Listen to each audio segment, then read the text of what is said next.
All right, and I'm starting recording at this moment.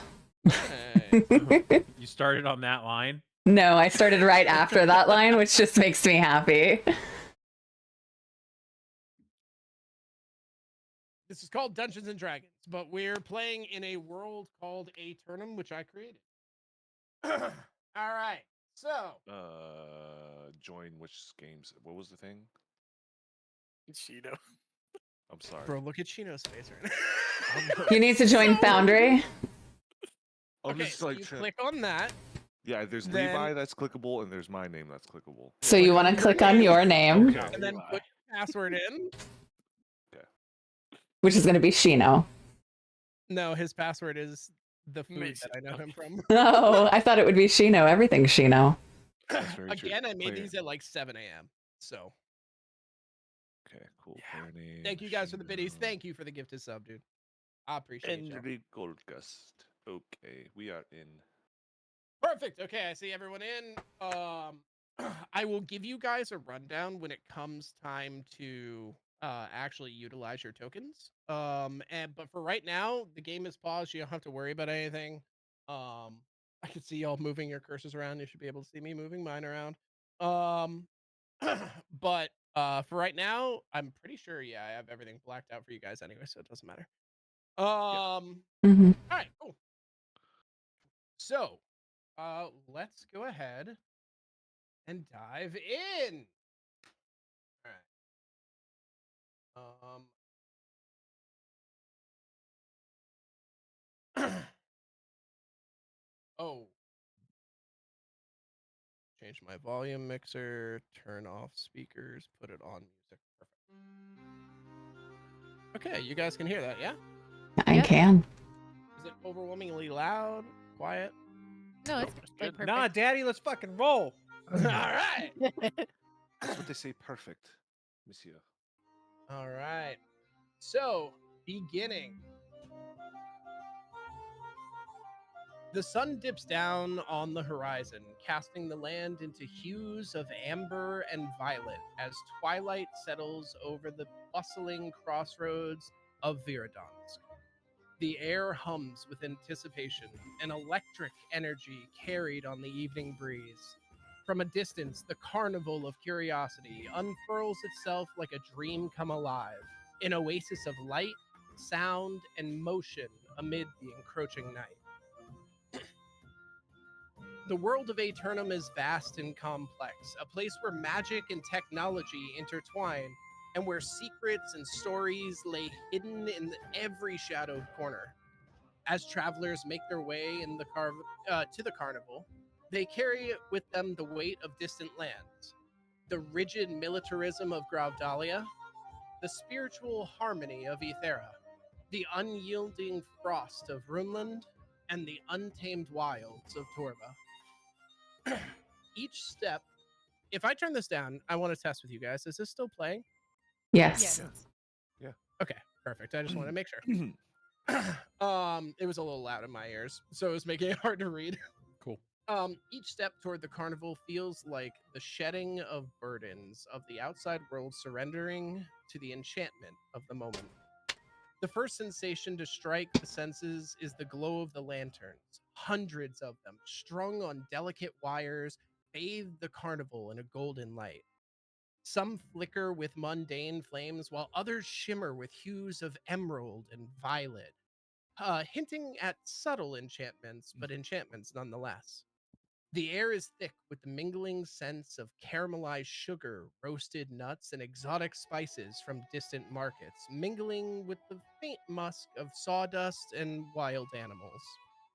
Performers dressed in dazzling costumes weave through the growing crowd, their outfits a riot of color and texture, plumed hats, sequined cloaks, and silken scarves that ripple in the breeze. The sounds of the carnival are a symphony of delight.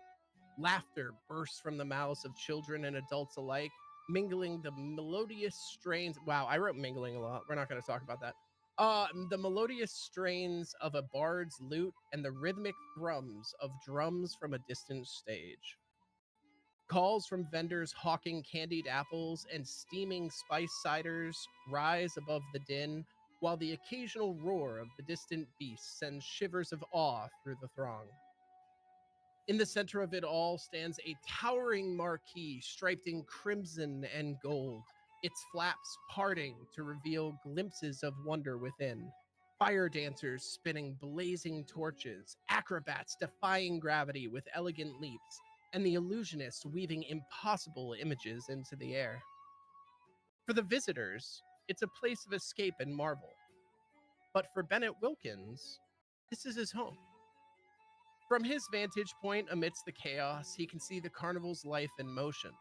He works tirelessly, setting up displays, assisting with the beasts, and ensuring everything runs smoothly. Tito, his slime-like companion, pokes his tiny head out from his pocket, squeaking with excitement for the surrounding energy.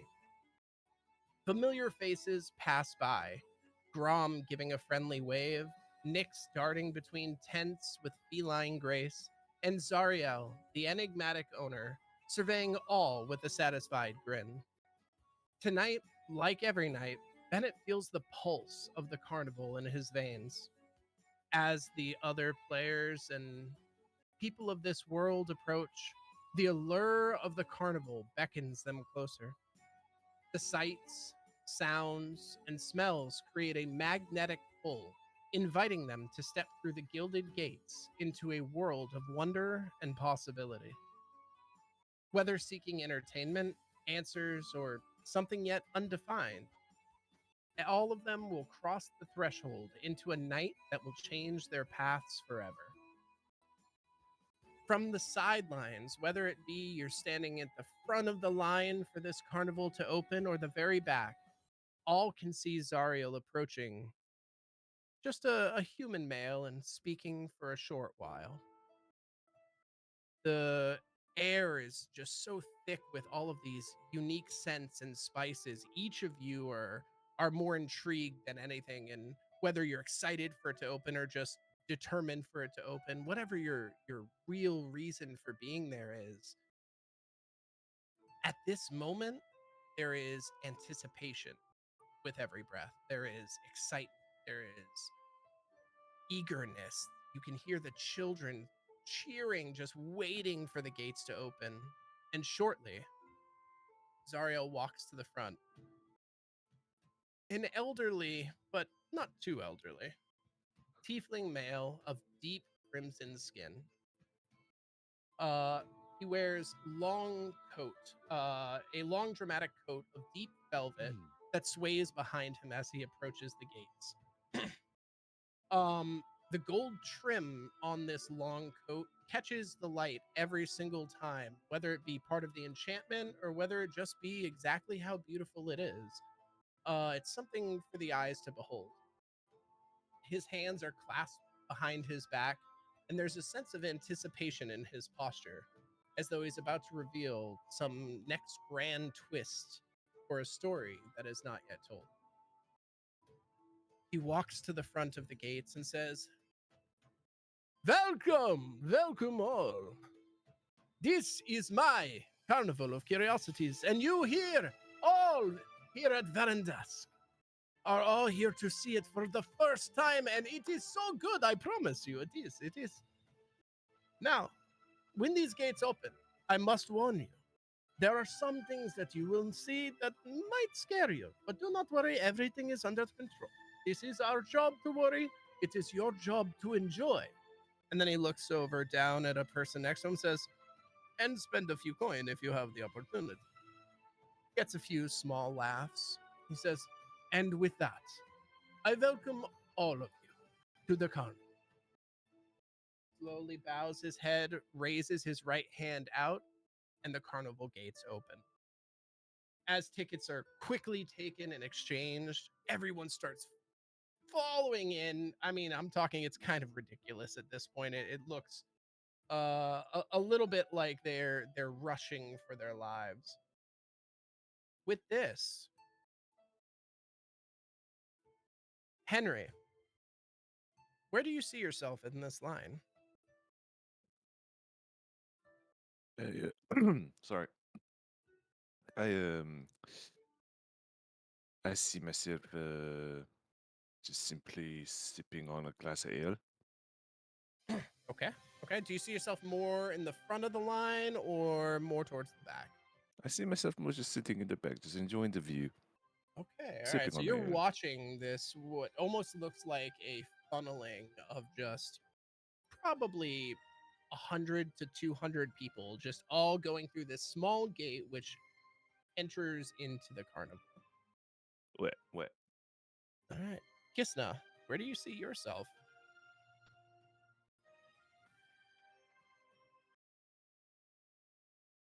Can If y'all you're hear talking. me? There Okay. you go. We're working now. Okay, perfect. I'm gonna be kind of in the back of the group, walking through closely with Designation. Okay. And just observing the crowd and the vendors carefully as I walk through. Okay.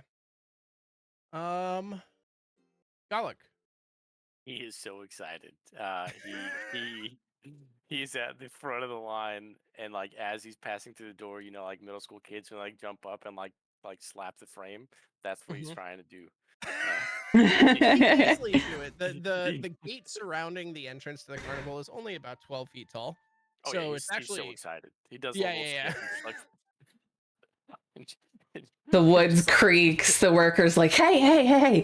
he's just sitting there like, Perfect. All right. And then the first thing you see as you walk in, the carnival's alive with activities. Vendors are shouting for caramel apples or spice ciders or even trinkets, trying to sell little baubles here and there. Laughter and music fills the air as lights flicker along the pathways. Um, Currently, you see a tiefling, or not a tiefling, a tabaxi, cat humanoid that is kind of darting between the people and kind of handing things out and then darting away. She's very fast. It's very intriguing to you. It's kind of fun to watch. You also see Kaylin, who is there we go. Kaylin Brightfizz, who is also walking around. Kaylin is a gnome. And they are also currently just walking around trying to find people, and it seems like he is, what is the best way to put this? He's currently just like talking to people and then writing little notes and then talking to people and writing little notes. Can you give me an insight check, Galok? yes. Let me see. How do I do that in here? So in here, the way that you can do that is let me give you Oh, your public character. roll. I see it. Okay. Yep. Public roll. But if I give you your character, you should be able to click on your character and then get your rolls up. So you would Okay. just click on insight and that should pull up a roll. I can click on my character, and then If you click on insight, no, double click on your character to create your okay. your Insight. Okay, I got you. there you go. All right, And then it's just a normal regular roll. Yep. roll. A 19. 19. Nice. Okay, so you do find it very odd because Kaylin is clearly a member of the carnival. So it's strange that he's going around talking to people very shortly and writing up names. You don't get necessarily nefarious intent. You're not like turned off by it in any way, shape, or form, but it definitely sticks out in your mind as as odd behavior, especially just as people are coming in. Okay. All right. Moving on. Zephyra. So Zephyra is currently fleeing a wagon that is caught on fire. Correct. So you see this large mass of people that are all kind of funneling into this larger carnival. The lights, the sounds, kind of people give you a reassurance of safety in numbers at this point. Yeah, so essentially she's going to have finished casting the burning hands. grabs her satchel, ditches the wagon, and beelines straight for the largest crowd around her as she like pulls up her hood, trying to essentially hide her horns, hide her like herself as she typically does when she's in public. Right. 100%. All right. So slowly, all of you work in designation. What is, or I'm gonna call you 541. 541. What is it that your eyes first intake? What are your eyes drawn to naturally? Would you say people? Would you say So 541 right now is watching Zephyra, or sorry, Zerial. Is watching Zerial let people in, Mhm. and then watching the commotion as everybody starts running forward excitedly. He's walking very closely to Kysna, and he turns to her and goes, Kysna, I don't quite understand. Why is everybody so excited to make it into this one tent? It's a show. There's A Mhm. like a showroom? A show of what? A show of friendship? Sort of, yes. It's like a talent, how you show up, you spar. You know how you spar This is a to sparring practice? show. No, not exactly. How interesting. I cannot Mm. wait to see all of these men and children sparring with each other. And you And notice as you're walking and saying this, Zariel's ears kind of perk up, and he's just kind of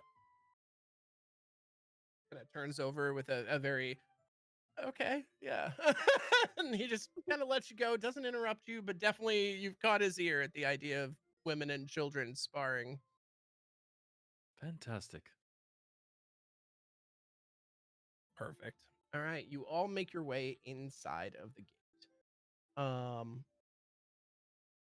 The Perfect. Okay. So, the atmosphere we've described very beautifully lit. The nice part with the lighting is that there's this beautiful multiple colored tones that are going on at all times. So, depending on where you are in the carnival, there are some things that are jumping out at you or some things that are more subtly hidden.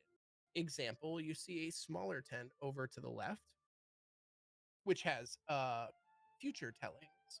And the idea is that is a fortune teller, but it is perfectly dimly lit in this soft violet lighting. And it's a very, very tiny tent.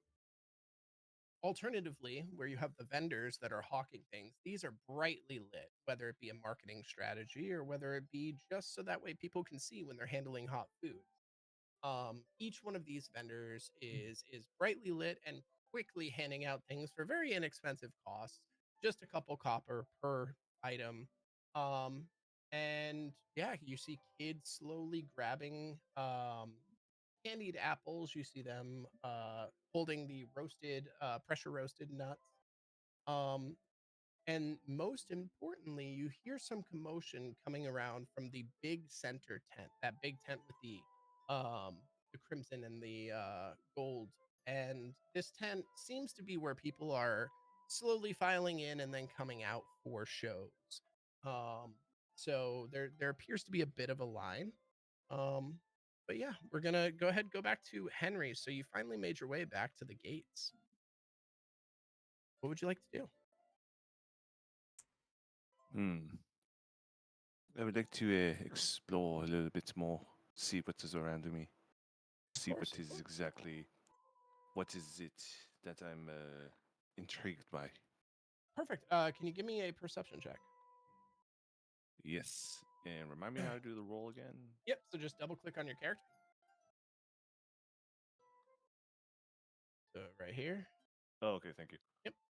So if you double click on it, you'll have their character sheet pop up, and then you just Mhm. click on perception, Perception. Poop. and it'll be a normal roll. Normal. Perfect. A 20. Jesus Christ. All right. All right, y'all are rolling really well. Love it. All right. So, some things that kind of stand out to you tonight. There appears to be a lot of people that are pulling new crowd members or especially young kids to the show. The show appears to be very, very big right now. People seem to really want to go to this show.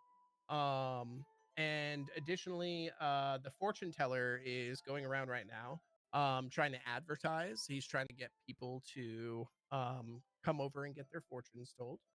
And lastly, you see Darek. Darek is he's giant. Darek is, I want to say 8 feet tall. No, I'm sorry. Dark is 6'2". He's a human, but he is extremely muscular presence. He's got kind of a grisly look to him, but very well kept. And he seems to be walking around what appears to be a blink dog.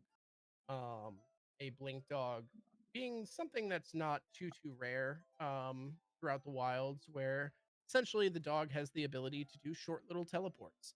And Dark seems to be walking it around and kind of having it perform for the kids. The kids are cheering with delight seeing it. And that's what catches your eye currently.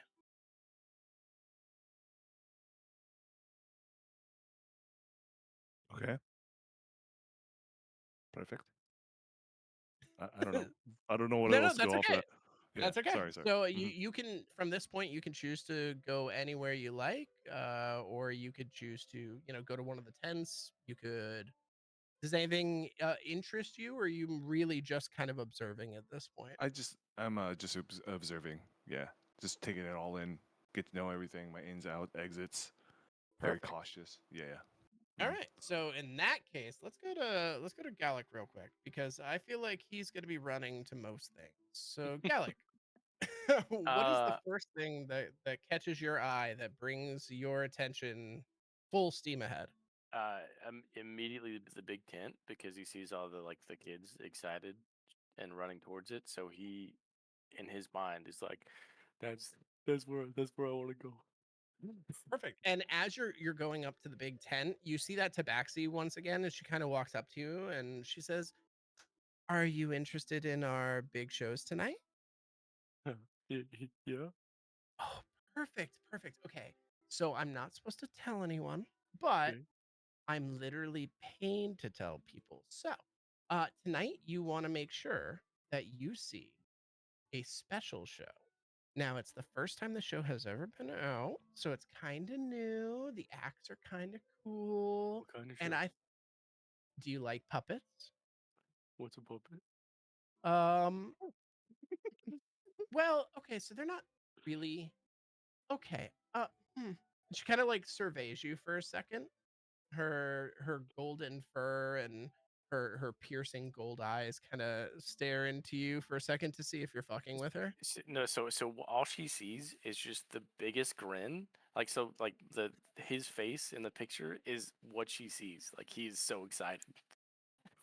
And she kind of just like nods for a second. She's like, "Okay. So, do you like stories? Do you like really fun stories?" Yeah. Okay, perfect. So it's a storytelling show, but then we have a special ending to it that's never before been seen. Isn't that cool? What's the ending? Well, I can't tell you. That's the secret. Oh. But if you get in this line over here, you can experience Okay. it. Okay. All right. And so she kind of like walks you over to it, and then you're only about 3 people behind in line at the moment right now. Okay. Most of the kids that are lining up are getting distracted by food or just random dog that's teleporting. So, um, but other than that, you're pretty much just enjoying the show. So you will be able to enter into that. Show performance, she does let you know, starts in about the first performance starts in about 15 minutes. Okay.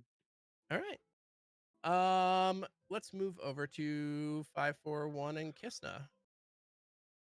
All the sights and smells, feeling your senses. Well, for one of you at least. Um, uh, what is catching your eye at the moment? What is interesting to you?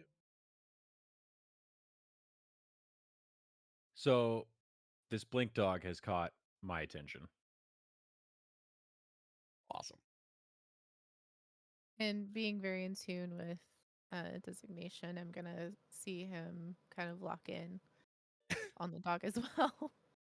Perfect. All right. And Currently, I'm just Dark gonna is literally just having it like teleport and like land on like hanging off of his back, and then it'll teleport to the top of a small tent and kind of like bark a few times, then teleport back to the ground. It's having so much fun right now, and Dark is kind of just getting people to come over and see it. He kind of welcomes you over. He says, "Hey, you come over. You don't have to look from way over there."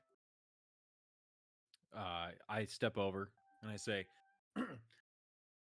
"Your dog is incredible. How is that possible? How do you do this?" Uh, to be honest, I don't do any of it. This is all his thing, isn't that right? And just here, "Ow, ow," and gone appears, and it's just like sitting next to you in a perfect like proper sitting formation. Quite fantastic. Yeah, this is all him. This is Terry. Terry is one of our beautiful animals that are actually at the show tonight. At the Big Top, we have 3 shows that'll be happening. The first is the Fire Dancers. The second is my show. It'll be me and Grom, and I'm not sure where Grom is exactly. If you see like a 8-foot Goliath that's carrying large cages, that's Grom. But me and Grom will be putting on the Great Beast Tamer show, where you can see exotic animals from far and wide. And then lastly will be the Shadow Puppetry and Prophecy show. And that's going to come up with a new act at the very end of it with a new performer. So, I look forward to seeing you and Terrence perform. oh, This Grom. Terry is short for Terrier, by the way. Oh, my apologies. This Grom, what does he carry in these cages? Oh, perfect. So we have I don't want to give away too much about the show, but we do have a giant toad. We have a unicorn. We have a gorgon. We have a manticore and a couple other secrets. Did you say a giant toe? Toad. Giant toad. Toe. Oh. Ribbit. Toad, yes. And do these animals quite enjoy their time in these cages? Ah, well, let's ask. Terry, what do you think? Terry kind of looks around, just teleports and like lands in Dark's arms. And he just kind of hugs it. And he's like, I think they're pretty happy. Kind of Okay. like, all right, buddy, I'm gonna put you down. Kind of nuzzles up next to his leg, and then he's like, "Hey, buddy, see those kids? Go get them." Gone. And he's like, Fantastic. yeah, we try to make sure that we're treating our animals with the utmost respect, and most of them are choosing to be here, believe it or not. The cages are more just for transportation purposes because we can't have them wandering around. But you'll see more of that if you attend the show. Wonderful to hear. I'll kind of reach over and put a like hand on Designation's back and whisper at her, just so he can hear me and say they're safe. It's okay. With that, he just turns and walks away. It, it just kind of turns to you, Kysna. He's like, well, it was wonderful meeting you. Thank you so much for coming over and checking out Terry. Terry! And with the whistle, Terry appears right next to you. He kind of nuzzles into your leg real quick and then steps behind in a defensive position behind Dark. I'll do like a half bow and then follow Designation. Perfect. All right, moving on. Zephyra, you are now cloaked. You are you feel like you're blending in with the crowds right now. You notice that right now there are so many distractions between the lights and sounds and the smells that it's actually perfect for you to kind of blend in and almost not drop your guard, but feel like the guard doesn't have to be as high at the moment because, well, no one's looking at you. So I'm gonna bask in that feeling of having escaped and being safer and whatnot. Keeping my hood up, however, I am gonna like look around for the nearest attraction, which seems to be this line forming for this tent and show. Yep, and the next show is starting in about 13, 14 minutes. And it does appear like there's a lot of children, a lot of parents, one giant Goliath who seems to be kind of, you're not sure if he's excited or he has to pee. But he's definitely doing the happy dance, you know what I mean? Like the Setting up a whole new layout like midstream is fucking stressful. You're doing great. I believe in you. we Oh believe in my you. god, I'm not me.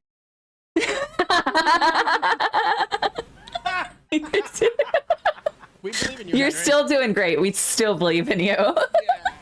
Bubbles and butterflies. Bubbles and all day. butterflies. You're gonna go far, kid. So I'm not going to go ahead and get in the line, but I am going to stay like nearby, kind of not exactly in the vendors area, but just somewhere nearby the line, just kind of looking over wares and making sure that I'm like keeping an eye on the crowd, going back to looking at wares and trying not to get lost, but like kind of getting lost in the beauty. I love it. I love it. Yeah, and the nice part is one of the things that you notice is as the performers are going around the side of the large tent, you're getting to kind of see like a little bit behind the scenes, you know, if you peer close enough. And something that you do does catch your eye is that you see some of the most extravagant, beautiful threads that have been weaved into costumes that you've ever seen. There is a material, and whether it be silken in nature or enchanted, there is at least two women that are walking around, one in a silver version of this and one in a red version of this. Oh, But the actual material appears to have multiple different layers to it, which kind of play on the eyes.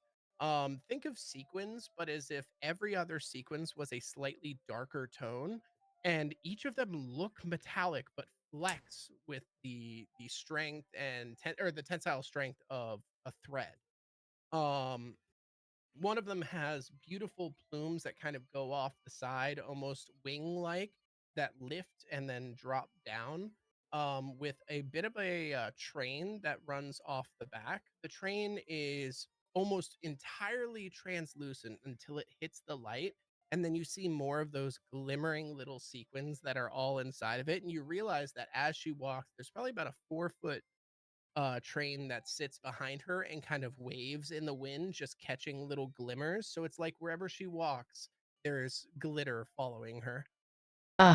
So seeing this, Zephyra is immediately going to reach for her little bound with like pages kind of skewed every which way, her book, her heart, her everything, and she's gonna flip to an empty page and kind of like turn it sideways, and she's gonna like kind of like sketch out a little bit and then kind of like write some words and just try to capture everything that she's seen so far. And as she's like trying to find this page, you'll notice she has designs for outfits using different materials and different things like that based on like her sister's body, based on like her mom's body, based on even her eventual body. She's got ideas on things. So kind of as she flips, so you can kind of see like fashion is one thing that she is very passionate about. And so seeing these fabrics, she's like That's huge. instantly Yeah, lost this into fabric it. is so unique. With the one in red, you notice that as opposed to evoking the idea of like angelic with the wings that are coming off of it, instead it has almost like more sporadic design. There are things that are coming off of the shoulders, little they look almost like starting as tassels, but then they disappear into that same transparency. So as she walks, it looks like there's little sparks that are kind of following her. So like wherever she walks, there's like a little bit of fire. There's that little bit of Oh, flame to it, which is really cool. Um, the elf, she's about 120, so not too old, pretty like younger in terms of elves. She looks over and kind of bows to people, and she says, make sure you catch our dance. And then slowly just does a little twirl, and you watch as like that golden shimmer, or not golden, that silvery shimmer that follows her kind of spins around, and it works perfectly, just like a poofy dress when you spin it, or a sundress in the summer. It is that, but perfect little sparkles that just illuminate everything around her and make everything just the tiniest bit more interesting. did they mention where their dance is at? Oh, it's at the big show. It's Okay. at the big top in the center. Yep, that is actually the first show that is up. Fantastic. Yeah. So she, you watch as she slowly greets people in the line, and Galok, you notice that this very beautiful, makeup done up, insanely gorgeous outfitted elf comes up, and she says, "Are you excited for the show?" Oh, I'm so excited. Mhm. I can tell. I can tell. Do you like fire? Yeah, is that a puppet? No.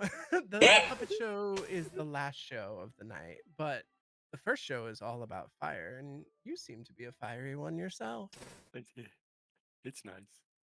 Perfect. All right. Well, we'll see you in there. Goodbye. She like slowly walks away, and she's really not sure if she flirted enough to get you to go, or if like she broke a law somewhere. She's not really sure. She's very confused in the interaction. Correct. She's the one wearing like the like sparkly dress. Yes, she's the one wearing the silver. He would follow that.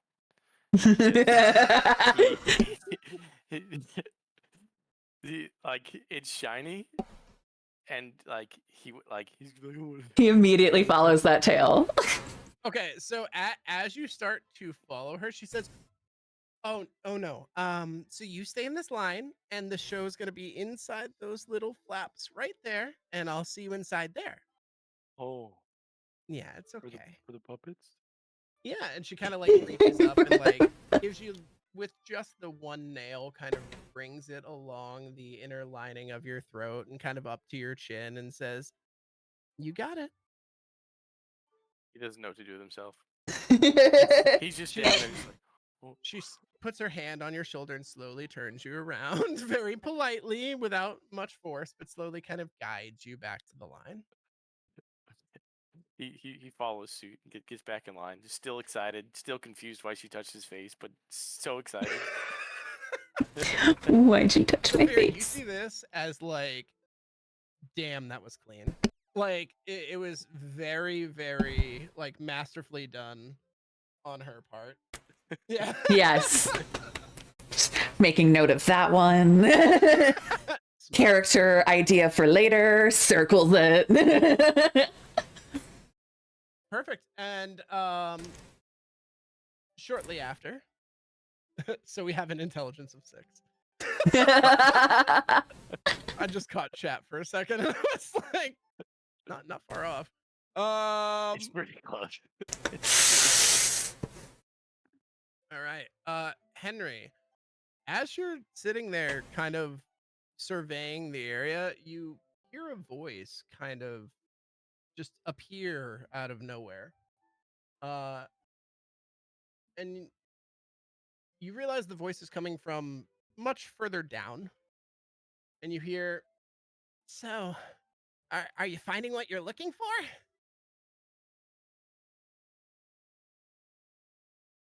I would respond as if, who are you to talk to me? I don't know who the hell you are. Why are you talking to me? Oh, whoa. I need you to take a deep breath there, man. Look, we're here providing a carnival for everyone, and it looks like you got some stuff on your mind. You're kind of really zoned out here, and I was wondering maybe I could help you with some clarity. Okay, is this going to cost me a certain type of price, or is this a free service? What is this? Well, my name is Felix. I am the fortune teller here, and I would be able to tell your fortune depending on which choice you go with. For Mm. only, I would say, 1 silver piece Uh, for you, let's do. just to Uh, get you to warm up a no, no, little bit. no, no. We And we he kind of will like, do. We'll do 10 copper pieces. Okay. I do not want to give you silver. out of game. 10 copper is 1 silver. Oh, is it really? Yeah. Dude, you're so fucking cringe. It hurts my spine. I was like, ugh. Okay. I'll give you. The response is 6 so copper smart. instead of silver. Let's do this. Give me 2 fortunes, and I'll give you more. He's kind of like, you know what? Make a persuasion check. Persuasion Uh, check. You I'll got give it. you a persuasion check on it. It's weird. I like love I it like so much. Yeah. I legitimately thought he was like, no, fuck it. I like my silver pieces. Take my copper. Yeah. I was At first I too. was like, wait, Mad. does he know? Or like, I was like, had to He was clarify. so confident too. I immediately Jesus. knew that he didn't realize it, and I was dying inside. I was like, no, don't say It- that. It literally made me second question. Like, wait a minute. Do I not know the economy? Do I? Is it 100? Okay, he says, all right, I'll make you a deal. Since you seem to be, very stuck in your ways, and that's okay. We welcome all kinds here. So here's what we're going to do. Stuck in your My ways. little tent there. I'm going to take your 6 copper. I'm going to give you one of your fortune possibilities, and then if you so choose to hear the rest, I'll get that other 4 copper. How's that sound? You got yourself a deal, monsieur. All Go right, ahead. let's go. And then, Good. you see his he's so short. He's probably about, he's close to 3.5, maybe 4 feet at most. Little gnome man. Good age. He's about 32, so still youngerish, but not too old. He has a black kind of, not pompadour, but I would say kind of flipped up hair that kind of goes back. He's wearing a brown cloak with some really pretty purple tunic underneath. It has some really intricate designs of silvers that kind of blend into golds. And yeah, and he's just hopping along, walking over to that purple violeted section of the carnival that has his tent there. The first thing you notice is the tent is perfect for him and not for you. And he says, "Oh, sorry, I do this every time." And he kind of snaps his fingers, and the tent gets larger. Mm. And then he puts his hand to the side. The tent opens up, and he says, "Ah, I'm sorry, hold on. Spell only works on one thing at once." And then he kind of looks at the table, and this table is perfect for him, not for you. So he enlarges the table. He enlarges your chair, and then he enlarges his chair and proceeds to kind of, all right. And he sits in the chair. And he's like, "Please take a seat." Is the chair? Can you make the chair big for me as well, or? Oh no, it's already big He my already did size, that right? for you. Oh, Yeah, okay, yeah, cool. he did Yeah, that. I'll sit. All right, so I'll just sit in the chair. No, we left her small. Do you Yes, with my now. time. This might be the most impressive part. He starts moving his hands around in this really kind of over exaggerated way, especially as a magic user yourself. You're like, the fuck is he doing? But as he slowly does this, the center of the table disapparates and a crystal ball slowly raises up.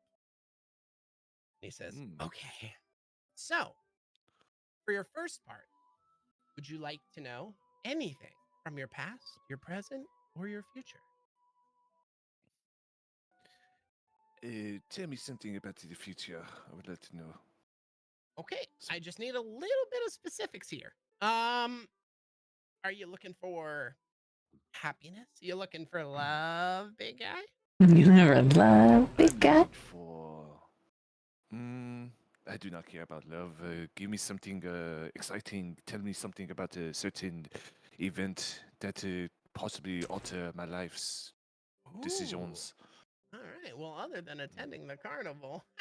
All right. And he realizes his jokes are really like they're missing with you completely, but he's not gonna stop until he gets like a smirk or something. So he's like kind of knocking the table, giving himself. He's like, all right, that'll be 6 copper pieces. I'll throw him 1 coin at a time because I'm sipping on ale the whole time I was here, so Yeah, I'll and he just like throw him 6 grabs coins. each coin individually. He's like, cool. Yep. All right, go. That's 3. All right, Neat. 4. 3, 4, And 8. Yeah. all right. So he starts with the ridiculous hand motions again, and this time it's worse. Like it's so long that there's a moment in your head where you truly believe that nothing is going to happen, and as that doubt starts seeping into your brain, this mist forms inside of the crystal ball, and then you realize exactly. You realize there might actually be something to this, and you see as you look up, his eyes have slowly become a dark purple hue that are slowly getting brighter as they kind of center around his irises. As he's sitting there whispering some words under, you watch as his hand begins to circle around the crystal ball. The crystal ball mimics his motions as the mist on the inside slowly swirl. He opens his eyes and looks deep into you, and you can feel it. It's that uncomfortable feeling when someone isn't looking at you, they're looking through you. Okay. And you can feel it. It is very palpable in the sense where you can feel his eyes like peering through. And then suddenly his eyes shift down, and you watch as this parting of the mist slowly happens. You see the world as you've seen in maps before. The larger continent, the continent to the north. Basic knowledge for anyone who's ever viewed a map, but you watch as it slowly moves in, slowly moves in, slowly moves in. And it's hard to kind of really see which way it's moving. And it's almost swirling too. It kind of jerks and moves very, very quickly. And you see a moment. You're staring, and there's excitement in your eyes. You bitch. I snorted. I snort laughed. And he moves his hand across, and it slowly pans across. And you see a great, I snorted. I snort laughed. large, ridiculously large. And you see as it's coursing pure magic through it. And it's pulsating and pulsating and pulsating. And your face slowly changes from excitement to fear, fear to confusion. And then the mist comes back. And he kind of, okay. Oh, that's a headache and a half. All right. So, what'd you see? I saw a creature I've never seen before in my life. It's a horned winged creature, not a dragon. Something as if it was airy and scaly at the same time. Oh, It was that's so cool. Oh, I wish I could actually see these. All right. All right. So for 4 copper, you can get the rest of your fortune, and in this case, you can ask anything about your past or your present. Okay. Let's get something less traumatic. I do not need to know that rest of the future. Was it bad? Did I show you that you die? Was that wait, No. did I do that? I really gotta stop. I gotta harness the magic. I'm sorry. Hold on. Okay, listen here. People I are give you gonna 4 stop copper. coming to your show if they keep. Okay. So, what was that? I'm going to give you 4 copper for just the present. I do not care about my past. I do not want to relive the past. Here's 4 copper pieces for the present. Perfect. And how can you tell me my future if you cannot see nothing? Is this some sort of gimmick, or is this what is this? So here's the thing. When I was real little, someone said, "You have a gift," and I said, "That's weird. I'm pretty poor. I don't feel really gifted." But they said you have a gift, and Zariel found me. He talked to the guy who said I had the gift, and Zariel's like, "You Okay, calm need- down. I do not need the story. I just want just a simple answer. Oh, Here's the 4 copper. magic work through me, not my magic. Okay, perfect. There's a full copper. Tell me the present. Ah, perfect. Okay, cool. All right, 1. Okay, 2. Okay, 3. You're and such a then fucking 4. asshole, and I love it, dude. All right. Okay. I'm really not. That's the thing, man. I'm a really nice guy. No, I mean the character. I love it. I fucking Okay, love it. Appreciate it. Yeah. Henry or Southside Cheeto? No. Henry. Henry. He kind of looks over and he starts taking breaths because, like, you can tell that first vision probably, like, this power that he's utilizing, since it's not his own, probably kind of damaging. Like, he definitely looks like he's in pain while using it. You're noticing right now as he starts to prep, like, his eyes have become bloodshot. He's definitely sweating now.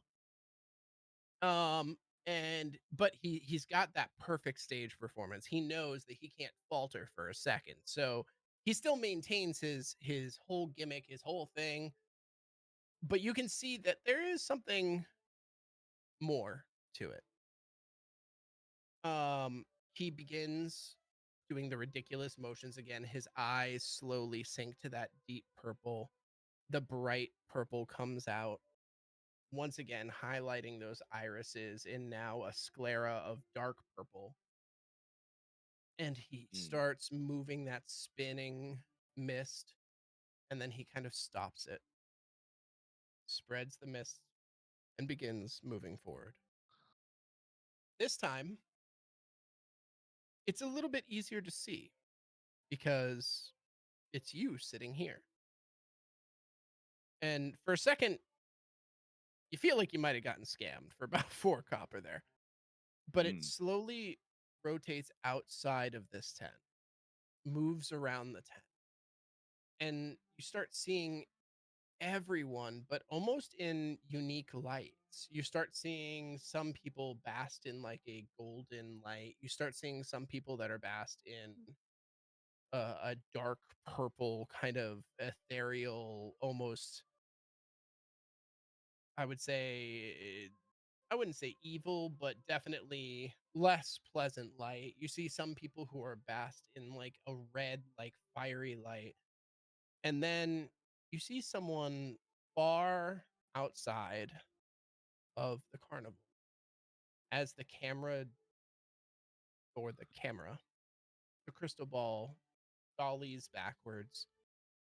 You see just a person walking, no noticeable features, blacked out from head to toe, just their eyes peering over a mask. And they're not basked in light. Instead, the aura around them feels almost as if mud and tar below them are grabbing up their legs.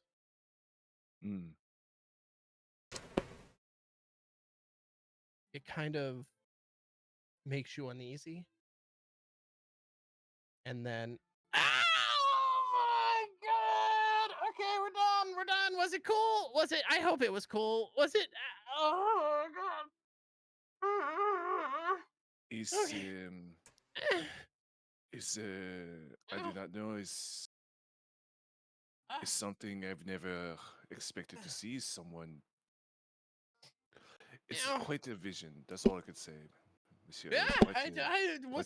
did I not promise you the vision of your dreams? This is what I've been saying. The dreams is far from it. It was more of a close to a nightmare, but you know, it is what it is. I pay for my money's worth, I believe. So I think I'll take my leave at this point. Perfect. I hope you have a wonderful time. By the way, if you're interested, some really cool shows up here at the large tent, starting in about 5 minutes. I wouldn't miss it if I were you. And with that, the flap closes to his tent. His tent shrinks back down to his size. And if you listen carefully, you can hear just small whimpers of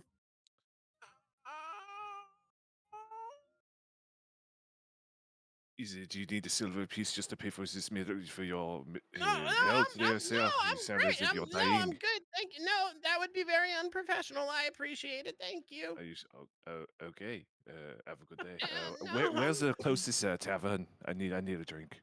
Oh, there's drink vendors. We have an ale vendor. We have a wine vendor. We've got I beautiful did not ask for like selection. I just told you to tell me where the closest tavern was. Which direction? Is it up, down, west, east? Which way? I do not care about these closest Laugh. sorts. Go I have not left. snort laughed in so long. Fuck you guys. Go left. Okay, Left. thank you. Hey, here's a silver piece just for your troubles. You watch as just his little gnomish hand comes out from the tent, Exactly. grabs it. Like he doesn't even happily grab it, he just slowly drags it back in. You also notice that as you stand up from dropping the coin, the fortune teller sign is now blank. And he's like closed for business at the moment. He's like, nope, leave me alone. All right. So as you head to the left, you do see a plethora of vendors and unique stouts and ales and wines that are from all over. And what's really cool is their selections are based on what the product type is, but each vendor has products from every country. So as you go there, you can get like a dwarven stout from Torva, or you could get a stout that was made in the mountains of Gravdalia.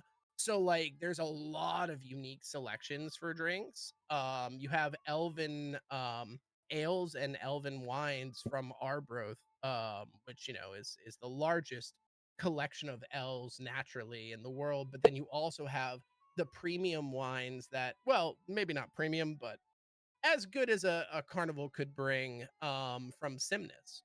So there are literally like wines, ales, stouts, everything from everywhere. Mhm. Okay. It All right. okay. Am I still going? Like That's up to you. What are you okay. doing? I'll never Just shut off someone's spotlight. So I see. I see. I just begin to pour me the biggest jug of that fucking stout and just wait until the fucking foam just starts pouring over the side, and I just find table, slam it down, and just envisioning every single thought or every single image going through that fortune telling process and thinking to myself, was that a waste of money? I just keep drinking. Yeah. What if he made all that shit up? Like Exactly. That's like, is this bullshit? Did I inhale some smoke or whatever? So I just, keep drinking. Very Perfect. good. All Mhm. right. 541 and Kysna. What are you guys doing now? Now that you have secured the knowledge of the safety of the animals. Then I'll look at Kysna and say, Kysna, where should we go to next? I'm pretty parched. Let's get. I need something to drink. Allow me to purchase that drink for you. And Thank we'll you. walk to the same bar that Henry has walked up to. Perfect. And that same selection is laid out before you. You have multiple bartenders that are willing to assist. You do see right now you see a father who is pretty done with his kids for the night. It doesn't take an insight check to see him just kind of stressed from his kids like screaming, "Dad, I want a dog!" And just as he slowly drinks what is presumably the strongest ale they have. Um you see a mother who is with her daughter, and she's taking small sips of a wine as her daughter has what we would call virgin wine, or grape juice. And her daughter is like trying to pick it up by the stem properly and like holding it up, and then she like puts her pinky out and she's like, no need for the pinky out on this. And then she's like, I know, mom. And she kind of sips it, and she's very proud of herself. Meanwhile, you have people just coming up, ordering ales, grabbing an ale or a drink, and then heading out. Bartender walks up and she says, "Hi, Welcome. We're kind of busy, but I'm so glad you guys are here. What can I do for you? Thank you, ma'am. Just your lightest ale. It is. Do you have a preference? Do you have a country preference? Do you have a manufacturer preference? We have quite a few selections. What do you recommend? Well, for a light ale, personally, I like my ales that are brewed at larger heights. Personally, I think Mhm. it just does something nice to the taste, adds a little bit to the carbonation. So personally, I'm a big fan of the ales that are done in the northern side of Gravdalia. I do have one. It is from oh my god, Worm. I just forgot my own name. Wormgate. It's from Wormgate. And what's nice is it was inspired by some very drunken military boys who kind of found some hops and figured out a way to brew it to a unique fashion, which just allows for this extra airiness to it. I'll try that.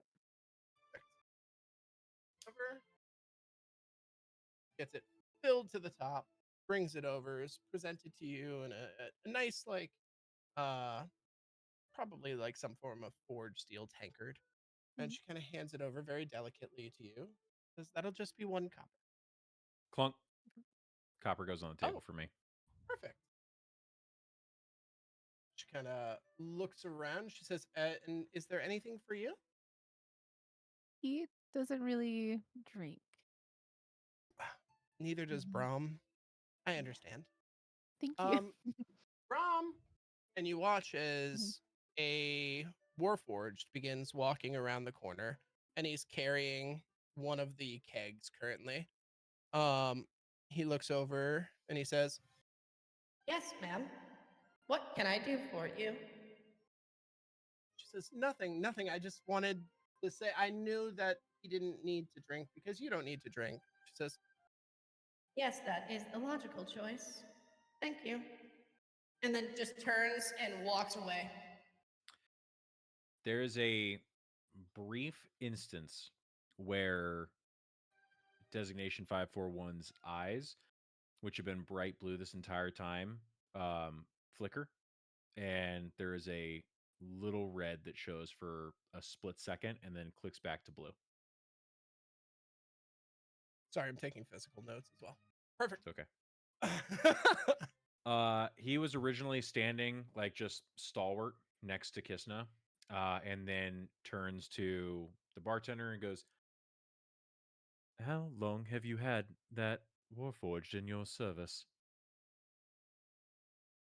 I'm gonna kind of grumble under my breath and go shit, and just Uh, chug the half of my beer at this point. Try to hurry up. she kind of like stops to think, and she's pretty. I wouldn't say too old. She's probably in her like her 50s, and uh, definitely has that reassuring mom vibe to her. And she kind of looks over and I'm not really. Hey, Bennett. And you're, yeah. How long has how long has Brom been with us? And he says, well, he got there right around the same time as me, so like 24, 25 years ago. She's like, that's right. Sorry, I'm getting a little old in my age. But yeah, he's been with us for about 20, 25 years. And do I see any type of markings on him? Any type of damage? Um, give me a perception check. Okay. And just to let you know, the character sheet in Foundry is, I think, an old or different one. Okay, I'll give send it to you. me and I can quickly change it. Yeah, Okay, I was gonna say I don't want to. It's got better stats than what I have, so I don't want to roll off of those. understood. Um, This is the one that you gave me when we first started testing. So I can pull it up and adjust it. Gotcha. Okay. Sorry. Let me find you. There you No go. worries. And then, do you mind if I roll like physical dice? Oh, not at all. Okay. You Please. said perception. 9, 3, 12. Perfect. All right. Double check your sheet. Make sure that is accurate. Okay.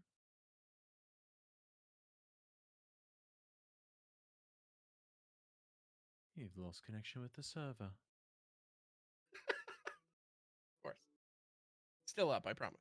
Yeah. Did anyone else lose connection? Just to make No, sure. he has Taco Bell Wi-Fi, so you'll just have to be patient with him. Gotcha. Ah, Okay. fuck off, yo. Yes, that's better. Perfect. All right, perfect. So 12. What I would say is he is so the first thing you notice is that he is dressed in a very kind of a ridiculous uniform, especially for a warforged. He kind of has this like tunic over him. Think like very caveman-esque. You're not sure if it's part of a bit or why he's dressed that way, but that is very like if you picture like Fred Flintstone days of like Okay. the one-sided tunic that comes down. So a lot of his body is covered. From what you Okay. can see, he appears to be in good working fashion. He doesn't seem to have any damage too much. He does have one unique scar scar, I would say, slash into Ooh. his metal from the top left of his eye to the bottom left of his eye on the left eye. So it just kind of clips like the edge. It from with a 12, it's hard to discern what caused the scrape or the damage, but you do notice like that would be the only thing. How did that unit acquire that scar across his eye? Oh, I think he's always had it. I don't. Rom slowly walks out. This time not carrying a keg, and just slowly walks behind the counter and says, "Madam, your hair looks more beautiful than ever." She turns. She's like, "Okay, can we address what's going on here?" So she kind of like giggles and like, ah.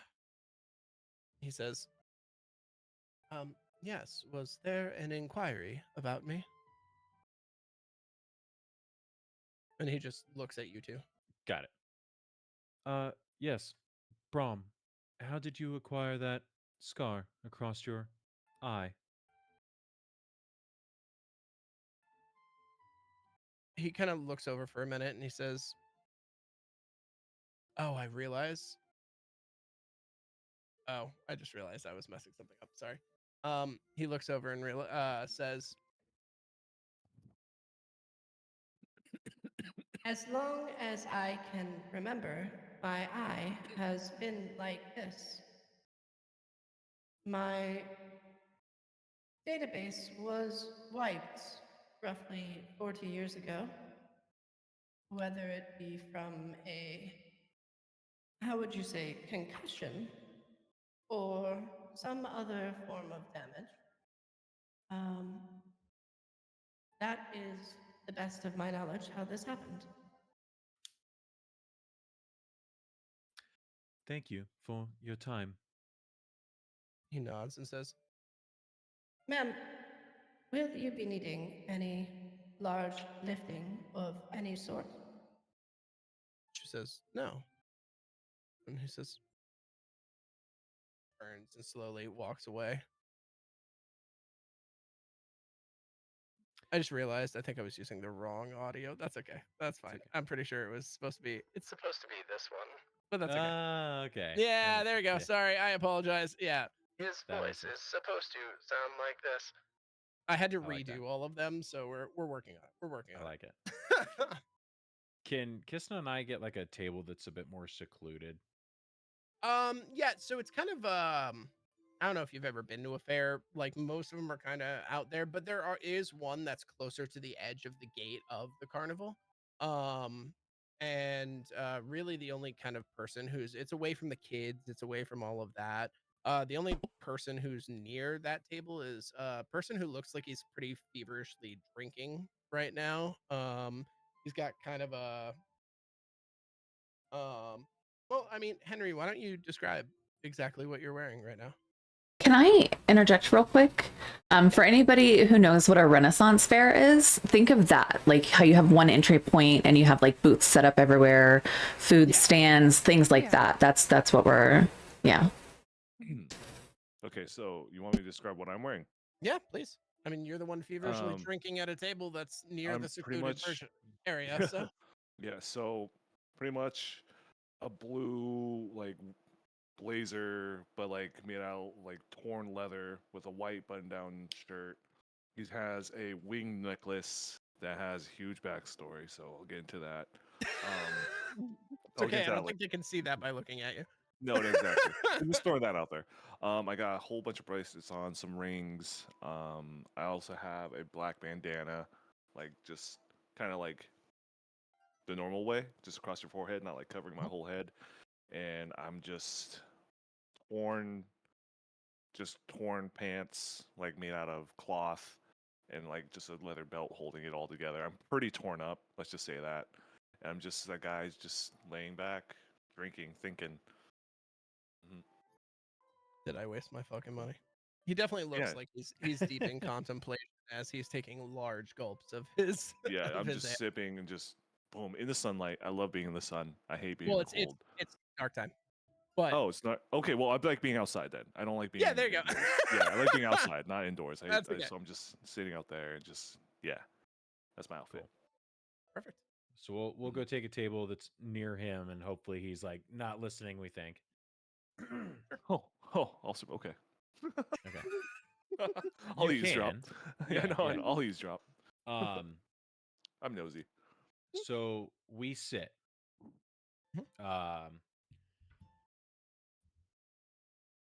541 drops the pretense when there's no one around and says, Kysna, I'm not going to deal with Warforged being put into service without them knowing why they're doing it. We're going to find Josiah at some point, but that Warforged needs to be freed. We can't just assume. It's been like that for 40 years. But they've only had him for 25. It doesn't matter. He doesn't know what happened. Exactly, that's the point. He's been in service for 4 decades. I've been around for 3 years. What is it like being like that? I was only in service for 10 years. 40 years, Kysna. Imagine it. I say let's talk to him. Okay, let's find out more. How the fuck are we going to do that, Kysna? He's got his handlers there. We can't. What do you suppose we do? Go and free him with all the children around? I think at some point at the end of the night, after this all ends, we're going to need to sneak in and get him out. Okay. If I have to do the same thing I did to Y84 and shock the shit out of him, I'll do it. But I cannot have a Warforged be used as a slave. Understood. Enjoy your ale. I'm just gonna slowly chug the rest of my ale. I love that you instantly knew, and Kysna was just great. Henry, give me a perception check. All right. Perception check. Can I That's potentially 20. roll against Oh my that? fucking god! How do I get would six? love if you rolled a stealth check. Actually, yes. Great. I think Brother. he got Hold a on. 6, right? Yeah, he got a 6. Oh, okay. There's no stealth needed. He's minding his business. Oh my god, I didn't realize how high my stealth was. I rolled an 8, got a 16. Yeah, so you're doing your best to kind of eavesdrop, and it's failing. Yeah, are you trying to be stealthy while you're doing this, by the way? Oh no, I'm full on just trying to be so obvious. I just heard. I thought I heard some, so I'm just sipping mid sip, just staring at their conversation. Just like, can I get a perception check from you two then? Yes. Okay, gotcha. Oh, sorry. Jesus. So, like a terrible start. Okay, get the bad rolls out of the way. Yeah. I got a 15. 8. Okay, so both of you beat his perception, and he's not trying to be stealthy necessarily. So you Nope. blatantly notice him just like drinking and slowly turning his ear to you with his Just eyes, glaring. like glare. I'm just gonna turn my head as Just kind of as mid-sip, I'm just drink as mid-sip. we're both mid sip at this point, right? And I'm just gonna kind of smirk off the side and just kind of nod my head, acknowledging that I can see him being nosy. And then I'll just turn around real quick. Just shit. You also see that Designation locks up tight, and you just see the head turn, and so it's just like I was just turn around slowly, just like mind my own business again. And I'm gonna I'm just look gonna at be looking up at the stars. under my breath. Desi, you're scaring people again. apologies, madam. It was not my intent. Could you do me a favor really quickly? Henry, can you roll a history check? History check, you got it. History. Ooh. Okay, 13? Is that 13? that's an 11. 11, sorry. Sorry, I saw the +2. Saw the +2. No, I no, thought it's it was fine, 11. it's My fine. fault. My fault. It's fine. My fault. It does the math for you. Okay. No worries. It maths for you, pretty boy. Yeah, the math. You think you remember seeing them in the vision? In like as two of the people that it kind of stopped on and bathed in a light. You can't remember really which what lights they were bathed in or anything, but you do remember these two bathed in some form of light. Mm-hmm. Okay. Hold on, I'm sorry. I cannot help but to obviously make myself known to this conversation. Have I seen you two somewhere before? I'm just gonna kind of tilt my head, and I don't think so. Are you sure? I swear to God, I've seen you somewhere. How And about what- this robot? What is this? First of all, Oh. he's not a robot. Okay, he's a I'm trained killer. First of Okay, all, okay. okay. And I'm a man. What difference does it make? You want to find out? Nope, just see, nope, like- okay, I'm sorry. I'm so sorry. You know. Well, let's start with a proper introduction. My name's Kysna, and I'll reach out a hand to shake it. Kysna. Kysna, I am Henry Colgust. And Monsieur Robot Killer, what is your name? kind of like looks at Kysna like, and then looks back. Designation 5413 LD at your service. You can call me Shield. Seeing the obvious confusion on Henry's face, designation's fine. Okay, Monsieur Designation 541. Okay. Nice to meet you both. What brings you here to this wonderful, what do you call this thing, fair? What is this event called? I forget. I don't even know no more. It is called a carnival. It's It's a carnival. Okay, on that's the what sign. it is. Of course. Ah, yes. I don't pay attention to signs. I just pay attention to alcohol. Okay. We're at the carnival. Okay. Sounds great. It sounds like as if you have a conundrum on your hands as well. Right? Mhm. Am I wrong? Can you make a deception check for me real quick?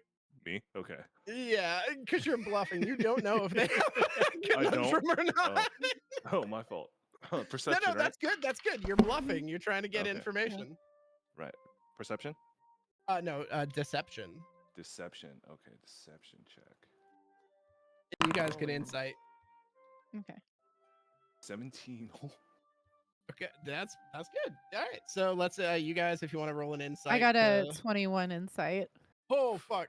I'm glad you did. I am Hold on. staring at you right now because I got a Mhm. 5. Okay, Okay. yeah. So you fully believe that he heard you, Kysna. You know he didn't hear shit.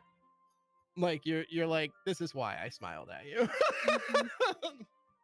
And I'll just I'm gonna kind of off to the side, hopefully to where Henry can't see it. I'm gonna signal with my hand to Designation that he's being deceptive.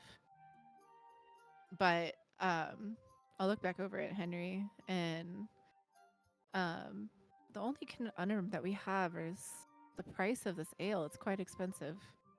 You are not kidding. This cost me, what, 2 silver pieces for this piece of shit alcohol? Yes, I totally agree.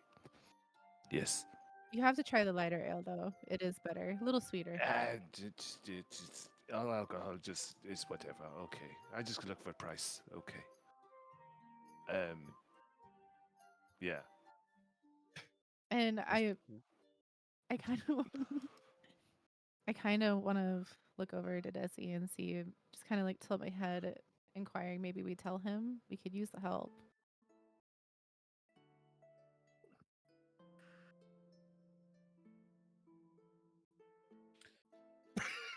If you're, you know what? Fuck it, we ball. Yes, Kysna, if you agree. All right, Henry. I have a question for you. Go ahead, madam. I am here for all the questions in the world. How do you feel about slavery?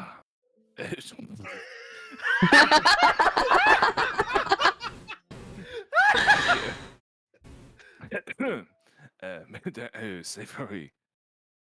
Why do you ask that? That's a very intense subject for such a fun carnival.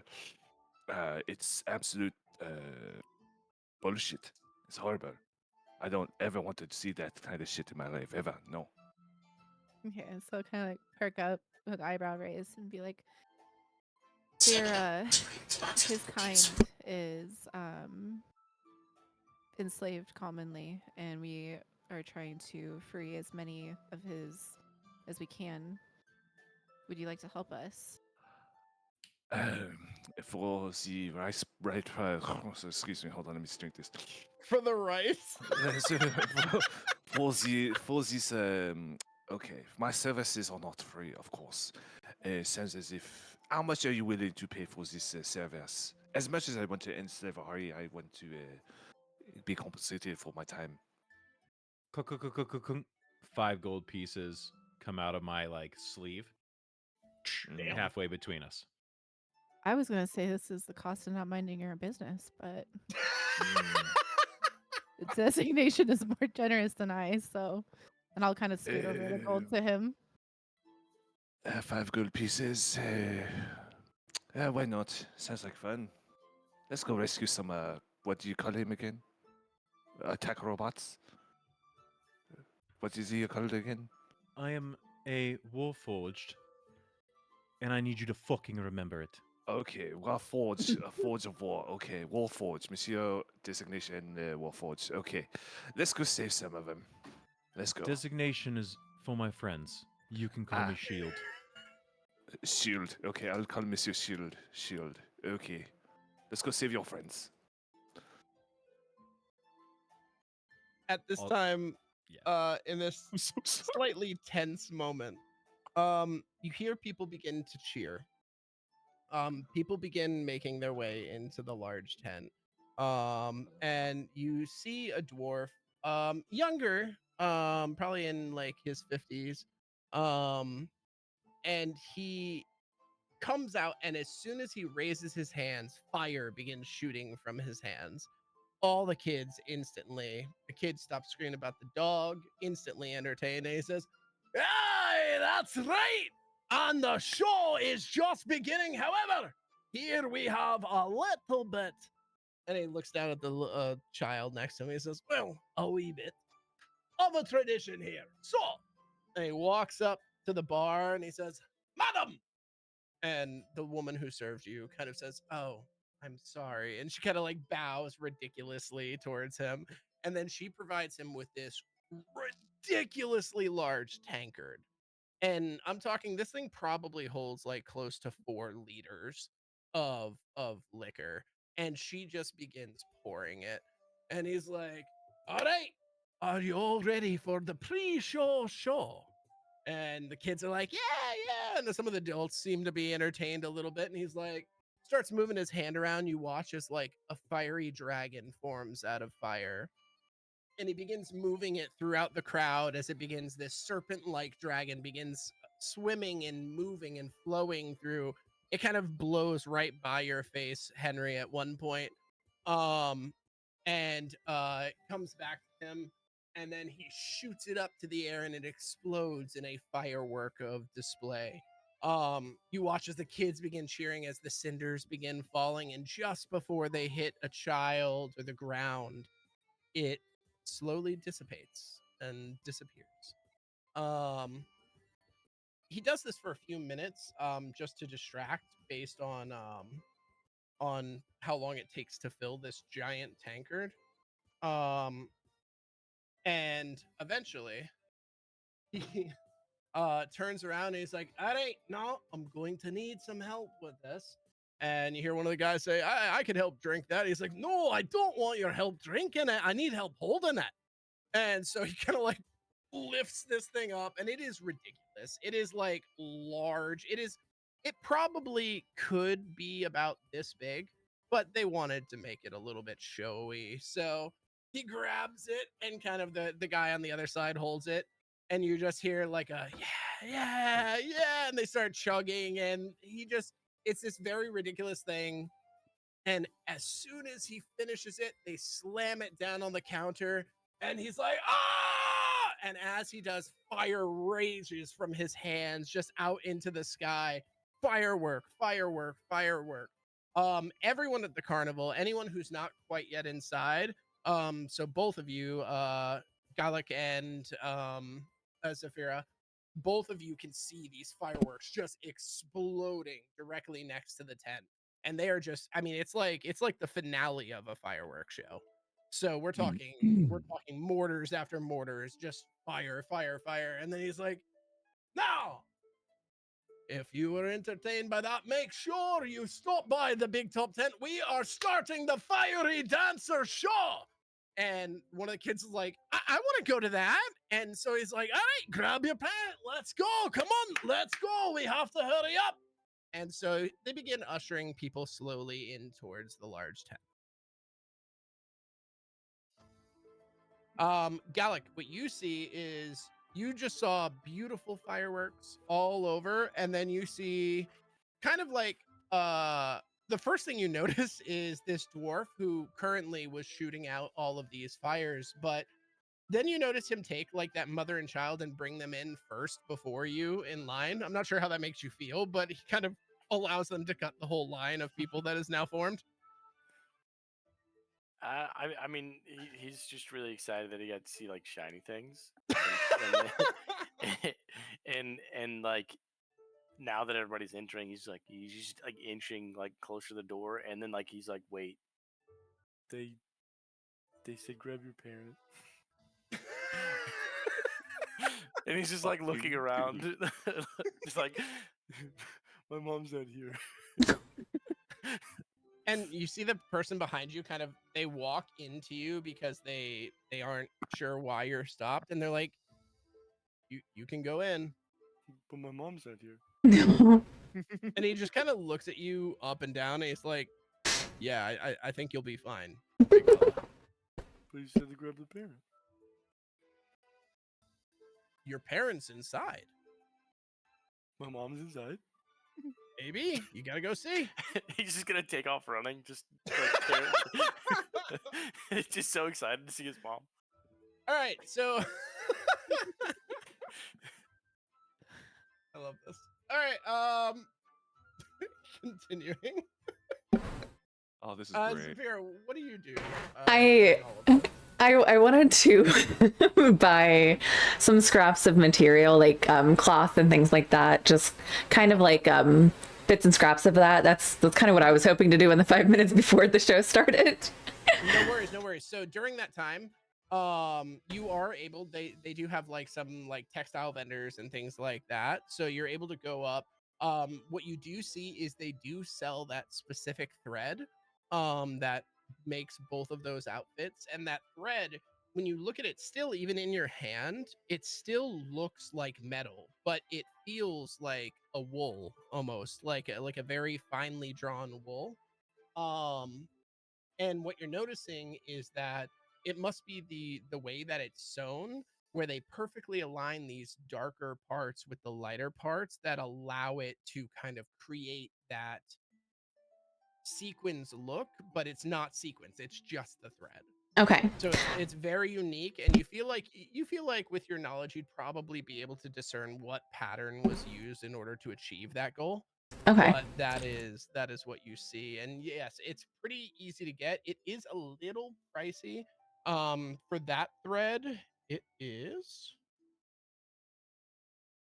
per yard. It is 1 silver. Okay. So, and She that just is essentially your- wants a bunch of scraps of different types of material, including that one. So I guess in total, we'll say a yard of fabric of different kinds. Just Yeah. So we'll just call it a silver piece that you can mark off, and you'll get scraps of all the different leathers that they use for their outfits, and so you probably have about 7 different types of leather, like Oh, scraps this of must have that. been black. I'm an idiot. Oops, sorry. Are you? I'm only sorry, I forget about sometimes. this. Yes, you are. You fucking idiot. You're doing great, Chino. Doing great. And so she's essentially, as she's getting this from the vendor, she's gonna like show some of her ideas on like outfits and things, and just like this excitement and air of kind of like Luna Lovegood is how she talks, and that like softness and like, oh yes, and then there's this one I was thinking for like we could, and then she starts describing that. I love that. I love that. And what's nice about the fair, whether they're feigning interest or not, they are heavily engaged. They are like, and in all fairness, when you're speaking to the seamstresses, they are loving it. They are absolutely loving it. And they actually take out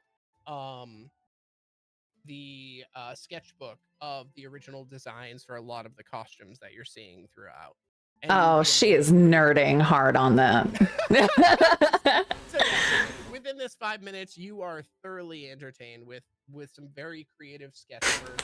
The primary seamstress is a human, middle-aged human, and she is very sweet, very motherly, very nice.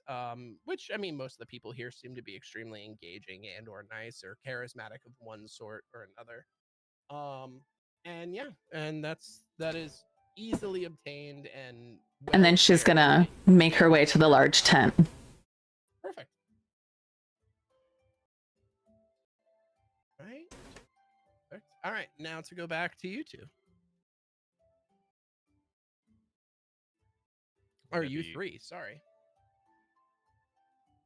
Having heard this, I'll just kind of point the way and say, Kysna, shall we go see the show? Nod my head, and I'll lead the way into the show to find a seat. Henri, I don't know if you heard, but there will be sparring of men, women, and children. Why not? Yes, I'm very drunk at this point. Yes, very beautiful. Let's go see some. Let's go see some fighting. All right, let's go. I'll pay. Let's go. There's no cost for this. Just Which you I- will discover later. I'll just like I'm so belligerent at this point. I'm just gonna throw the guy a fucking coin at the entrance. Like, is this like? So we're walking to the place, right? Yes. And Yeah. I'll see the guy at the door. Be like, hey, how many pieces to get into this thing? And you say it's free, Mhm. right? All right, here's 3 silver pieces. I don't give a fuck. So the person who is at the gate or at the front is Zariel, and Okay. Zariel's like, "Oh, I'm not going to complain. Thank you very much." And no problem. Just give me the best seats right now. I just want the best seats. Okay, so if you're looking for the best seats here, do you want my personal opinion, or would you like, what do you prefer? A vast view where you can kind of survey everything, or do you want to be up close in the action? Whatever you think 3 silver pieces are worth for the show. Perfect. For you, I'm gonna say front and center, all the way at the north bleachers. Okay, enough talking. Let's go. Let's go. And he kind of holds his hand out. And he says, "Okay." And he just he does. You do notice. Actually, all of you can roll a perception check real quick. Me again too. God, Yes, you three. fuck. Where's my other? Ooh, die? 22. Ooh, damn. Perception. Dog shit. This is I got a the 10, one night bro. my virtual dice are actually working for I me. get a dirty 20. I got a 9. Got a Alright. 19 plus 3. 24. He is very perceptive. Just an idiot. Shield is just seeing rage. All right. So, you in particular, Kysna, notice that there's a bit of a philanderness to him, Tazariel. You can tell that he elongates vowels or like might hang on a word a little bit longer when discussing it with a woman. But when he was speaking with Henri, he was very like, okay, all right, thank you. You take care of yourself, okay? It's not a problem. Okay, you can leave now. Okay, that's wonderful. And then like, but when you pass by, he like lowers his head and like gives that extra little bit of attention to you. You get the idea that he's probably, even in his late 50s, early 60s, a bit of a man whore. But it's palpable for you. You're very, very aware that his interests aren't exactly hidden. Oh, he fucks. Oh, he fucks. And like, not only does he fuck, but like, as you're noticing the perception, he is extremely attractive. He's got like just the right amount of salt and pepper. He is very well aware of exactly how charismatic he is. And you get the idea that he spends more nights with someone than alone. So, but just something that you notice about Zariel's personality. Okay, so that would put you guys front and center. Right over here. I'm gonna move you guys over here. And While you're doing that, I'm gonna grab a beer before the show. absolutely. Oh, wrong one. There we go. Boop, there we go. Perfect. Okay. Excellent. And then let me go ahead. I can't tell who's who.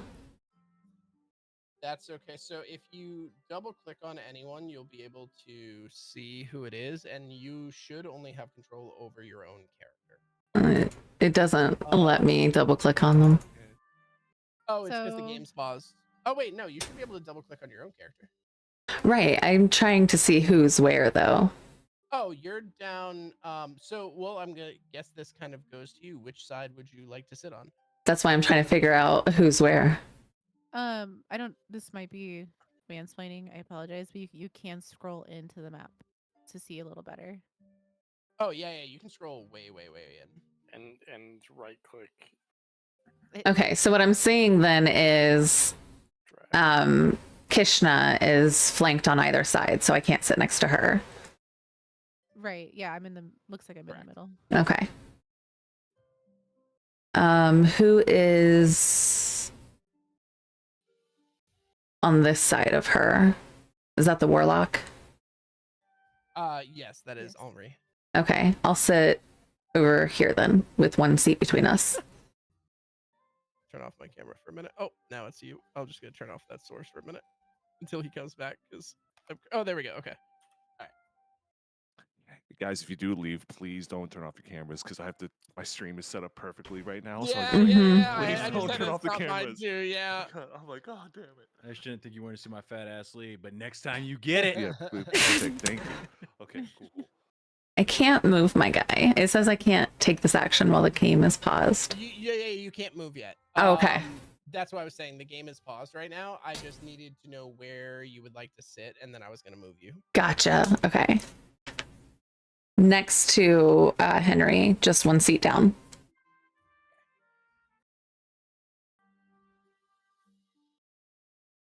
Yep.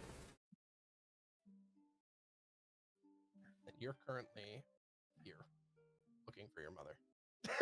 That was gonna be the first thing that I He's just said. running around. I just see a giant I am- fucking guy running around. Like, what the fuck is happening? He's literally walking to everybody, going, "Have you seen my mom?" Can I kind of clock that away from across the way? I'm just gonna kind of. I mean, you would have seen it as you passed him. In all Okay, fairness. perfect. Like, He might have asked you. Are you my mother? Yeah, you might have gotten. Are you? I know who mom? my mother is.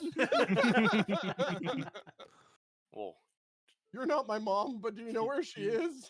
do you know who my mom is? Mom? Ken, is there any way you could turn up your music? Yes. Okay, perfect. So Just a I little can. I bit. need to find a way to turn it up for you guys and not for me. So do me a favor Okay. What's up? and tell me. Hold on. Is that louder for you guys? Yes. Perfect. That's perfect. Can you still hear it that loud? Yeah. No, it's No. it's not there anymore. Oh, well, Okay. yeah, now it wasn't. There we go. There you go. Okay. That's fine. Luckily enough, I'm not reading off an intro anymore, so I should be okay. It is pretty loud for me. I have to double the source so that way I can actually Control it for you yourself. guys. Yeah, because right now it is loud for me. But that's okay. I just turn you guys up a little bit and then we're good. Okay. Okay. Is it okay for your stream? Yep. Okay. Okay. Yeah, it's at like -40 right now for the streams. Okay. All right. Okay, so let me start bringing them all of the patrons in. Go. So he's here. Got.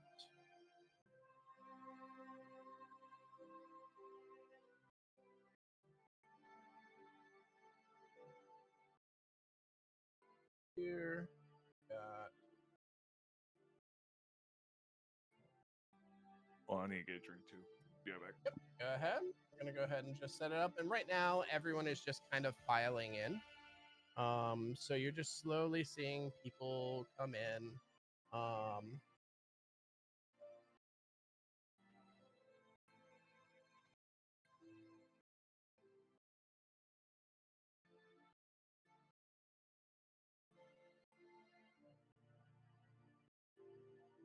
Right.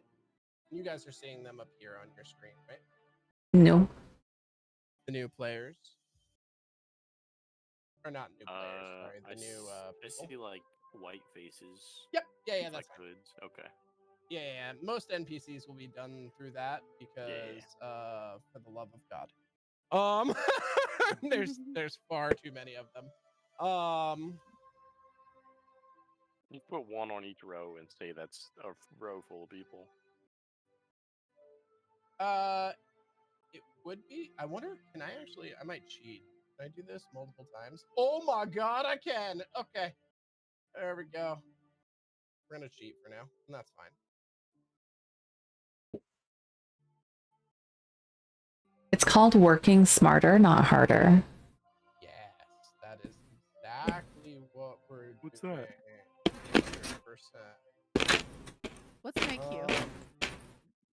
I don't know, but does it taste good? All right. What there does we IQ stand go. for? Does Are you anyone know? asking? Yeah. Does anyone I know? think you immediately get deducted like 10 points for that. Yeah, I know. I forget what IQ even stands for. It's like intellect quotient. I don't know. That sounds about right. Sounds agree. smart, therefore it is. Yes. Indubitably. I concur, sir. Intelligent. Indubitably is like one of my favorite words. Indubitably. Intelligence quotient. I got it. There we go. Yeah. Wow. See? None of us knew. See? Take it back. Right.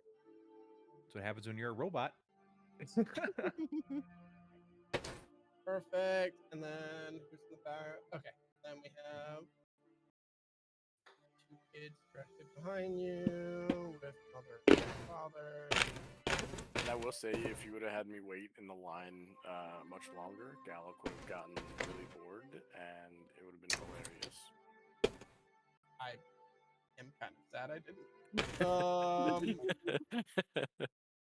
All right. There we go. Good enough. That looks about accurate. All right. And then there should be.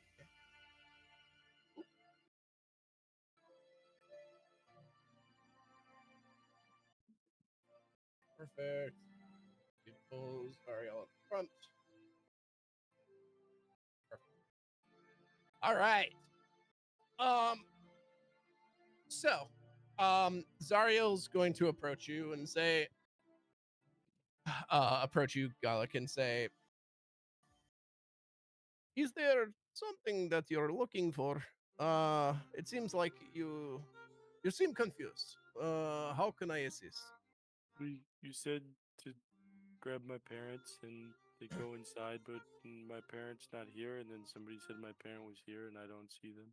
Oh, now hold on. I've never said that parents are required to come in here. Thorin might have made notes that the children should grab their parents.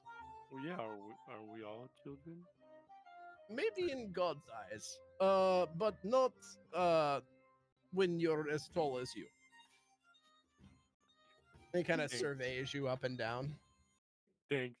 I'm a really big gnome. And you watch as his face kind of like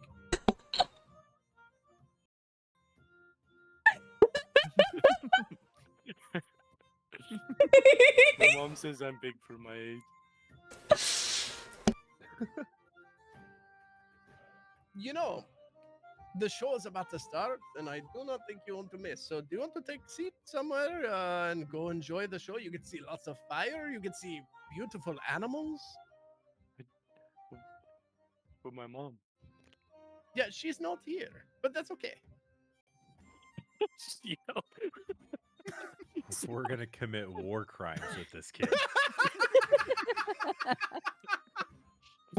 This is no different than Wednesday night, you fucker. You know it.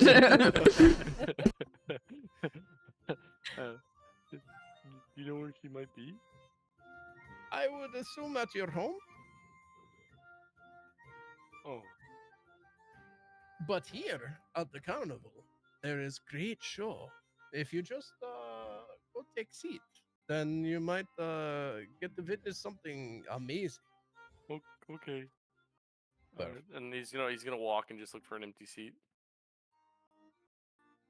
Perfect. Okay. So the closest empty seat would be here. Perfect. Okay. So I am going to unpause the game. Please do not move anything. We're just going to I'm gonna be controlling some stuff and showing you guys around. All right. So as everyone enters into the tent, there is kind of a long pause for a bit, and then the lighting slowly goes out.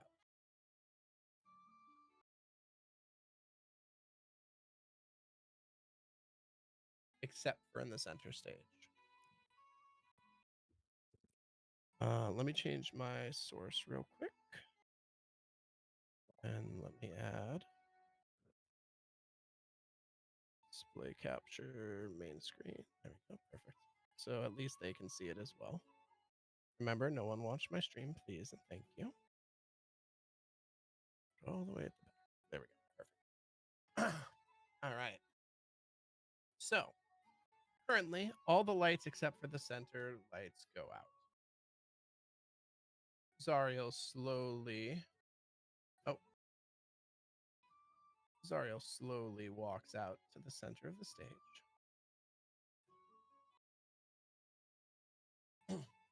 And using a bit of thaumaturgy magic, begins to address you all. He says, "Welcome everyone to the big top tent. Now, normally, we might have 2 shows. Sometimes we have 3 shows. However, tonight, we've expanded one of our shows, so technically, all of you now get 4 shows. That is correct. That is correct. And you're all welcome. There is no extra charge. That is right. That is right. Here at this carnival, we want to provide the best for all of you. So, first, be the first to welcome to the stage our beautiful, our impressive, fiery dancers. And so he begins to clap, and you not sure if it's magic or exactly what's happening, but the cheers seem to be a lot louder than the amount of people that are necessarily here. Like it doesn't quite equate. You're hearing like cheering from like it sounds like a courageous like and like people are cheering. Slowly you watch as Thorin walks out. Thorin begins to take a bow to everyone, and he moves his hands quickly around the stage. As he does, fire begins circling the entire center. He also snaps his fingers, and with the snap of his fingers, each light slowly turns back on.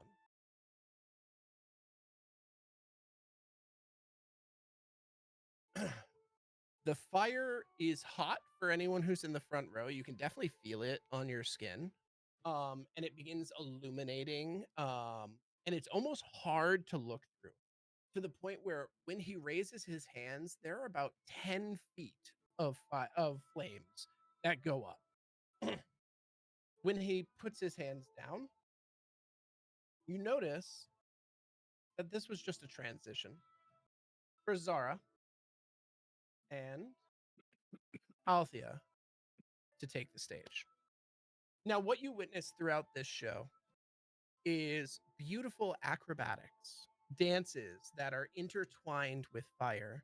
You watch as their material, which you did not quite know, and for some reason was not really discussed with you, Zephyra, but you watch as fire touches this material that you had just purchased, it slowly becomes more and more red.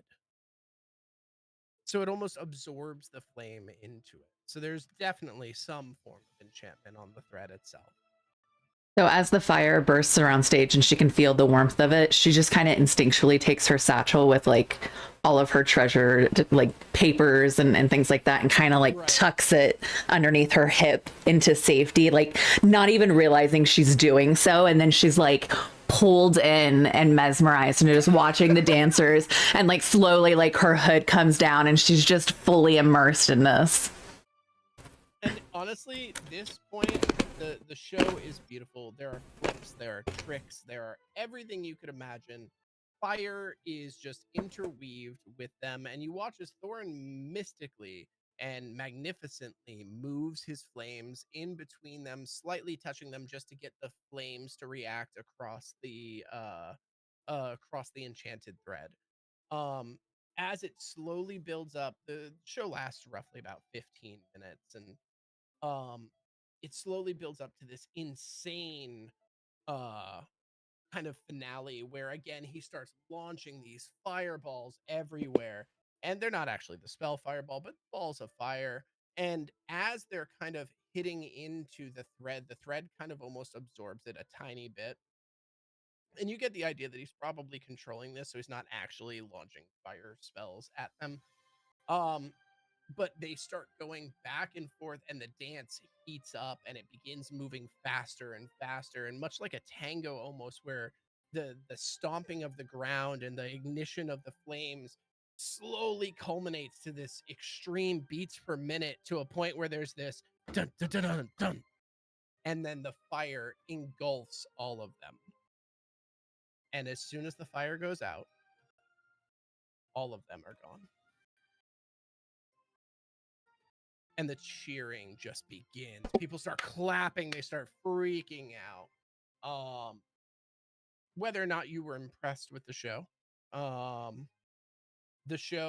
was loud, it was vibrant, and it was very interesting. Next, Dark slowly begins approaching from the side.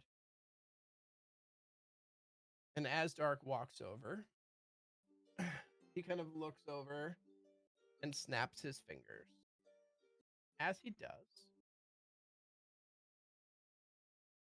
it's over here. Perfect. So I can see this better. Thank you.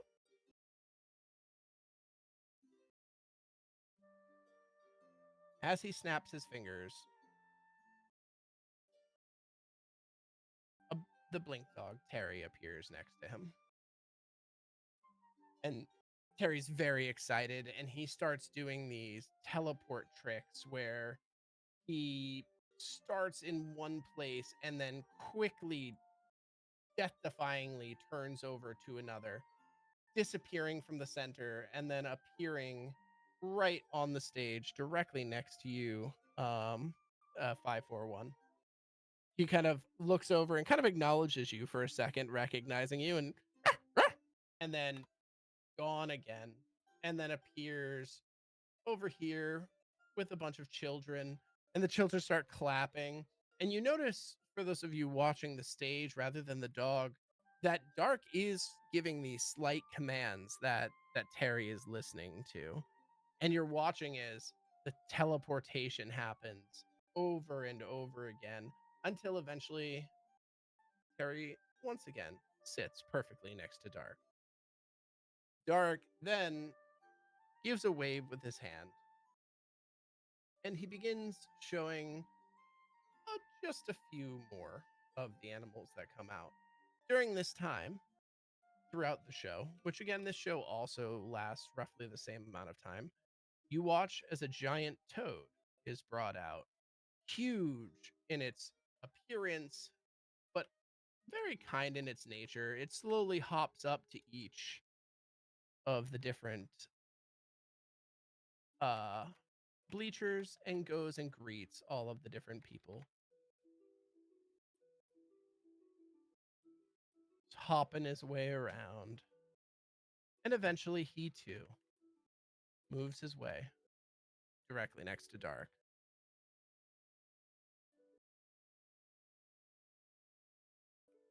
Love you too. I was like, someone has to see this. While that's happening, I'm gonna lean over to Henry and say, I know that dog. That dog is okay. I do not know that toad. I have no idea of its current mental and or enslaved state. That is the ugliest fucking thing I ever seen. Is it?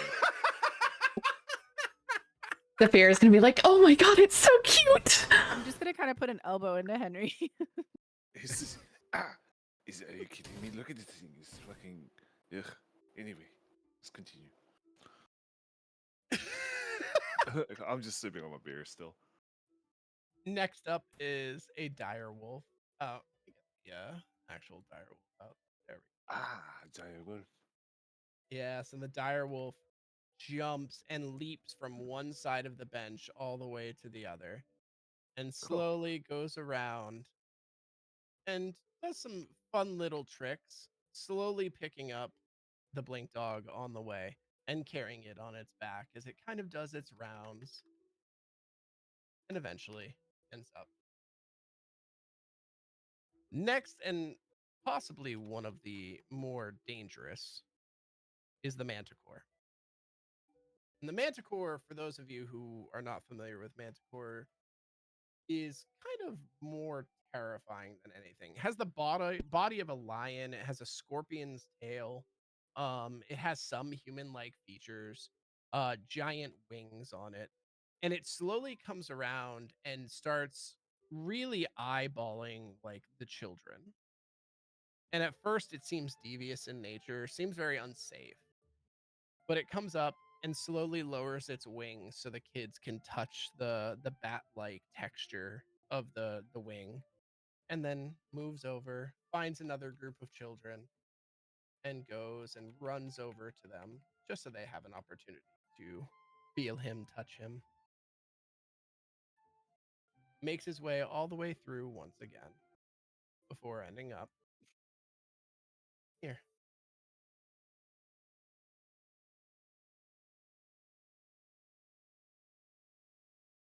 Go. Next up is a beautiful unicorn. It slowly begins walking over and kind of bowing to each person in the front row. It seems very well trained, very, very aware of what it is doing.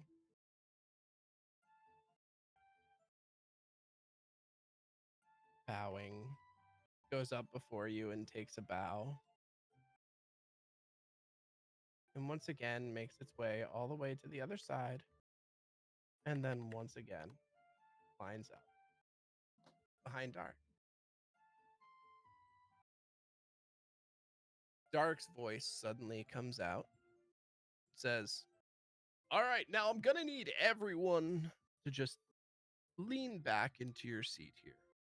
This next animal is quite magnificent, but maybe a little bit too intelligent for its own good. Some people would call it a monster. Other peoples may call it master, depending. But for me, I call it Curidian." And you watch as the floor, as this large sphinx begins walking into the area. And as opposed to all the other little tricks that it does, that all the other animals did, it walks up and surveys. And all at once, inside of your heads, you all hear, "Welcome to the carnival." There's an awkward silence and maybe a little bit of whispering going throughout, as many of you don't know where that voice came from. But matching the eyes of the ever viewing Sphinx, you realize that it is coming from Curidian. And Curidian kind of looks around, focuses its eyes on a few, and you hear someone says, "How could you know that?" And then like some cheering.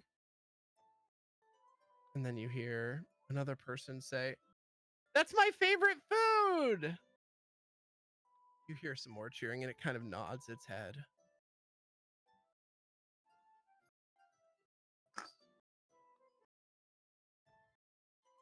Yeah. So its eyes, out of everyone, its eyes meet you, Galok. Oh no. Are you sure? Oh, the dice decide, okay? I don't decide. The dice shows chaos. And you hear a voice inside of your head that says, "Are you still searching?" Like he's just gonna like his eyes are gonna like bug. And like he's gonna awkwardly scoot over to the closest person to him, which looking at the bench they're all the way across the seat. And so he's just awkward, like slowly like, "Did you see that?"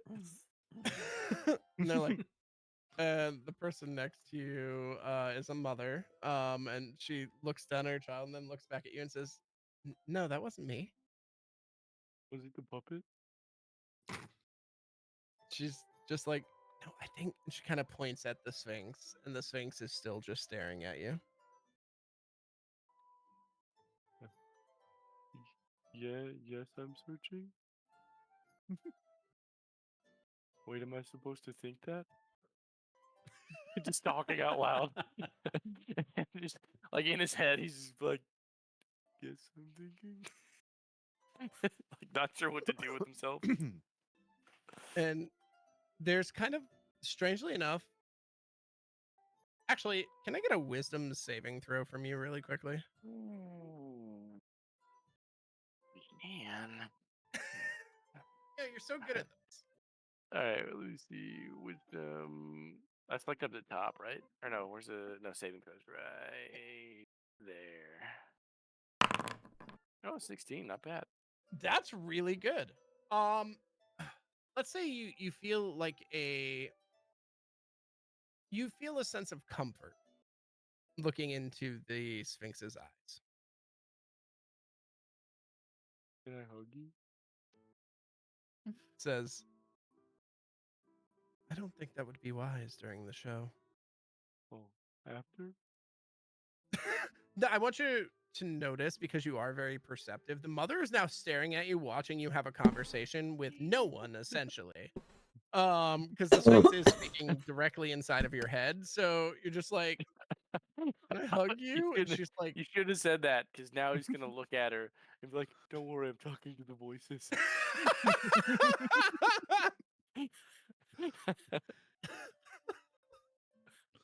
and this Caridian looks over and says, I suppose if you can find me. Okay. And Caridian begins walking over, sits next to the unicorn. At this point, for the next about 5 minutes, you have children who are selected from the audience, actual children, who are selected from the audience, and they are brought in to pet the animals or see them up close. And then one by one, each of them is given the signal, and they are led outside of the tent.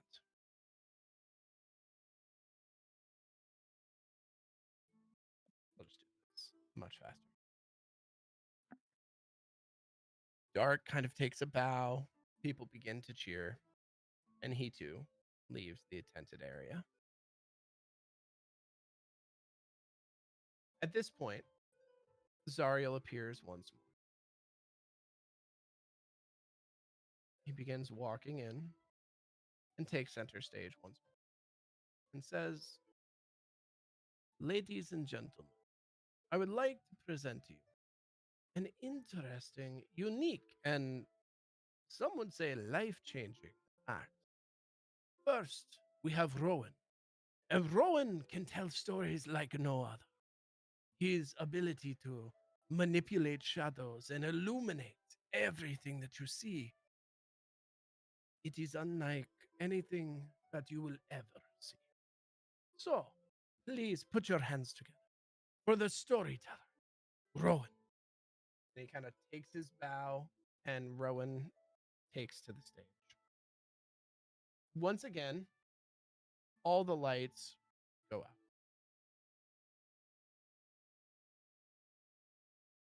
But this time, all of the lights are out. As soon as he takes to the very center.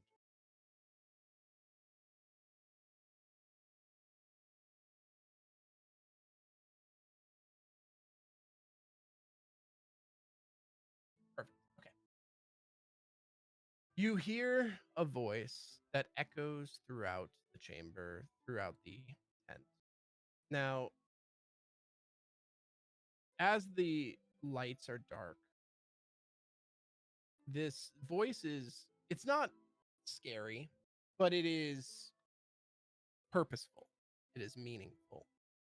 So when it speaks to you and to everyone in the audience, there's a bit of hesitation almost.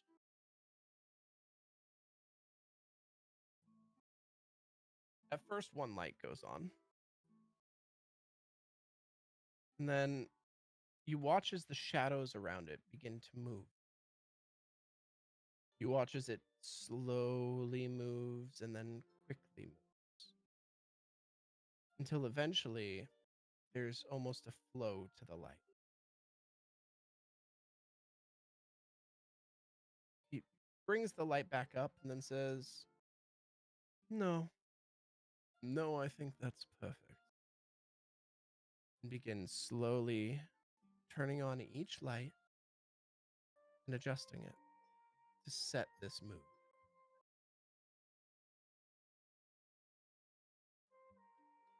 Now, as this is happening, you watch as a lute player comes out and takes a seat. She sits at the very edge of the stage. Beautiful, calm, and just playing the lute so that way it kind of sets this ethereal, ghostly mood for this shadow story. I'm not gonna lie, I thought I could mass change them all, and it's pissing me off, but that's okay. Something we can learn as we're getting through the new software. That's okay. That's okay. Perfect. Do this. There we go. As those lights are going on, and I don't want to like derail this part of it because I'm loving this, but those lights went down, and as Shield starts to see those other lights click on, he's gonna sneak out the back. Okay. And So there is no like exit out the back. They're essentially using like a they're essentially using a like a quick exit entrance type thing. So the only exit really is at the front, like Okay. a visible exit. He snaps his wrist back, and as it does, like half a dagger comes out. Nice. He will cut through the tent and try to sneak out if he can. Nice. Okay, which way would he be going? North. Oh. Because the entrance is south, right? The entrance is south. Yes, that is correct. Yeah, he's gonna go up north, and he's just gonna try and get an eye behind the tent, like where everyone's stage is, and he is checking for you know what. Gotcha. Okay. That's it. Make a perception check. Okay.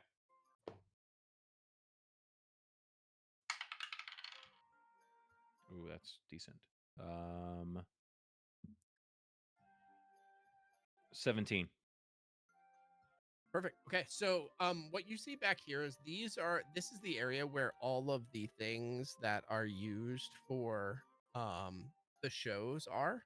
So you're seeing a lot of cages, and you're seeing the animals, and they're all actively being fed by Grom, not Brom.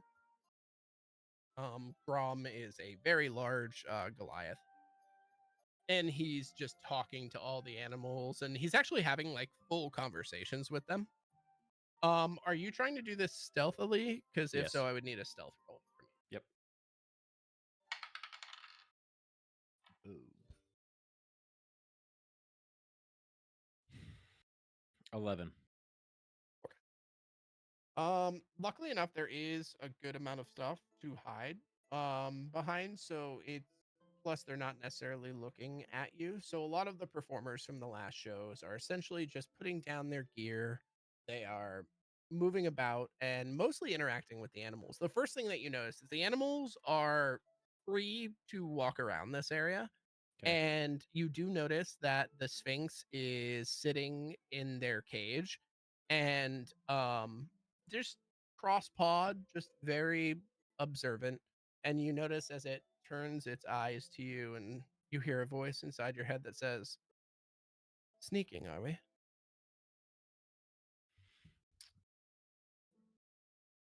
Well, he's not going to try and mess around with it. You're a smart one. I'm looking to see if there's anyone here that shouldn't be here, or that's here against their will.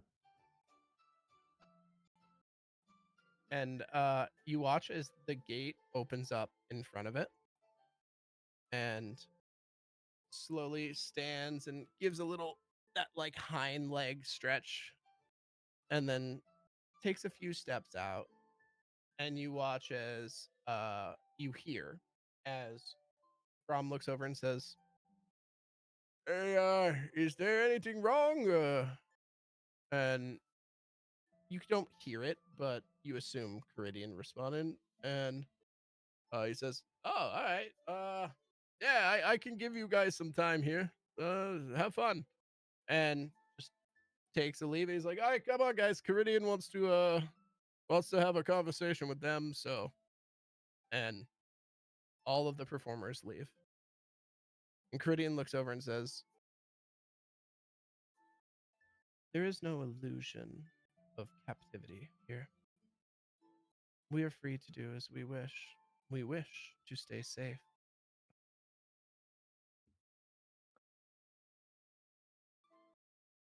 If that is as you say, then I will believe you. Be well.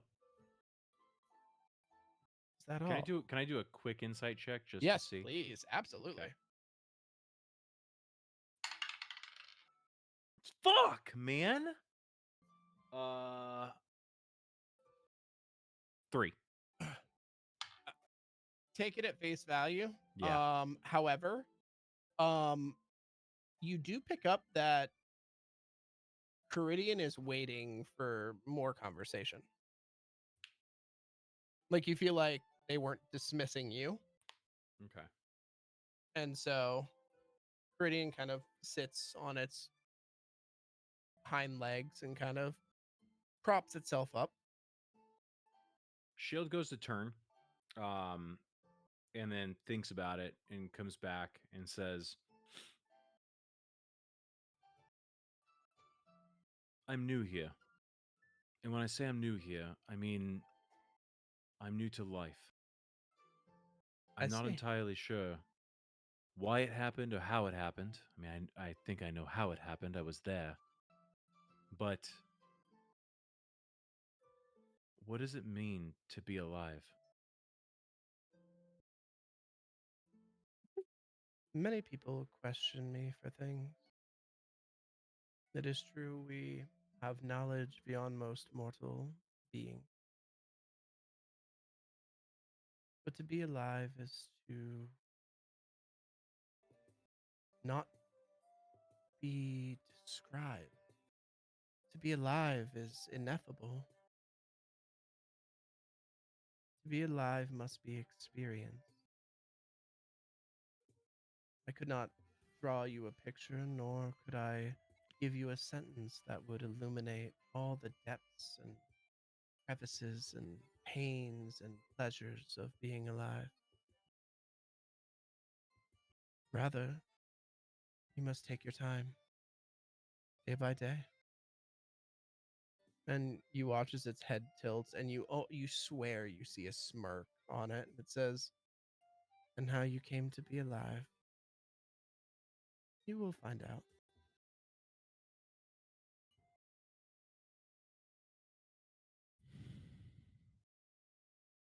Thank you.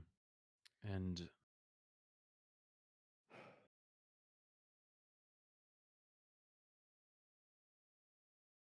I know there's something I'm missing here, but he's just with that he's going to say,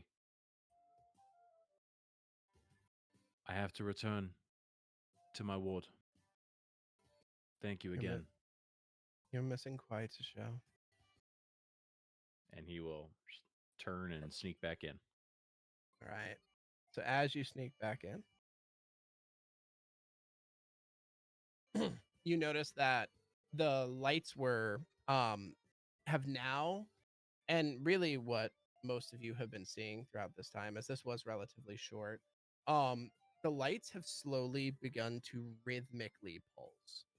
At this point, they are now working in tune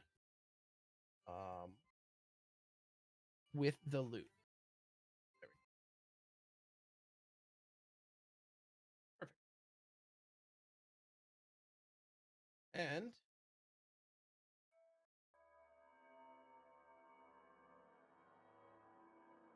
kind of an unease goes throughout.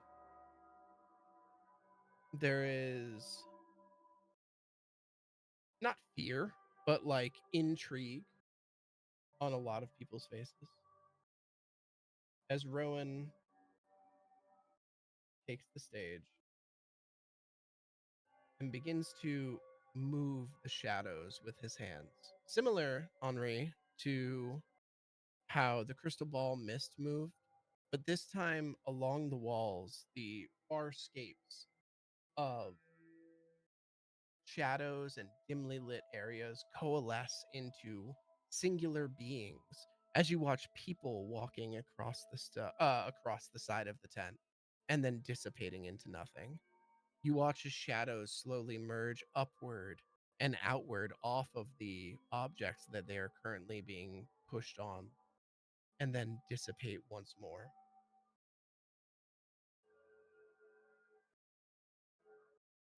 You watch as Rowan expertly weaves so many shadows into so many shapes that each person is almost taken aback by it. Mhm. The interior of the tent is it's dark and minus the dim lights that are flickering now with the shadows. Rowan begins to tell his tale.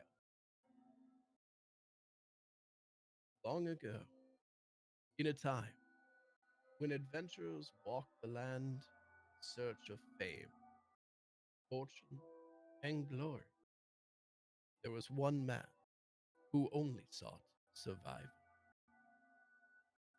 Rowan's voice, steady but drawing in the audience. The shadows on the tent begin to move, forming the outline of a lone adventurer, battered and bloodied. His figure shifts as Rowan continues. He had fought valiantly alongside his party, traveling through dungeons, battling monsters, and uncovering treasures untold.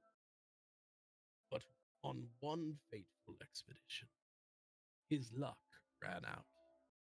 Deep within the labyrinth of an ancient ruin, his party was ambushed by a foe they could not defeat. One by one, his companions fell, their cries echoing throughout the cavernous halls. And he ran. The shadow shows the adventurer fleeing as figures collapse around him, their shapes swallowed by the dark. Jinara's lute strings wail with a mournful keening sound. The echoes of loss reverberate throughout the tent. Desperate to escape his pursuers, the adventurer found himself cornered in a dead-end passage. With no other options, he opened his bag of holding, a magical satchel meant to carry treasures and tools, and crawled inside, clutching the hope that he could find within this limitless space. Rowan pauses, letting the silence hang for a bit. The shadows on the wall show a man stepping into the bag, the flaps closing behind him. Jinara plucks a few sharp, discordant notes, mimicking the sounds of the bag snapping shut. At first, it seemed like his plan had worked. He heard the footsteps of his enemies searching for him outside, their voices fading off into the distance. He was safe for now. But as the minutes stretched into hours, he realized something was wrong. When he tried to leave, the magic of the bag turned against him. The shadows begin to ripple and twist on the tent, showing a man struggling to push open the bag's entrance. His movements are frantic, and you're watching with almost as if you're witnessing it perfectly outlined in shadows. He begins beating at the edge. Unfortunately, doesn't seem like he's able to push through. The bag became his prison. Days turned into weeks, and weeks into years. Though he couldn't tell how much time had really passed. In the darkness, he wandered, searching for an exit that didn't exist. Around him were trinkets from other adventures, lost treasures, broken dreams. The bag was no longer a tool. It was the realm of his own, endless and suffocating. The shadows show the adventurer trudging through the desolate wastelands of floating objects, swords, coins, shattered shields, drifting like debris through a sea of black. Alone and abandoned, the adventurer's mind began to unravel. Hunger gnawed at him, though there was nothing to eat. The darkness seeped into his soul, twisting his very essence. His body withered, his bones stretched, and his heart turned cold. The man who had once been human was no more. In his place was the bagman. The shadow on the wall morphs into this monstrous figure, its limbs extended unnaturally long, its hollow eyes glowing faintly. The bagman is no longer bound by the bag. Every night he slips from one bag of holding to another, searching for the home that he lost. If he doesn't find it, he takes something, looks over at a child, or someone, back with him into the void. And in their place, he leaves a token from his twisted kingdom. A broken trinket, a single gold coin, or perhaps a piece of bone. The shadows show the bagman crawling out of the bag, his clawed hands reaching towards the audience. You hear a couple of the kids start to scream. So beware. Speak too loudly over an open bag of holding, and he might hear you. Whisper, "Follow my voice" 3 times, and you may call to him. But if you do, the bagman will come for you. And once you're in his clutches, you'll never escape. Rowan steps back, his shadow retreating into the darkness. The stage plunges into silence, except for Janara's lute. As the lanterns continue to flicker on, Rowan leans forward back into the small sliver of light in front of him and says, "Keep your bags tightly closed tonight, and pray he doesn't find you." There's almost a nervousness throughout the audience until one of them begins to clap and the others begin to clap. And Rowan takes a step out into the light and takes a bow. He says, "I apologize to anyone who's terrified at this time. My stories can get a little dark, but worry not, they are just stories from long and far and wide. Really, this is more of a showcase of beautiful Gennara's lute, and simply my ability to weave the shadows around you. However,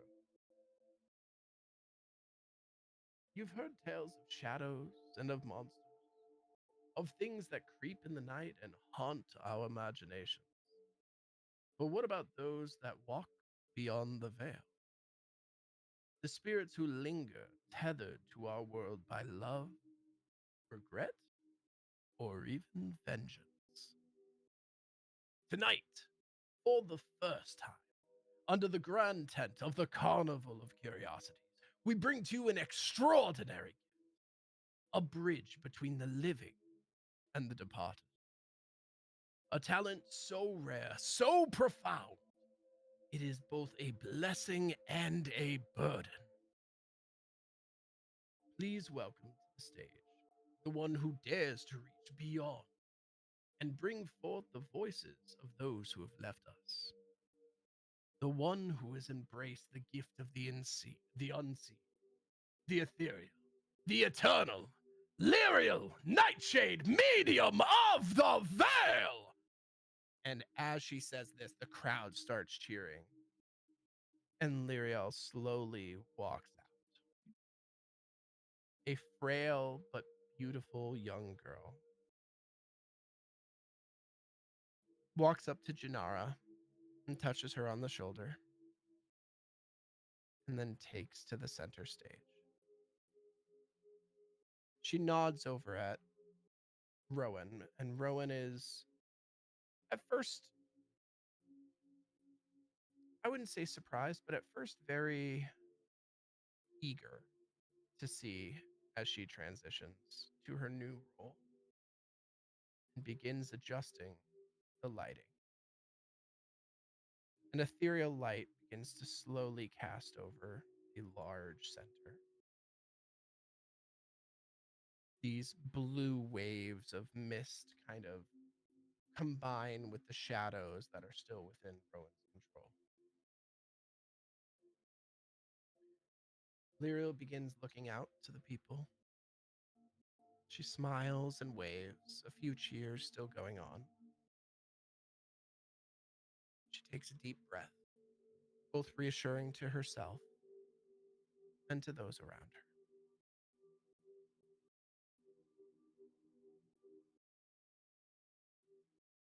She begins moving forward to here. Wait, Ken, is there a way I could like move the map down to the center? Or no? Oh yeah, if you use your right click, it moves. Okay, cool. Perfect. Thank you. Lyriel looks out into the audience. Currently, the audience that you are part of, Galok, says, I will need a volunteer. Immediately raises his hand.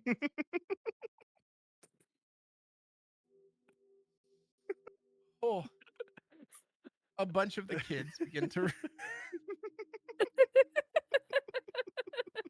so scared. Just pushing kids out of the way. Fuck you.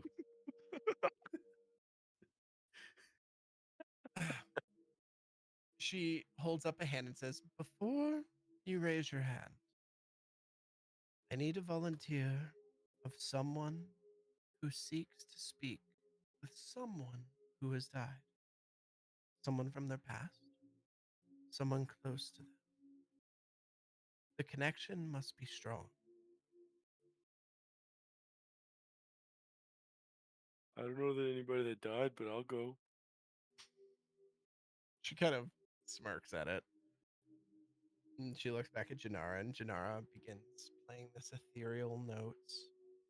She sees a man sitting behind you, and she calls to him.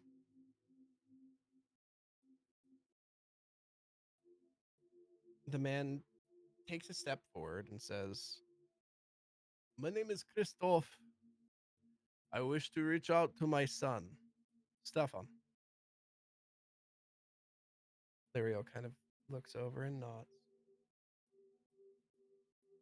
She says, I want everyone to understand spirits can't hurt you here.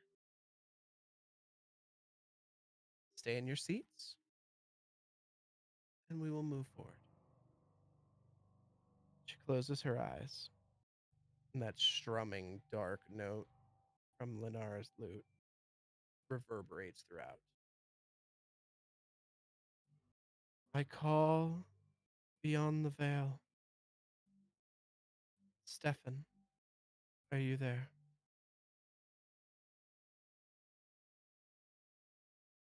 I'm looking for Stefan, the son of Christoph. Bind your soul to me and come forth and speak to your father. You watch as magic begins slowly moving from one hand to another. You hear as the notes of the lute are almost drowned out by voices and whispers going throughout the tent. You hear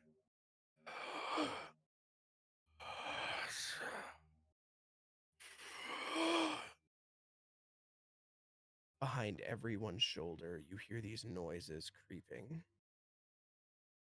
You see someone begin to stand, and Lyriel holds up her hand and slowly tells him to sit. She opens her eyes, and her eyes are basked in that same ethereal glow that now the center of the ring is basked with. She says, I found him. I want to talk directly to him. You see there's kind of a uncomfortable look on her face. She says, okay. Okay. She slowly begins weaving the magic. Stefan, use me as your voice.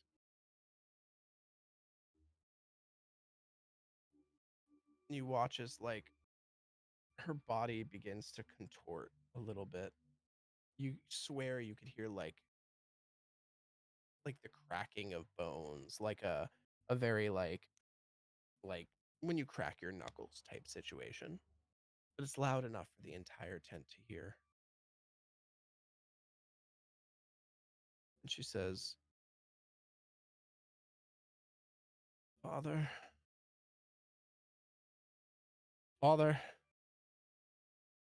where are you? I am here, Stefan. Please tell me, what do you remember? Where's Mom? Wait, what? Where is Mom? Is she okay? There's an awkward silence for a moment. And Kristoff, without any apology, loudly says, You're a fake. You're not my son. Where is Stefan? Janara kind of reels back and I'm sorry. I'm sorry. It doesn't work perfectly. I do apologize. Everyone, please stay in your seats. I'll get it right. Don't worry. This is bullshit. We've waited for how long for this new act? And what? You are a fake? You are phony for us to what? Tell you our secrets? Is like, this is bullshit. And he begins to walk towards the door. At which point she turns over and she says, please just sit, like, please sit down. This voice echoes throughout the entire tent. An unease kind of fills the room.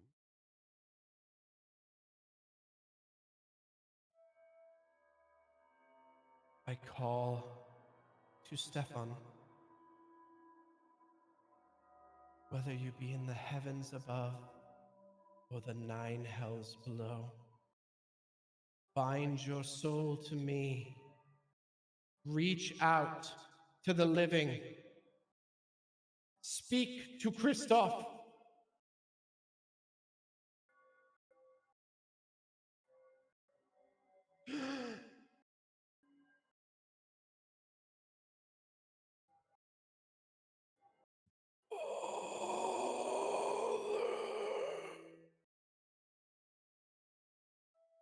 Kristoff. Kristoff, is that you? Father. Why?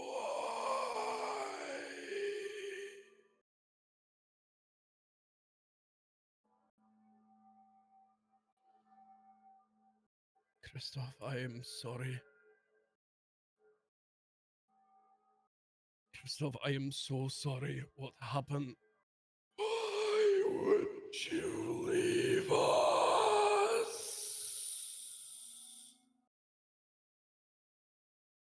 You notice an embarrassment and tears begin to roll down Kristoff's face. I couldn't know what they were doing. I had no idea. You have to believe me. What happened to you and your mother? Look, if I could take it back.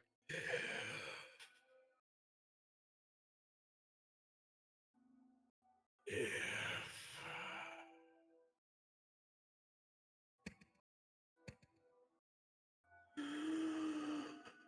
I listen to mother scream day and night.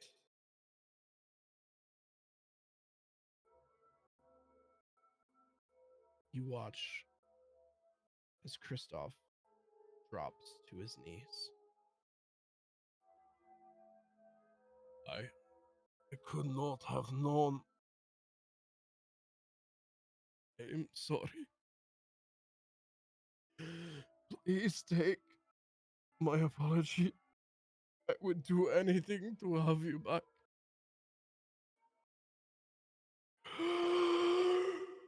Anything.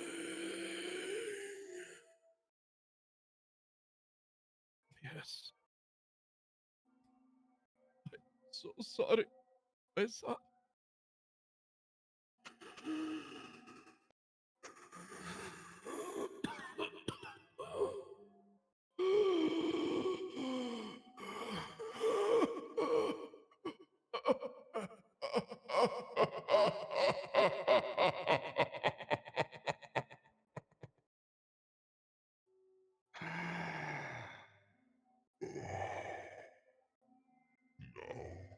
sorry. Mother is screaming in the third layer of hell, and now you're sorry.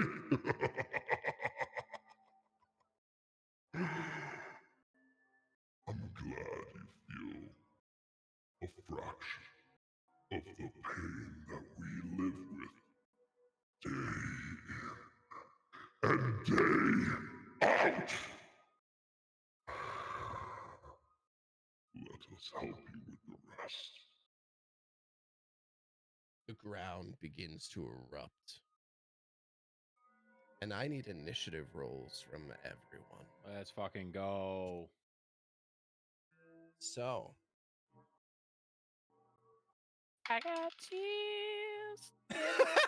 No, I was waiting for Levi's character to be like, "Oh, what's happening?" I didn't want to Like interrupt. low key the whole time, bro. Yeah. I didn't want to interrupt, but I wanted to be like, "You called me." Oh, Yeah. thought I gosh. was being called on. All right. As soon as that voice changed, that pistol is in his hand. Awesome. Awesome. And Oh, it says there's no combat encounters. that's I okay. can't. I got you. Don't worry. You know what? I'll manage that. I'm out of I was combat. ready. I was locked in. Bro, yeah. All right. So, go ahead. Perfect. I got a 7. I'm sorry. Can somebody tell me where to find where to roll for initiative? Double click on your character, and then on the left side, you'll see under your picture, you'll see initiative, walk, and proficiencies. Thank you. Yep.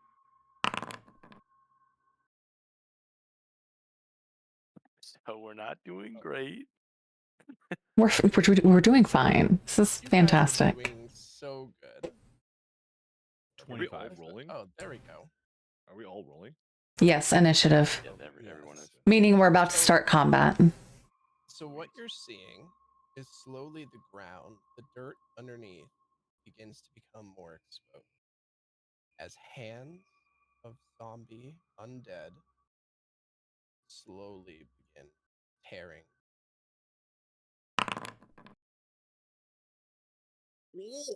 Oh, it's a good thing. Got it. It's a good thing the Got a warlock. Yo, 19 plus 2, bro. 21. Plus 4, honey. Plus 4. Oh, sorry. Plus 4. 23. No, it already added for you. Oh. Yeah, that's your total. Yeah, it tells you your It gives total, you but the it total. it gives you the 1d20 plus, and then what you're, Okay, so 19. and then it gives you the total. Yeah. My fault, 19. Sorry, excuse me.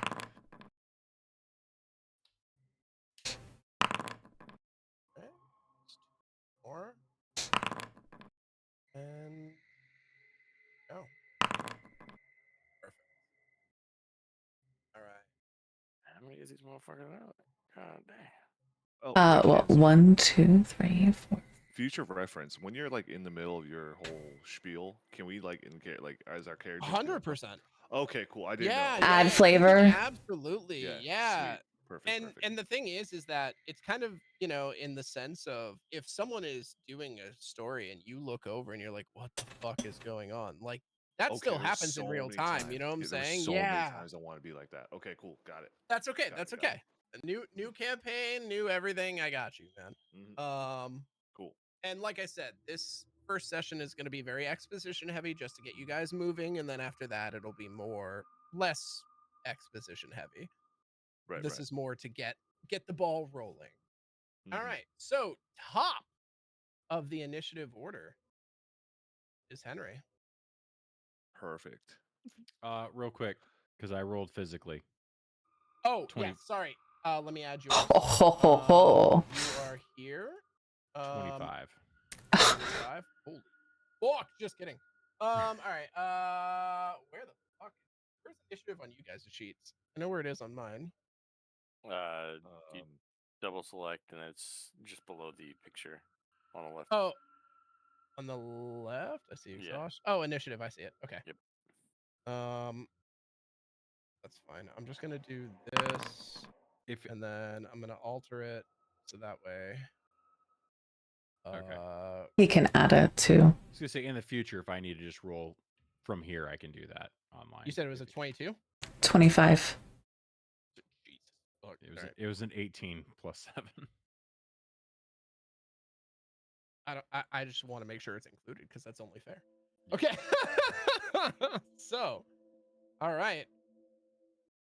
At this point, people begin screaming, and the first thing, as soon as that voice kicks in, you initially grab that gun, and you watch as a ghoul jumps out from the ground and tears into Lyrael. And she, for all intents and purposes, goes down for the count. She is currently in a pool of blood. And this is how combat will start. Shield, what are you doing? All right. He sees that, and if he's seeing the psychic go down,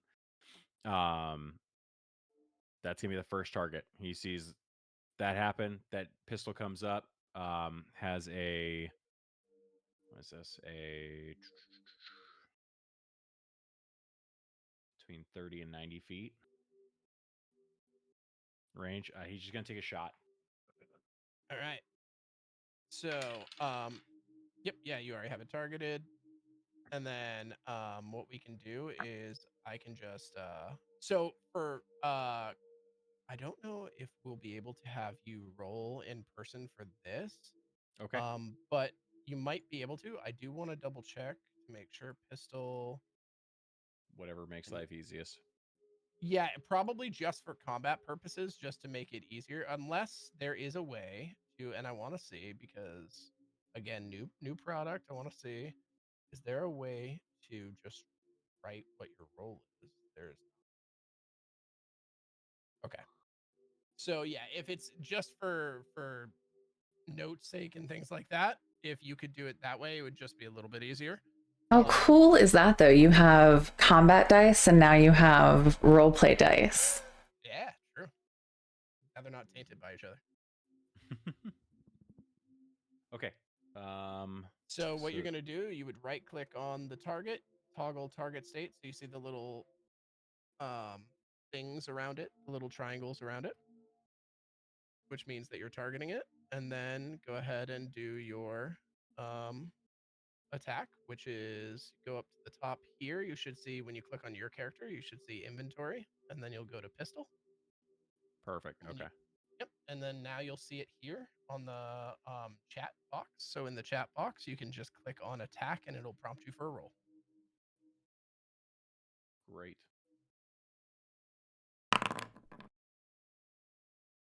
Bummer. All right. So the first shot rings out. Unfortunately, it just goes right by.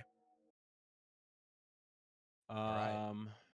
And then I just want to the stands that are behind us, are they all the same level or are they higher as they go further back? They are slightly higher. Okay. I want to go back to that third set of stands and just try to get some height. Perfect. Go ahead and so if you click on your character, you can actually use your directional keys to move your character now. Oh, actually, you won't be able to because technically it's not your turn. I'll do it this turn, and then because I moved you Cool. in order. Oh wait, that would have. Now you can move your character. Anyway, but That works. yeah, perfect. All right, and is that ending your turn? Yeah, that's it. Perfect. All right, Henry, you're up. All right. So I roll, right? Yes. Or okay. Gotcha. Well, it depends on what you want to do. I mean, I'm too far away from the main target, it looks like. So I do want you to remember, go ahead and look at, so click on your character and go ahead and look at your spells and look at the range of Eldritch Blast for a second. I just where do I find my spells? Yeah, so if you click on your character and you see it's on the right hand side, you see tabs. It's going to be the fourth one down, I believe. Yep. Spells. Or you can just up here in the top left. So whenever you click on your character, you should have a little cheat sheet up here. Yep. I get it. And if you highlight it for long enough, it'll just read it out for you. I got burning hands. Yep. Go ahead and look at the range on Eldritch Blast. The range 120 feet. Okay, never mind. I got plenty of room. Okay, cool. So I'm as a definitely- warlock, it doesn't Mhm. really matter what spells you get. That's your bread Mhm. and butter right there. That's your Okay. baby. And this guy right here in the middle of the stage is our ghoul, right? Or the person we're trying to mainly This defeat? guy right here, correct. Yes. Yeah, So you okay. would want to So in that right click case- on him and then click on the little target, which should say toggle target status. And Uh-huh. then you should see little things targeting him when you do. Yep. Cool. So Perfect. I'm going to roll then in that case. So go up to your spells, click on Eldritch Blast. Okay, Eldritch Blast. All right, normal. Yep. And then go ahead and roll normal attack. Lord help me. That's gonna hit. 25. So now in the chat, do you have the chat Oh. open on the right side? No. Now you're gonna click. Wait, you don't? I do. Sorry. Okay, I do. perfect. So do you see how it says attack and then damage? Go ahead and click on damage. Hold on, let me jump to the bottom. Attack and damage. Oh, attack. Okay. No, now I'm you gonna already roll. you already did Oh. the attack. So now roll your damage. Damage. Got it. Let me just make sure I do this right. All right, damage, normal. 5. Damn it. All right. No, that's fine. It's So pretty good. Okay. yeah, that's pretty fucking good. You're At not low basing level. that one off of a 20. You're fine. You're rolling a 1d10 and got half. By the way, you accidentally targeted yourself, so I'm just gonna go ahead and hit him for 5 damage. How did I hit? Oh, okay, gotcha. That's Oh, okay. I did. So I did. yeah, so another thing that you can do is in the top left-hand corner, you have select tokens, you have select targets. So if you click on select targets and then you click on anything, it will target that person and apply your attack or whatever to that person. Okay, cool. All right. Do you have any movement or would you like to stay where you are currently? I'm chilling. Chilling? All right. Mhm. All right. So 5 damage taken. End of turn. First skeleton. Okay. So he is going to run up to Janara. Target her. And you're going to attack her.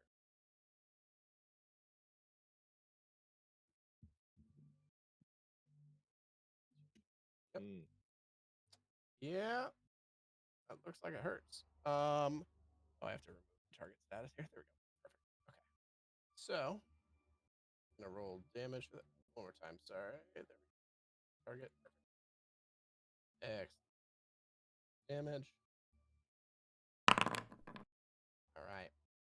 So he's gonna slice into Janara as the skeleton slowly walk. Whoa, who's fucking around with stuff?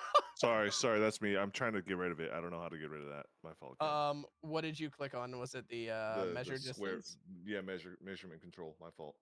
That's okay. So I should be able to. Hold on. God, I was trying to see how far something got it. was. Boop. Yeah, thank you. That's okay. That's what it's for. Okay, cool. So there you go. I got you. Thank you. So, okay. So Janara gets slashed as she's pretty scared and kind of awestruck at this moment. With her loot in her hand. That's gonna end his turn. This skelly boy is gonna move up, and he's gonna see that you just attacked someone, and he don't like that. So he's gonna remove his little short bow, and he's gonna swang on you, sir. And that is I gotta target this guy. That is a 17 to hit, which looks like it beats your AC. So he's gonna kind of reach back with the short bow and then looses an arrow at you for 3 damage. Henry, do you know what the armor class is like for you? And do you have any armor that you're not currently equipped? No, I'm in normal clothes, but then again, do I have any? I have mage armor. Is that a That's a thing? spell. Yeah, that's a spell. Oh, Yes. so is that considered armor, or then no? I have no armor on. You have to cast it in order to use it. Okay. Let In me that just case, pull yours up real quick. So your AC Mm-hmm. is the number that's in between, like the middle of your portrait. It looks like a little shield. Mage armor for you, you can cast it, but it does take like a full action. So it's not like you can't use it as a reaction, like seeing it come at you and like cast it.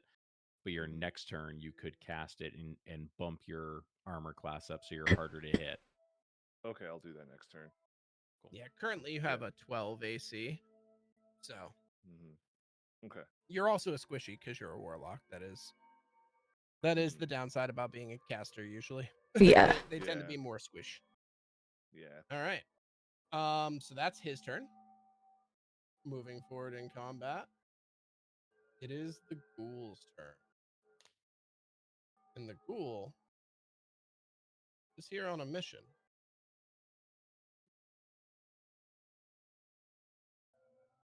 He runs up and targets Kristoff.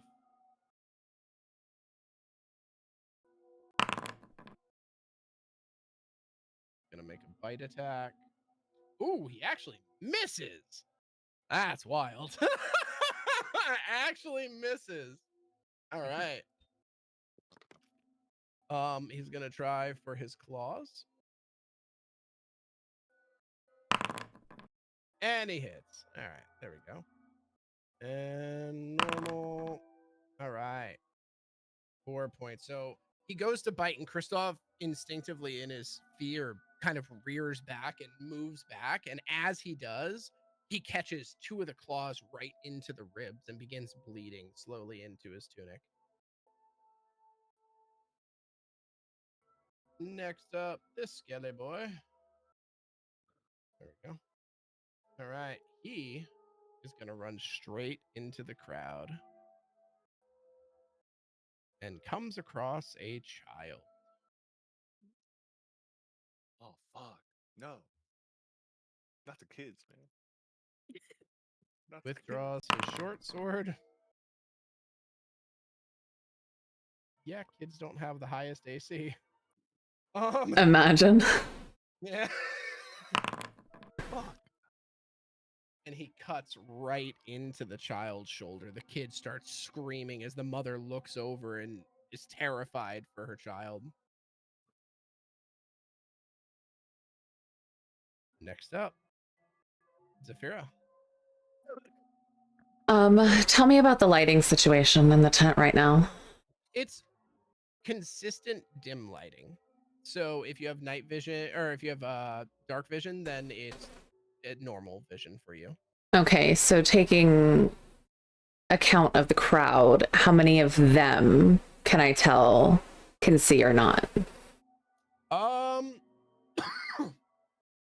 From the panicked looks on their faces, and they will have a part in the initiative.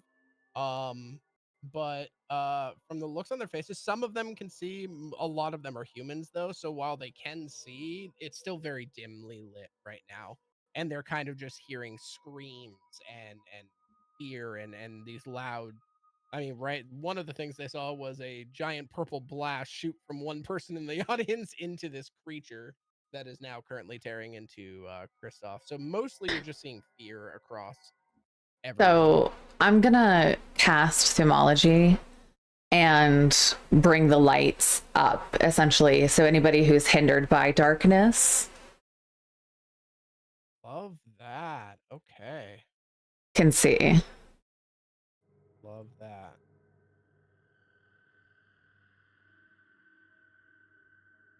All right. So while I do that, all right. So thaumaturgy, perfect. Go and you bring them back to their original torch states.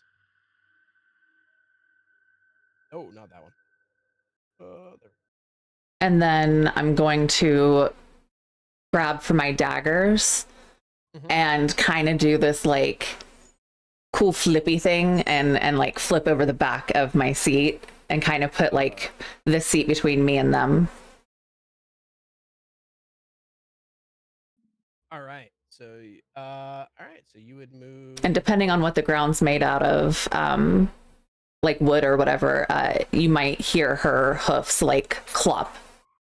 So the ground isn't made of wood. You guys are on a dirt platform where they kind of clear it out. However, like this is more packed dirt in this area. And then so yeah, so go ahead and take your character, click on your character, and just hit up on the directional keyboard on your keyboard. Yep. Perfect. All right, and that'll be my turn. Awesome. All right. Skelly boy. All right. Oh, this one. Perfect. All right. So this one.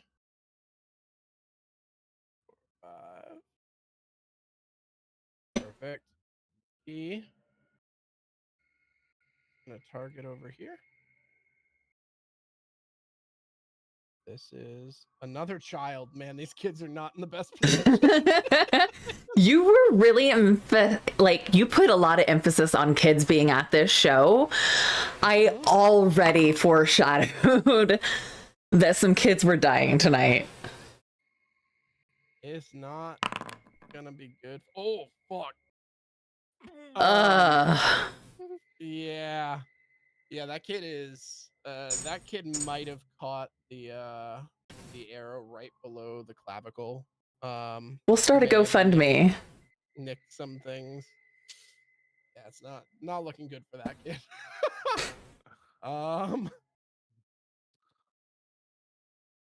Galok, you're up.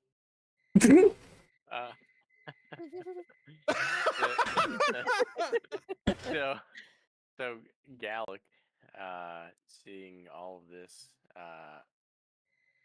chaos, is gonna look to his left, to the mother, who is currently reaching over her child and like trying to hold on to the child desperately. Yes. And the first thing he says are these the puppets? They seem kind of mean. And she looks up and she's like, "No! They're not the puppets. No, they're trying to kill us!" Oh.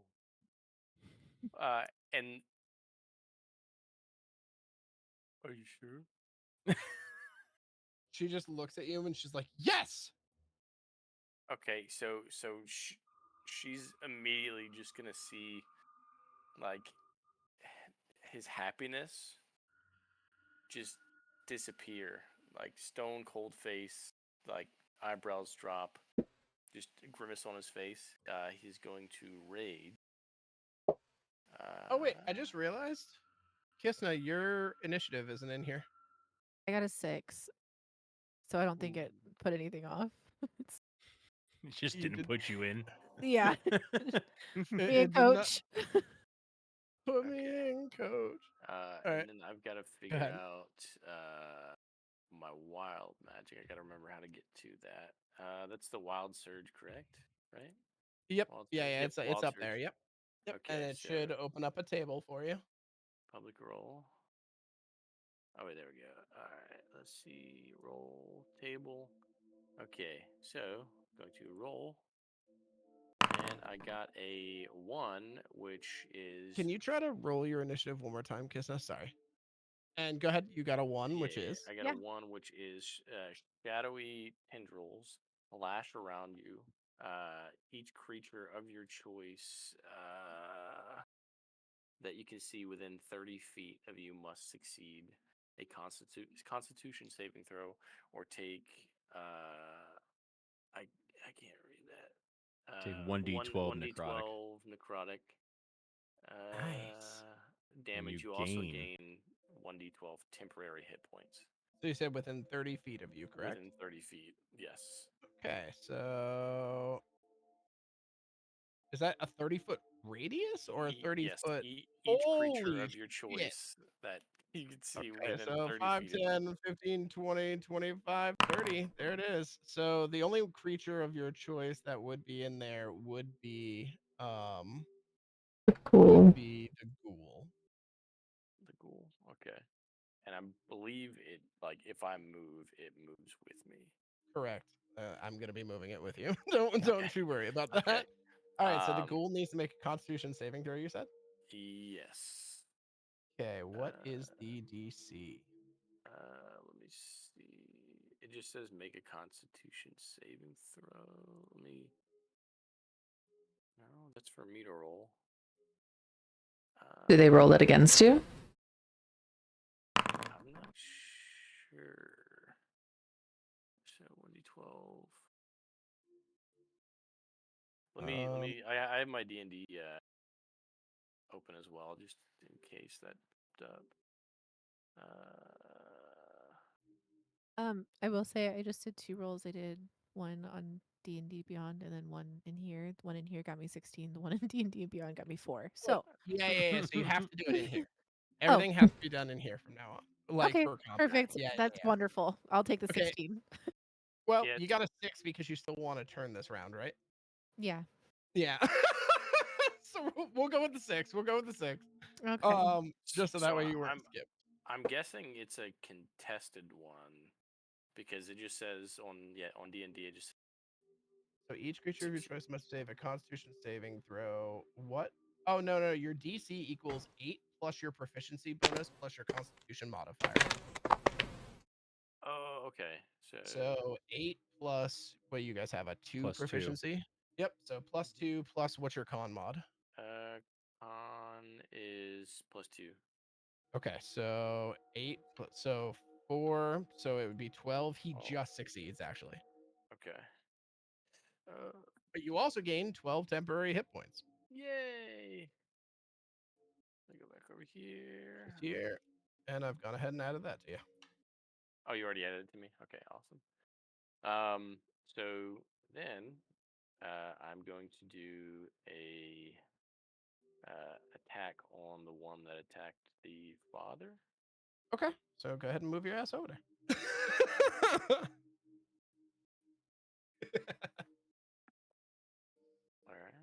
All right. So right click target toggle state, and then beat his ass. Wait, target. Where? Oh, now the other one down in the bottom is in the radius. But it's not letting me target him. So if you hold on. At the top left, you should see the select target. Yeah, do you see the little thing way up? Okay, select. Yep. And then click on him, and you should see little like things that go around him. Triangles. Right click on him twice. Oh, okay. There it is. Nice. See that? All right. How did I know that you would like research Foundry as? Like as soon as I told you that I was using Foundry. Great I love this. axe. How did you know the nerd would nerd? Yeah. 14. Ooh. Jesus. Yeah, that's going. Yeah. Hey, that hits. 541, your nerd showing. Excuse me. Damage. Actually. We're gonna roll. Actually. Nice. And then I gotta figure out what my bonus actions are. Or is rage a bonus? Rage is a bonus action. Rage is bonus. Okay. Yep. So Perfect. that's your turn. Yep, that's me. All right. Does the other thing need to do a Constitution save now? So I don't actually see something that says that it follows you. I just see something that says every creature within 30 feet of you must make it. Okay. So I don't believe it follows you. I think it actually is just kind of it happens as soon as happens. Okay. Yeah, and then that's it. So Okay. all right. So moving forward, we have the Skelly Boy. Boop. how far can I go? I can go this far. Damn. All right. Well, this middle-aged or not middle-aged, younger tiefling guy about to have a really bad time.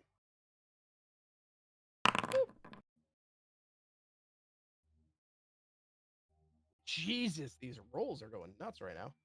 All right, yeah, that's gonna do damage. Oh fuck. Yeah, he shot him straight through the throat. Oh shit. Yeah, so he just This is getting serious. yeah. So you watch as the skeleton kind of hobbles over, pulls out its short bow, and then just almost point blank, just and it pierces right through his throat, and you just watch this. I turned the lights on just in time. Yeah, now everyone gets to watch murder. All right, Kysna, you're up. All right. Shit. I know you've explained this to everybody, but I am a hands-on learner, so It's okay. so moving. Oh, okay. So How what? much- Do me a favor. Grab your character and drag it really far. And what you'll see is, do you see as soon as it turns yellow? Yellow means yeah. you would have to use the dash action to get there. Which would take your As long as it's action. green, yeah. So as long as Which it's green, one's- you still get an action and a bonus action. Closer to the children. You know what? We'll go here. Okay. All right. So now you double right click on whoever you're targeting. You should see a little like beep, beep, beep thing going around it. Mm. Ah, there we go. Okay. All right. And now in the top left-hand corner, you will Mhm. see your like weapons, it'll say like inventory or spells, things like that. Okay. Yeah, so I'm just gonna run up and try and take them out with my mace. Fuck yeah. Beat Respect. its ass. And normal roll. So one homebrew or not homebrew, but home rule that I do play is 180-degree flanking. So if you are flanked at 180 degrees or you flank someone at 180 degrees, it's considered at advantage. Okay. So it's just because you're surrounded on all sides getting attacked. So it's much more difficult to defend yourself. Yeah. Okay. So do I roll again? Nope. No. Okay, You're not okay, flanking okay. it. No. Yeah. If let's say he was here, Mm-hmm. then you would be flanking at 180 degrees, so you would get advantage at that. Oh, okay. Makes sense. I got 13. Let's see. Yep, that hits. Hell yeah. Now you just click on the damage, which is to the right over here. So if you go into the chat window, Yeah. Mm-hmm. yep, and you scroll all the way down, you'll see you used your mace, and you'll see attack and damage. Click on damage. Yeah, Ken, that's the flanking rule. But the flanking rule is a choice from a DM. It doesn't have to be put into their game.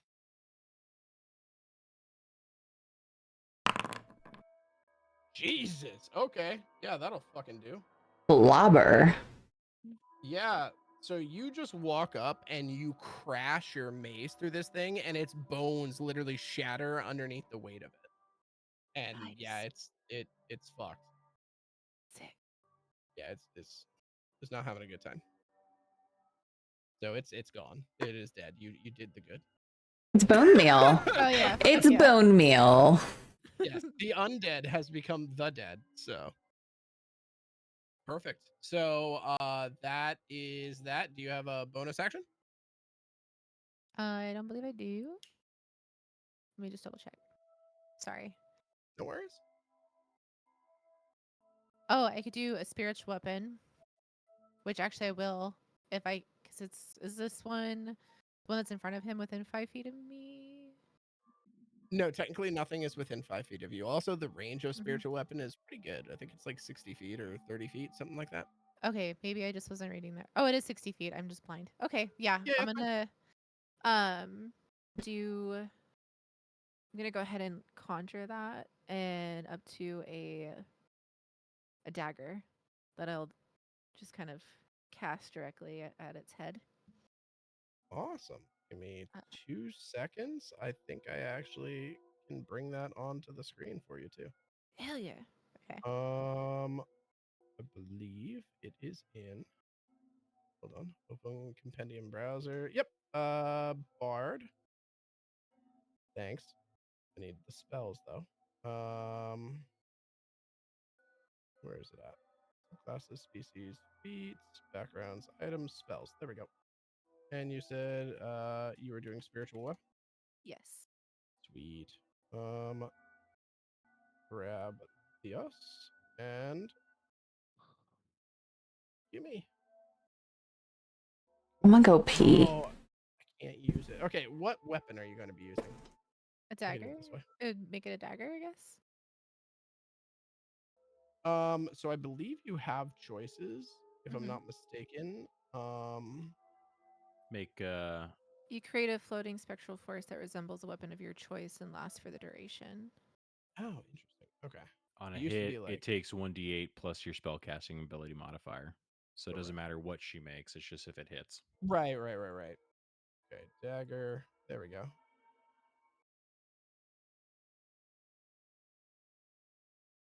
You just not.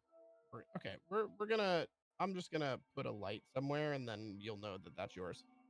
Okay. I'm still. I thought I added the module for the spell effects. Where are you placing it? It's gonna kind of like conjure in my hand and I'll direct it directly at the head of hold on, this guy. So, Mm. okay. Okay. Is So that I'll not put it right here. So spiritual. Mm. Hold on a second. So, spiritual weapon, it's floating. It's Mhm. already floating. That's like part of what it does. Okay. And then what it does is, you can cast it Mm-hmm. as a bonus action, and then depending, you can utilize that bonus action to also make an attack with it. But Okay. it's like just like a floating weapon, so it's not something you actually like hold. It's something that just like you conjure into existence out of radiant light. Yeah, it's kind of what I was. Sorry, I wasn't explaining that. Well, just kind of like Oh, that's okay. casting it, with my hand, but Oh, like I see what like you're saying. like Yeah, yeah, yeah. conjuring it so it comes up, but it's not. I'm not actually like gripping it. Just kind of like sending it Perfect. off. There you go. So we'll just use that for now. And Okay. that is where it is. And it's making attack. Mm-hmm. All right. So go ahead and I believe if you go into the chat, Mm-hmm. so go ahead and cast the spell. I'm not seeing it. Let me see. Spells. Do you not have it prepared?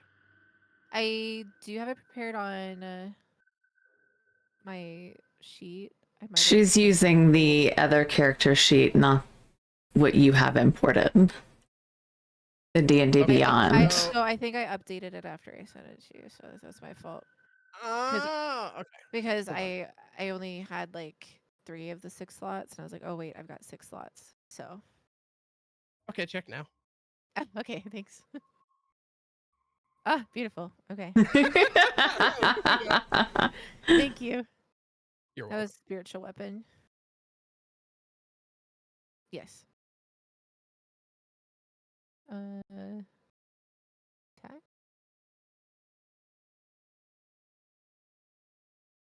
There it is. Yep. All right. Yeah, that's definitely gonna fucking hit. Go ahead and Oh, roll yeah. damage. Okay. Yeah, I don't think a 21's gonna hit. Actually, it's gonna miss. Fuck. All right, yeah. Yeah, so the dagger comes out and just and kind of slices into the bone as it kind of All right. And that, unless you have any more movement or anything, is your turn. Um, You also have a free think action, so you could like yell and be like, "The fuck!" or whatever. Doesn't The really matter. children. The children. Just yells at the children, not save them, not.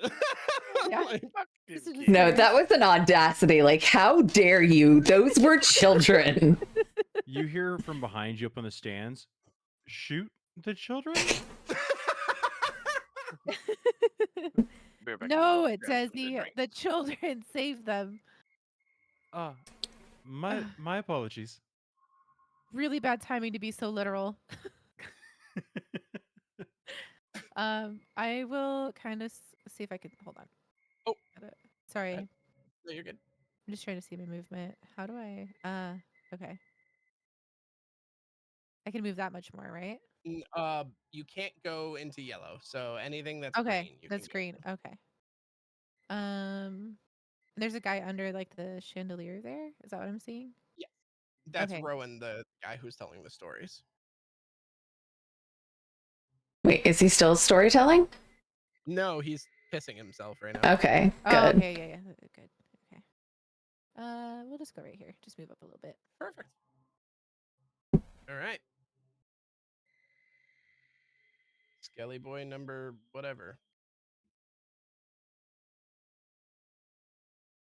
Gonna walk up to the guy who's taking a piss right now in real life. And he's going to attack him. Boop. Okay. So pulls out his short sword and bam!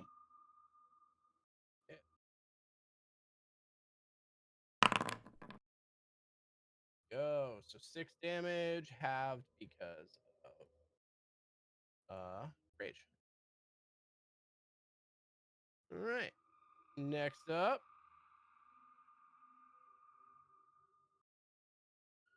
is this one. And this one. Oh, can't reach you.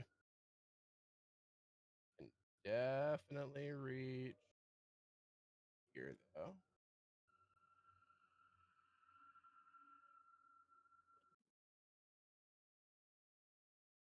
Right. He's going to attack Janara.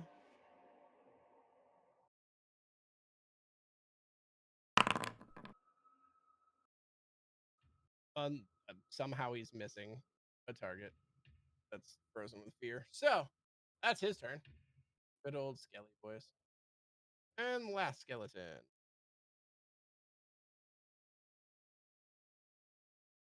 I can hit you from here. No need to move. All right, this one's gonna target you, Kysna.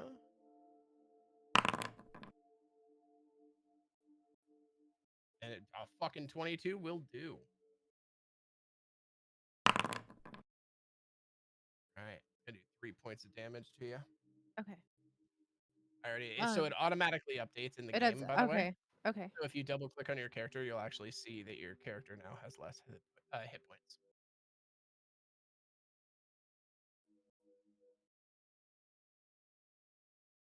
All right. That brings us to the top of the initiative order. Shield, you're up. Badass. Okay. Oh, wait. I'm sorry. That does not. I apologize. These people are going to move their distance. These people are going to move their distance.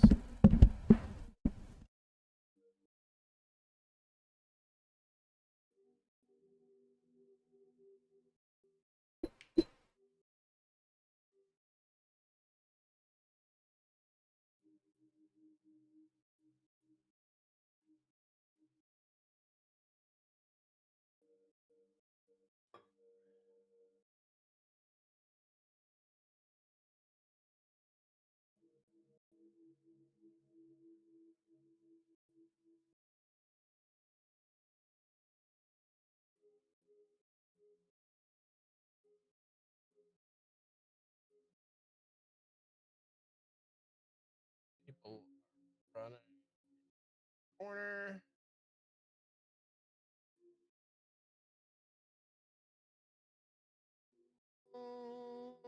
I mean, the kid doesn't know any better.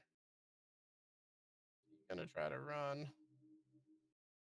And in trying to run, provoke an attack of opportunity.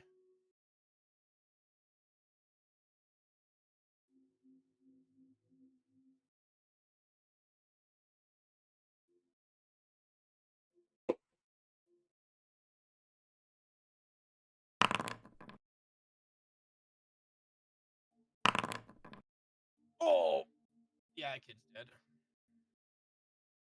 As the kid goes to run with his mother, he just goes down. Hey, And we know it's- someone who could reach him. She's also bleeding out Hmm? currently. Mm. So she's not doing great. All right, so people are mass fleeing at this point. Now, Shield, please continue. Okay. So the skeleton that is north of Kysna, that skeleton's dead, right? Correct. Okay, great. Would it make it easier for you guys if I just delete them if they're dead? Yes. Yes. That'd be great, please. Done. Okay. Well, also, should I leave the dead kids? Yes. All right. So yeah, Shield sees this, guy attacking Kysna. Sees people start to go, and he says, everyone, please leave the tent in an orderly fashion. And then he will let me see how the fuck do I make this happen? Here we go. I don't want to go to yellow. Well, technically, you can if you want to use your bonus action. No, I don't. So we're gonna move here. All right. So since Kysna's there, I should have advantage on the skeleton she's fighting. Yes, yeah, because someone else is taking its attention. Yep. Perfect. Okay. So he's gonna go ahead as he's walking. He reloads the pistol. Goes ahead, takes aim at this guy, fires with advantage. 18. Damn. Yeah, I think that'll do. Terrific. So then we are gonna roll. How do I get my damage for this guy now?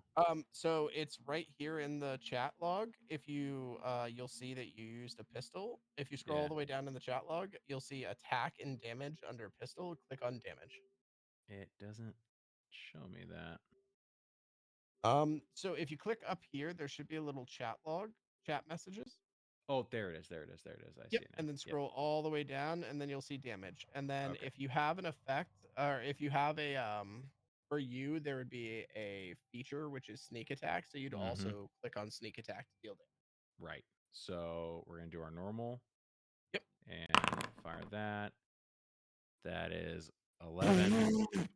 I'm going to also take the You sneak forgot attack. to target it, but that's okay. I Okay. mean, I just want to know how badly you destroy this thing Yeah, because yeah, it's yeah. already dead. But I want you to have your glory here. Sneak Roll attack. that. Oh That's another my 11. fuck! So I believe that's 22 points of damage. So you guys hear just this, and as you hear that, you, Kista, just watch as this thing fucking shatters into pieces everywhere. I'm just gonna kind of look back with the biggest like grin on my face You just see. and just give a little like good job. Nice. All right. Thank you. Bonus action or Yeah, what the fuck can I do? let me delete it. Bonus action. Yeah, okay. So I will go ahead and do a cunning action. I will take dash. Nice. And let's see, there's somebody over there. We are going to, yeah, we're going to hard dash here. So I want to. Yep. So just stay out of the red. Out of the red. Okay. Yep. Cool. We're going to move to the middle here. Now I can get it. Okay, now I've got looks on people here. Okay, I'm good. All right. Cool. Good fucking round. All right, Henri. Let's go. Alrighty. I'm drunk as hell during this whole thing. Oh, I love it. I love it. Yeah. It's so perfect. No, you're RPing perfect. I'm laughing because it's still funny. Um, But Okay, I just saw a child's fucking shoulder was get cut off. Okay, No, shield. the kid No, was in the- no. The kid died. Oh, Yeah, kid okay. full head lopped off. If I see another child die tonight, I swear to God. Okay, shield. Good fucking shots. Whatever your name was, good job with the mace or whatever. Hey, troll down there. Don't fuck up. Okay, and whoever else, just keep doing it. Okay.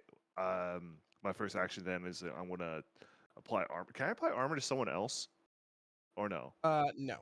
No. Okay, so it's just me. Yeah, so you Okay. can use mage armor.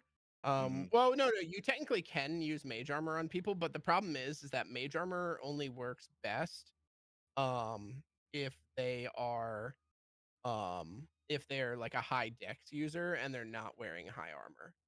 Okay. So essentially what happens is it makes their initial AC 13 Mhm. and then gives that and then adds their dex modifier. But it's Mhm. also a touch spell, so you have to touch them in order to Got it. actually cast that on them. Got it. So can I move over to where, like, past this? I would say our right pole column here. Can I move there and attack? Possibly. Go Drag yourself. see. Yep, drag yourself and find out. Okay, hold on. Is it the measuring stick thing? Nope, just Nope, just grab your and drag 'em character. forward. And so that green is as far as you can go. Yep, Okay, so perfect. if you look, as long as it doesn't turn Yellow. Okay, perfect. yeah, Do I right click or left click on them? left click.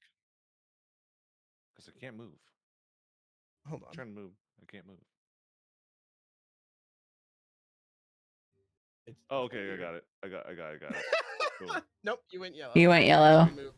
Oh, okay, There you go. shit. Okay, so I'm gonna attack this guy because is this person still dead or alive? She's there. Okay, perfect. So I want to attack this skeleton then.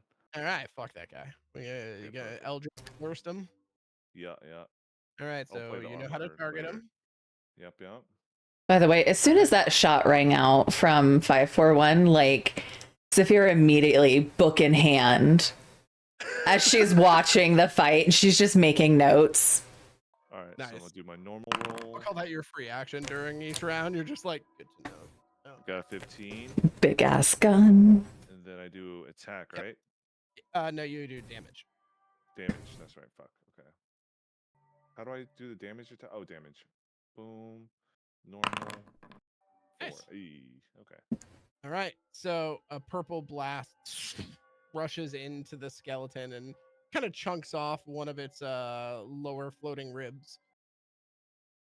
Mm. Is that it for my turn? Yes. Okay. Gotcha. I just want to Um, say I love how inconvenienced Henry sounded by the children dying and not so much the concern. Not Uh-huh. concerned Just at like- all. Oh no. Just all right. He didn't like that. Oh fuck. Mm-mm. So, as you blow off part of its lower rib, it kind of Shit. and just slowly starts moving in on you and is gonna take a swipe at you. Oh, it didn't. It did it towards children. Hold on. I'll just call that roll. So it's a 9. It does not hit. Does not hit you. So Yeah, it fuck goes you. to swipe at you, and you just kind of like and kind of like dodge back. Mm-hmm. Perfect. Exactly as planned. Fully intentional. All right, the ghoul is going to be targeting the person who just walked up and fucking hit him. So ghoul's gonna take a bite attack at you. It's a 14. That's gonna hit. My AC is 14. Doesn't have to beat it, or no, No, it's just meet it just has to Yeah, meet or beat. Yeah. Yeah, okay. But you are raging, so everything piercing or slashing, you're gonna take half at anyway. So that's half damage. So you take 2 points of damage from the bite, and then it's going to do its claw attacks into you. 18. Damn. And that is oh fuck. Well, halved. So 5 points of damage into you. All right. Wait, are you not taking the damage?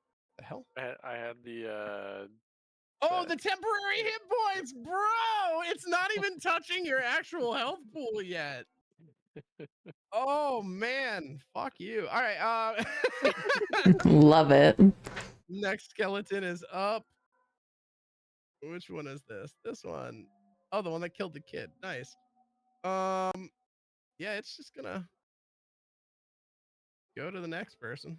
Hey, that does remind me, Henry. Your first Eldritch Blast, did that kill a skeleton? It did not. No, he's talking. Okay, cool. He's got a cool thing that gives him a. You'd have to call him by a name that he'd actually recognize. Chino! Told ya. You see his Wait. face? Yeah, I know. What happened? Sorry. I was asking if you killed a skeleton before. He called you Henry and no response whatsoever. So I said, we have to call you a name you'd recognize. So he hollered out Shino and you immediately head turned. Like dog to attention. All right. He's gonna slash into this younger, probably like 19-year-old girl. Yeah.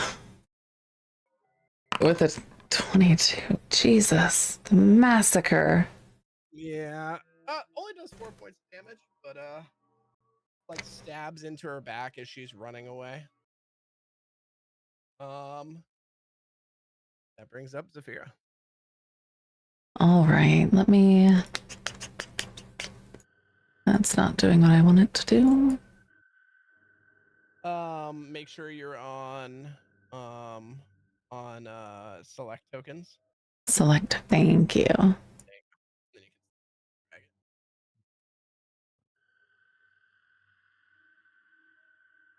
You gotta go one back. One back. Okay. Come here. And then I need to measure.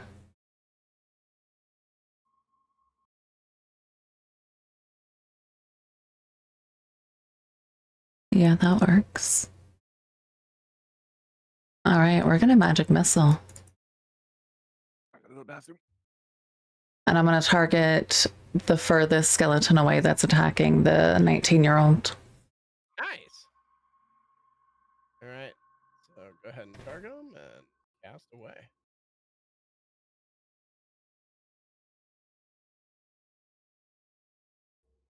All right.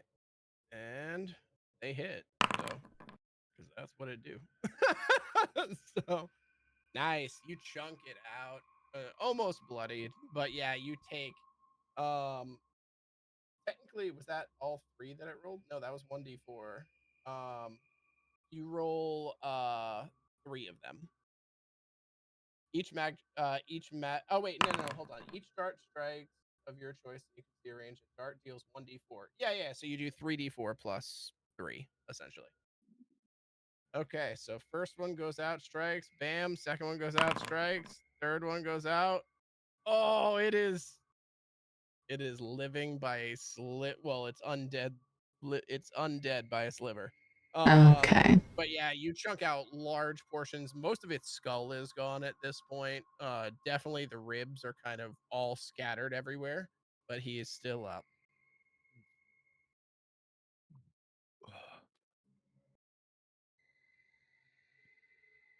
All right, that ends my turn.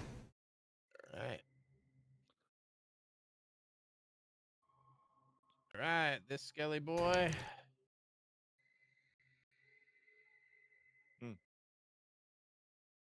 Oh, the children. No, this one's a father. Oh, Not the gumdrop children. All right.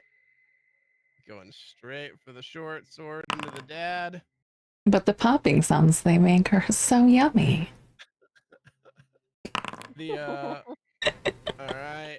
Just as the dad's trying to like usher his children out, it just comes up and right into its back. The dad's still alive, but Gombi. I'm sorry. Right. Good luck.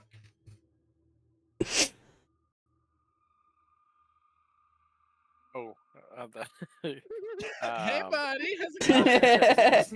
you said it sounded like you said Glock, and I was like, wait a minute. Yes. Lock, lock, and load. Galok. So I'm going to attack with the great axe, the one is straight south from me. Oh, 11. you just. So I'll never tell you guys the ACs, but you did just miss. Okay.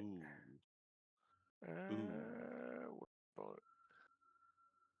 What can I do for bonus actions? Where does it say bonus actions? So when you look through your stuff, it will have, if you highlight it, it'll tell you what it takes in the bottom left-hand corner. Oh, look at the attacks. Just your features, attributes, or no, your features, your Okay, actions. Wait. Also, for future reference, you can always get advantage on every single attack by just calling reckless. That is If you true. do a reckless attack, you get advantage on your attacks, but you also get advantage against you. Okay.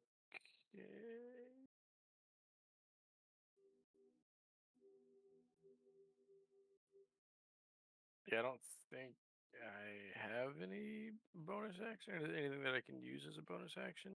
Yeah, I don't think so at the moment. No. Was that balls Wait, under your breath? No. I was reading. I said rage. Oh, I heard Rage. for some. Oh, that's what it was. Yeah, I heard balls, and I was like, all right, yeah, I mean, true.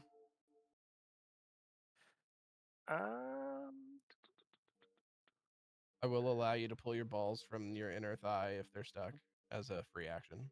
I won't require a bonus action for that. Currently taking that bonus action. Oh God. Yeah, I think that's. Do you have 2 creatures next to you? I do, yeah. Oh God. I mean, if we're running 2024 rules, I would look at that cleave option you have there. So I was looking at that, but it said if you. He has to hit a creature. Oh, he didn't hit the first time. Yeah, he missed. My bad. Yeah. No, 100%. Also, I'm not sure if he has. So with the 2024 options, you only get those added bonuses if you have mastery. Yeah. So I know monks automatically get mastery with like 2, and there's a couple other classes that randomly get like mastery with like 1. Starting out, but you do have to have the mastery point. I believe right now he's just proficient in it. Okay, but what are the bonuses if you hit one motherfucker with another motherfucker? Actually, what's kind of funny is the cleave is literally if you hit a creature, you can make a melee attack roll against using the same weapon against a second creature within 5 feet. So if you killed that creature, I would 100% thematically make that he swung through and used that swing into the other person. 100%. So good to know. Good to know. Also, improvised weapons like hitting somebody with somebody else's 1d4 damage. Yeah, it's improvised weapons always 1d4. So, although I guess if you threw someone at someone else, would you also incur the fall damage too? The 1d6 fall damage for 10 feet.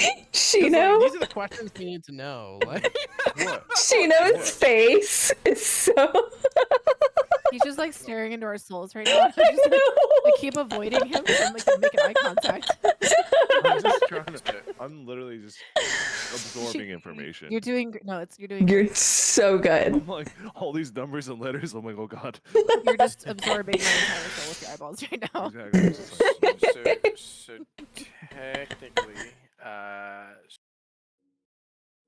and I don't have any other attacks. My rage would end. No, because you still made an attack, and also 2024, your rage doesn't end anymore. That's wild. Yeah, Imagine. 2024, you don't have to make an attack to. 2024, our rage continues. Yeah. Okay. Yeah, 2024 rules are kind of wild, actually. Okay. Can I manually like go out of rage? You can, but Why? take 100% damage at all times from all the people that are surrounding you. No, I won't. No, I won't. At any point in time, yes, you can use a bonus action to end your rage. Don't. Gallican's his rage. Why? Yep. Oh, okay. All right, so go ahead and do it. I believe think it's- what's it called? Or how do you unrage? Oh, I guess you don't. You just. Yeah. I guess you would just say that you I would just have unrage. to. Yeah. Sappho. Yeah. All right. Okay. Next. I yeah. Okay, Skelly boy, gonna go over here. Is this? Oh, it's a mother with her 18-year-old and a child. Why isn't it coming back to us? We're shooting at it. Closest targets, man. They're stupid. They're not. Stop Also, killing the children. This one hasn't been hit. So this one only knows that it sees things that are living and doesn't like it. Yeah, pretty simple. All right. So inventory, short sword. Attack, come on. Yay. Oh, whiffed the hit though. The That's right. Get it bench conscious. gets in its way and it kind of into the bench, the wood of the bench. All right. Kysna, you're up. All right.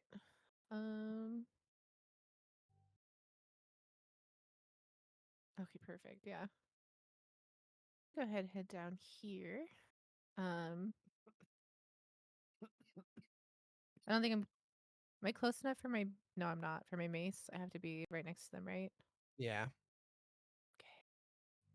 Time to look at your spells. Yeah. Well, I still have. Oh, I have guiding bolt too. Mhm. I still have my spiritual weapon, right? That I can use as my bonus action. Yes. However, your spiritual weapon has a movement of 20 feet.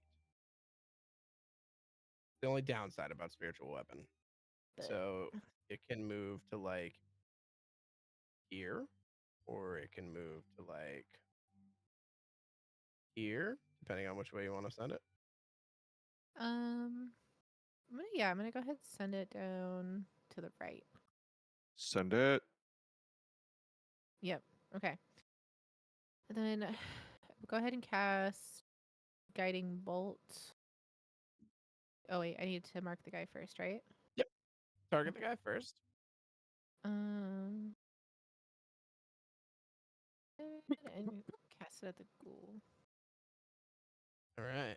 So now if you go top left, go to spells, and then guiding bolt. Yep.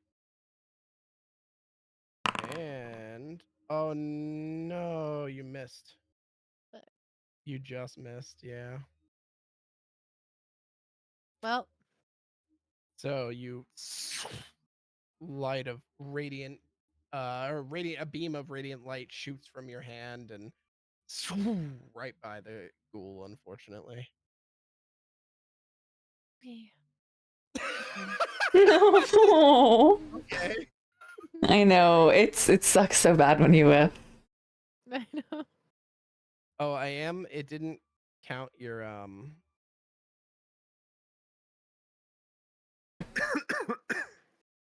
didn't Oh, I do get one for you. There it is. That's weird. All right, whatever. All right, I do have your spiritual weapon. Can you see that now? Yeah. Awesome. I don't know how to move it, but it's there. Like, what's happening? Is it considered a light source? No. I don't know what the fuck this thing is. How do I move you? Can I? Do you have control over that? Can you click on that? Yeah, I don't think I clicked on it. I did before, yeah. Ooh, okay, so I can summon it and then. Oh, no. So yeah, so I just did that for you and that I Mhm. put it down. I'm trying to see, can I see one of your I spells? see it. Okay, so you can see the extra little thing there, right? Yeah. Mhm. The green one? Okay, so can you click on that green one and move it?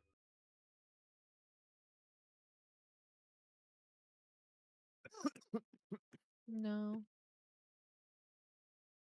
Wait, is it Some, a token? someone's moving it. I'm trying to. No, she's Oh. measuring. Oh, I am measuring. Is it a tile? It's not a tile. What the fuck are you? This is wild. Please. Oh, Oh, wait. No, I can move it. Hold on. Put it there, right? Yeah. No? Okay. no. Oh, I think I just place it. Uh-oh. I don't know how to refund it. I fucked up. That's okay. There's two of Hold them on. I'm gonna hold on. It also didn't like. Hold on. You go to your spells. Spells. Slots. Where are your spell slots? Because it says you still have 2 second level spell slots, and I'm like, no, you don't. You have 1. I don't know where spell slots are. It would make sense if they were under spells. Cantrip.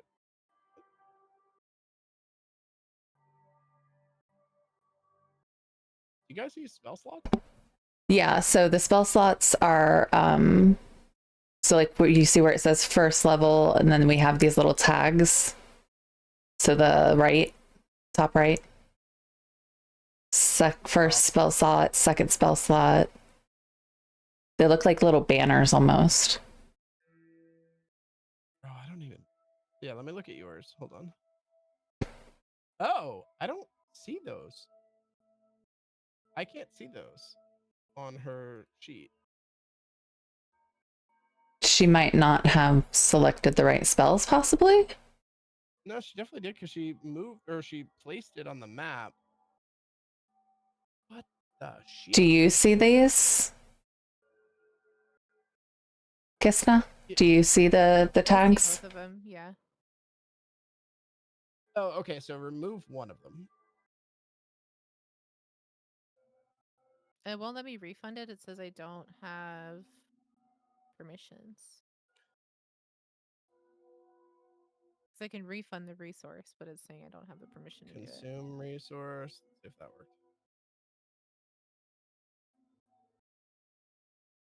You somehow have 3 of 4. What the? I'm like infinitely adding your spells. Now you have 4 of 2 slots. Okay. Let's just go with. I'll mess Can you with it move on my the end. one that you placed? No. Awesome. So she's trying Love that. to, but she doesn't have permission. Okay, well, guys, this is why I said this is new. Moving. Moving. What the fuck would it be? Spell. Sure.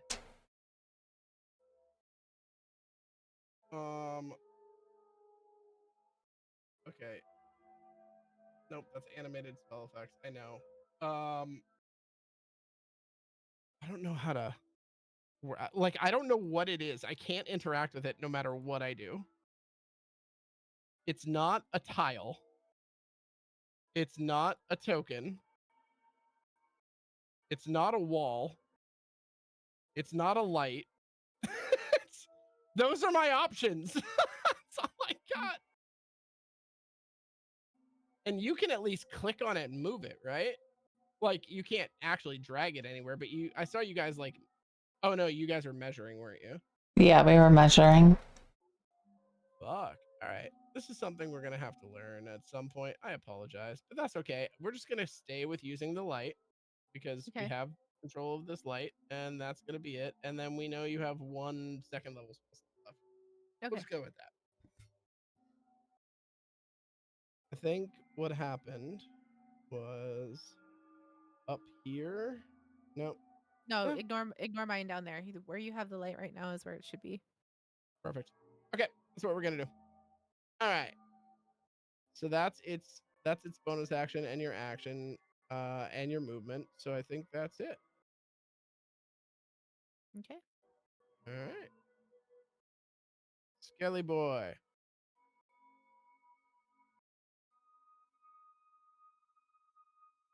Well,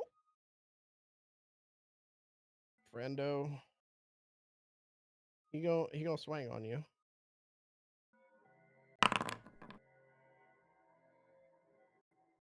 Oh, he gonna miss. Galok, he swings on you, and even though he's behind you, he does not manage to hit. You just kind of instinctively move out of the way. All right. Next. This one is definitely gonna finish the job here. Well, gonna try to finish the job here. All right. So, short sword, normal. Ugh. Yeah. Oh, she's still alive though. She is still alive. She's in a lot of pain, but she's still alive. Woof. All right, and that brings us to the top of the round. I would call it a lair action. People are gonna keep running.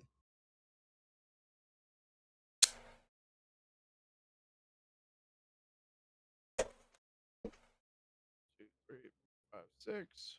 Boom. Dad's gonna get one more opportunity attack against him.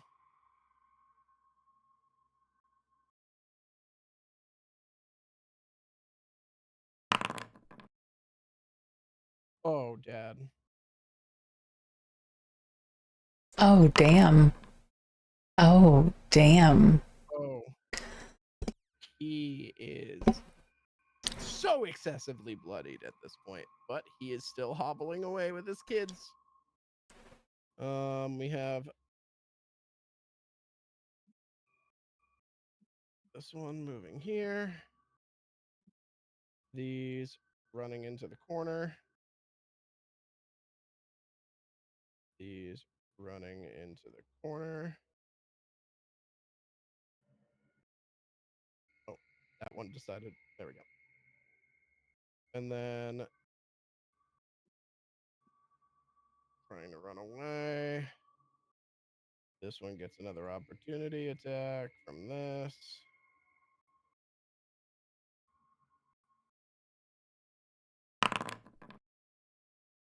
All right. Oh. She's doing okay. She gets clipped in the arm. She's bleeding pretty heavily. But, Shield, you're up. Fuck yeah, guess who's back? All right. Back again. So, question for the DM. I love it. Can I put the pistol away and bring out both the scimitar and a knife, or Yeah. just like Yeah. I Do don't mind it. resheathing, like sheathing or resheathing. I count that as free action. badass? We're gonna fuck someone's day up. All right, so we are going for advantage again. So I'm going to come here. That's 5, 10, 15, 20, 25. That keeps me out of any opportunity attacks. We're going to go ahead and attack him. We will go for our standard scimitar. Do an advantage roll on that. Start. 24. That'll hit. I think that's going to hit. Could be wrong. He is also going to do a dagger attack for the offhand. Remember, he is already damaged, so you may want to check damage first. The Okay. levels are great. That is a good point. Audio's. Oop. That is a very good point. So, Thanks, man. I'm glad. Roastrummer. I don't want to do that one. I want to do the scimitar attack. So damage. Go for that. Normal. 9 damage. Let's don't forget about our sneak attack. 2. Wow, that is the lowest sneak attack I've ever seen. However, you already killed it with the initials, so it doesn't matter. Sweet. Yeah, You so did you a come good up job, right Robert. behind it. And That's as it's just swinging- flair. As it's swinging at Henri, you just and you bisect it through its spine, and it just collapses in on itself. Fuck yeah. Shield, I'm giving you a fucking drink after this. Good job. I like the idea that he's like, why? Well, That's right. You don't drink alcohol. I'll give you a can of oil. Okay. Perfect. Thank you. Zephyra is immediately back to taking notes. So she's like, oh, wow. Like to herself in that Luna tone. Let's see, that was, hold on, I was right here. So 5, 10, 15, 20, 25. Okay, I can do 5 more feet down. And we're gonna throw that dagger at the Oh, nice. at the guy to my right. Inventory, dagger, normal. I like the idea that it's like sink. Yeah. It's just so robotic. Uh, 12 misses by just misses. Dang it. Okay. Just misses. That is my move. All right. Good fucking round though. Thank you. All right. All righty. All right, Shield, you help me. I help you. I'm going to assist you with this skeleton over there. I will hit it with Allons-y. my Allons-y. Eldritch Blast. Normal. Yo. 20 damage. Or no, 20. 20 total. Yeah. 20, 20, and 4. Damn. Is that a miss? Don't tell me that's a miss. No, you hit. Okay. 4 is your damage. 4 is your Okay, damage. gotcha. Yeah, you're good. You're good. So again, you yeah, and it slashes, it like bursts right into its left shoulder, like chipping away at the head of the humerus and the yeah, it's you're chipping away at it. Still standing, Perfect. still going pretty hard on that loot player. Nice All right. shot, Henry. Thank you. Thank you. It's the ghoul's turn. And he gonna go here so he gets advantage on you.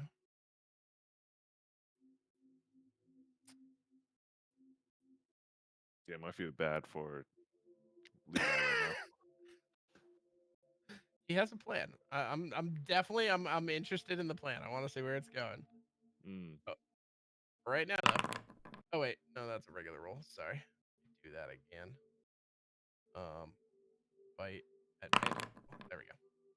Yeah, let's go ahead. Normal damage. So 7 points of damage, followed up by a claw attack. 22. 7 points of damage. All right, 14 points of damage. Damn. Here's my reaction. Ooh. Stone's endurance. Nice. Roll All right, 1d12.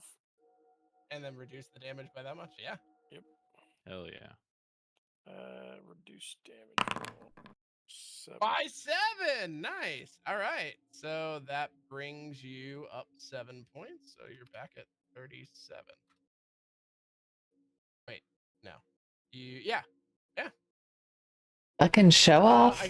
I know. I keep forgetting that he had temporary hit points. I've got a plan. I have a plan. All right. Wait. God damn it, Posty. What a No, Posty just do? turn off the space cam. She moved the order of my overlay. Oh. Okay, my dog needed to go potty and my ass is out. Okay, nobody gets to see that for free. Amen. Valid. Except for So how much? Yeah, but you're on the camera though. You fucked up everything. Just kidding. Crazy. I'm sorry. All right. So, he gonna go try to kill this 19-year-old.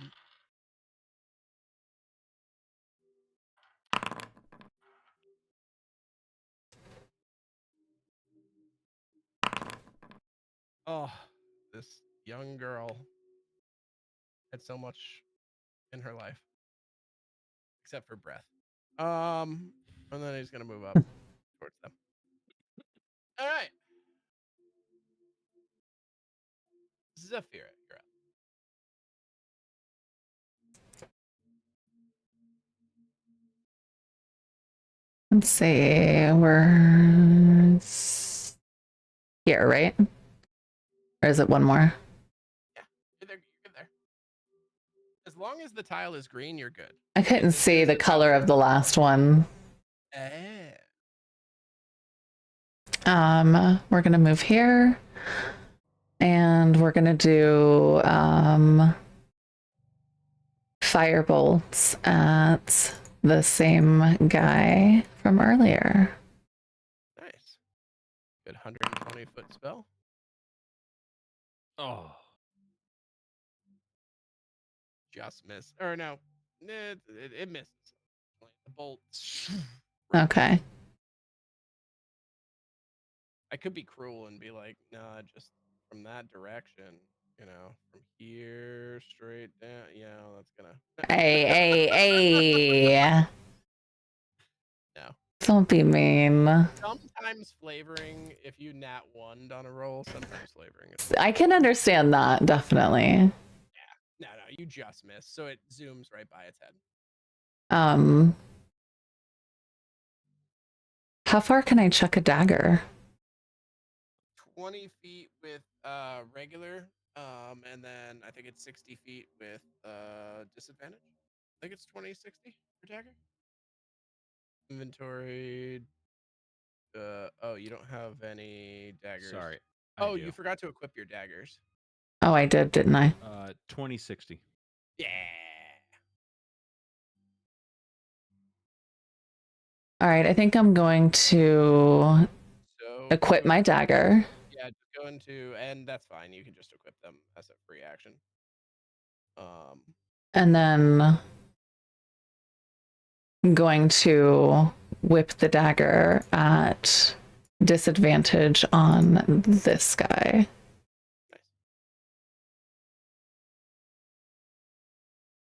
I know this system is going to take a little bit of learning for everyone, but I think it's definitely a little bit of fun. It's very interactive. Yeah, this is cool. Oh yeah. Oh, yeah.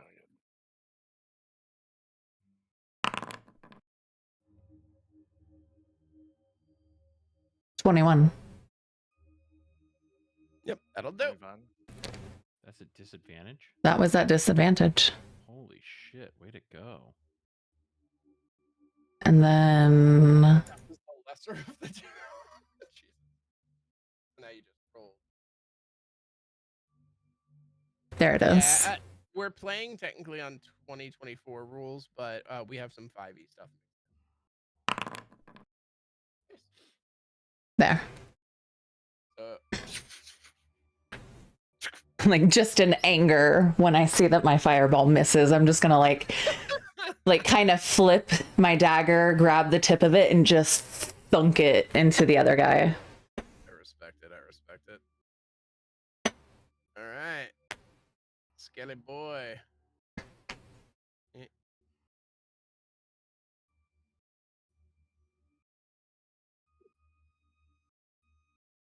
This one. Oh, it's another mother, guys. We're gonna have so many orphans here. First the kids, now the moms, man. I don't know what's worse. Right? Oh. Shit. I think I'd rather have orphans than dead kids. Just saying. I don't know, True, man. true. I don't know. It builds character. Guys, we're creating villains right now as we speak. Do you understand this? This is real life time, man. We're watching it happen. All right, Galok, your turn. So Galok does not understand anger. Okay. He's in a constant fight with that because he's experienced it so little. Okay. So the reason why he went out of rage is because he wants to be happy without realizing his surroundings. But as soon as he got attacked again, that switch flipped. All right. So now he is back in rage. In the famous words of Travis Willingham, I would like to rage. So with that comes a wild surge. Yep. And I will roll table. Roll. All right. So whenever a creature hits you, an attack roll, Jesus. rage in, that creature takes 1d6 full damage Yeah, that's a better roll. And retribution. I'm not gonna lie, that's a better roll on your. Yeah. All right. Okay. I take back anything I said before. You're playing this character You had to play it all famously. along, man. With that, how Just going to much? attack it with your whooping stick. How much does the Shillelagh. weigh? Medium? It's a skeleton. It make a perception check. Okay. Perception. 21. So it probably, with all of its like pieces of armor and the short bow and the short sword, probably like 60 pounds, 70 pounds. Okay.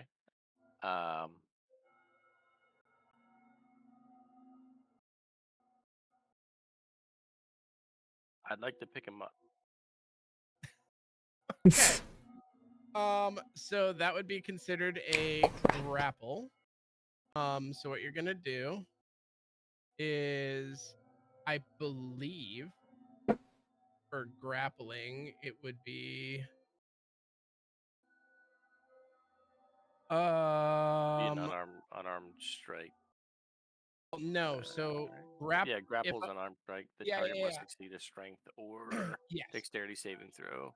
It chooses, or it has the grappled condition. Yeah. So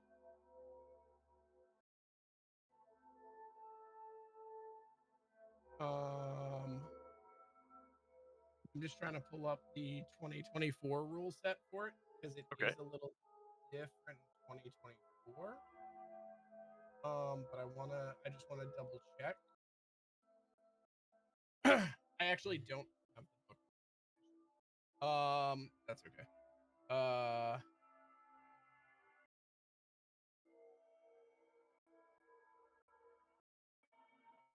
course it's not. Thanks. D&D 2024.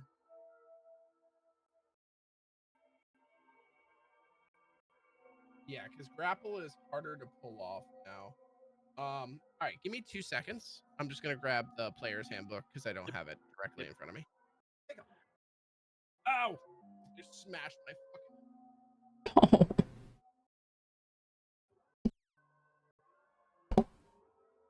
I'm having so much fun, guys. I'm enjoying it. It's sick. I love it. I love it. I keep getting flashbacks to your French character working at Burger Shot. Yeah, that was a time. It was. Mm-hmm. I might bring it back. Look at it. So good. Yeah. Mm-hmm. Yes, yes, Okay. yes. Nice. Is that the one I had my hands on?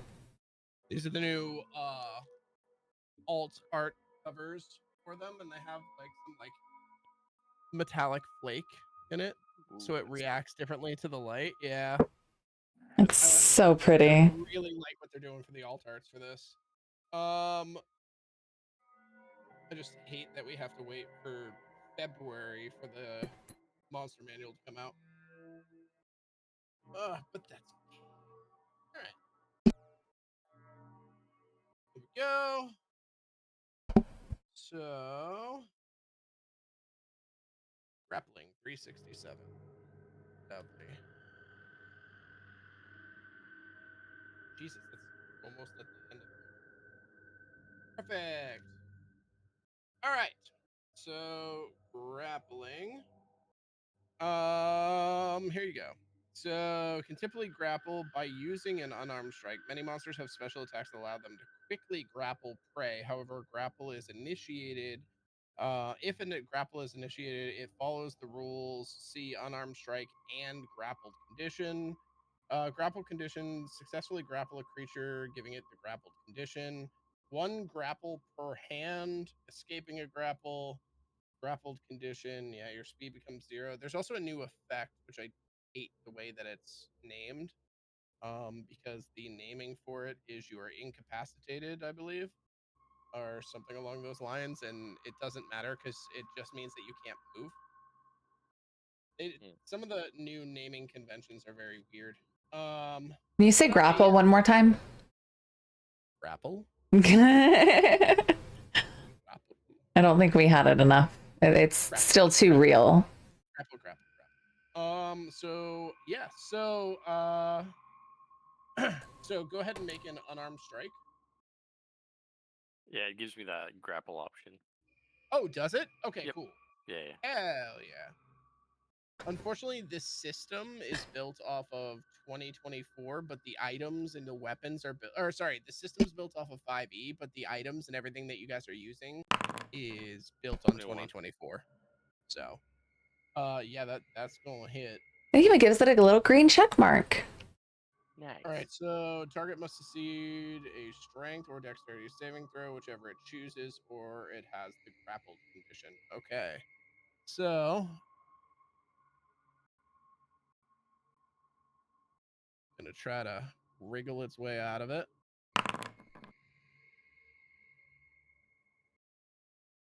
No. Nope. Oh, I guess I could have done. Is that how this works? I just want to say, okay, that we're gonna ignore that.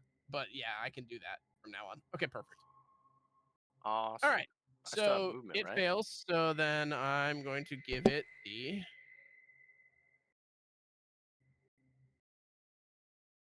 Got to be on here somewhere. Yeah, I was right. It's incapacitated. That's really stupid. Okay, grappled. It is now considered grappled. So I still have movement, right? Yeah. Okay, I'm gonna turn 180 degrees. So believe it or not, you can turn for free. Yeah. You're gonna hit a motherfucker with another motherfucker. Yep. I respect it. As your barbarian rite of passage is.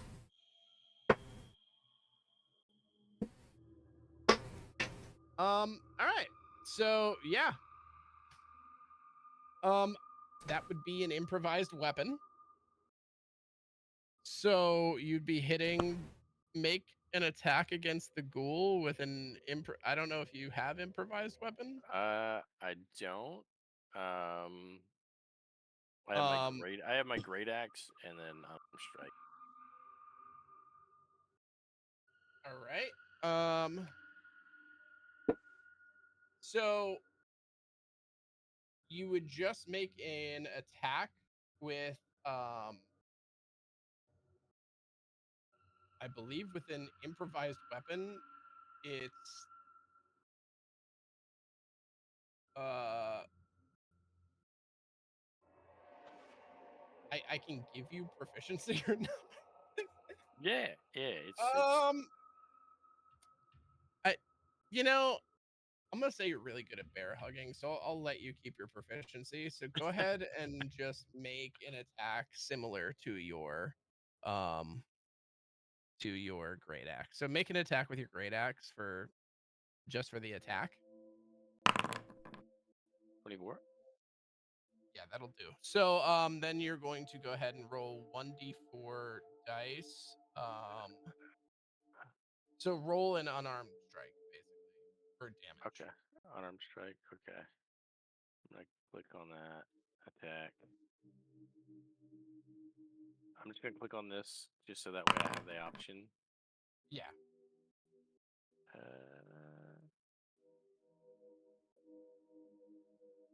Wait, where did it? Oh, it didn't give me the option.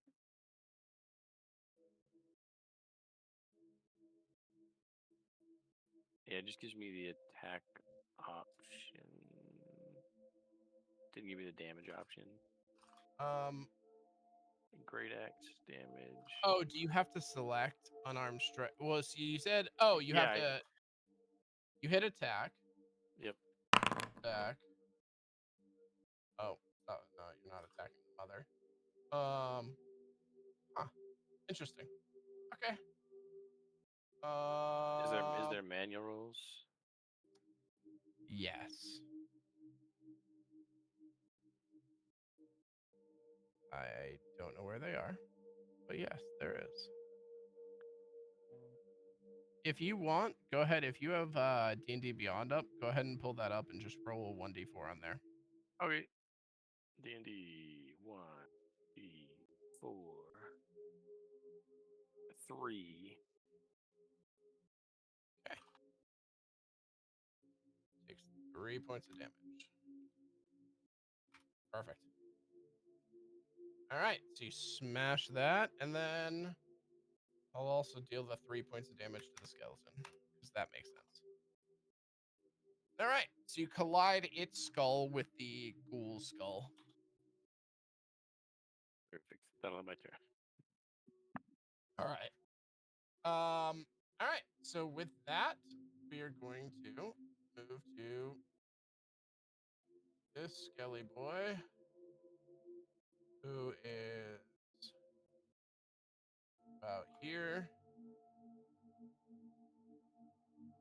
Target you. And take out its short bow and take it. Oh, it's gonna miss. All right, so it tries to lob an arrow at you and misses, unfortunately. All right, Kysna.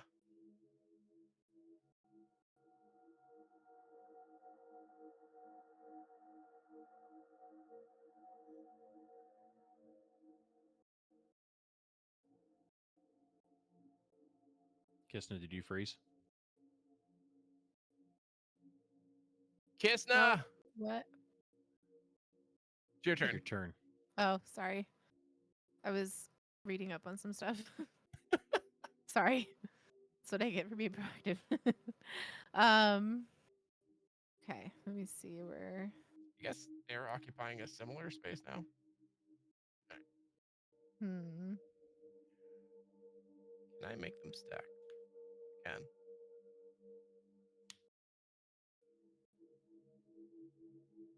Hello? Oh. Nice. Right. And I'm gonna whack him with my mace. Nice. I'm gonna try to, hopefully. Yeah, you forgot to target him, but that's definitely going to hit. So make sure you Oops. target him first and then roll your damage. Okay. And Oh, yeah. Crashes into it. It is hanging on by a thread. Its jawbone is hanging off of it, slack jawed, and you've removed like half the skull at this point. hell yeah. All right. Um, Bonus action. You want to move your spiritual weapon? how far can I? You said 20 feet? Yep. Yeah, we'll just move it closer to the right, kind of following Dizzy. There you go. All right. Perfect. All right. So that brings up this skelly boy who's currently in your arms. He's being grappled. Has no movement. You know that. Let's see. Ba-ba-da-ba-da. Speed is 0. You have disadvantage on attacks against any target other than your grappler. The grappler can drag you or carry you when it moves, but every foot of movement costs 1 extra feet. Yeah, that's fine. Okay. So it's going to attack you since you're grappling it. Makes the most sense. And gonna stab at you. And you'll miss. He's trying to like move its arms in your like bear hug, and it's like trying to like do one of these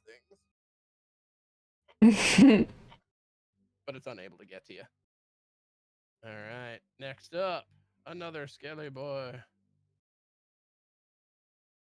All right, this thing's annoyed.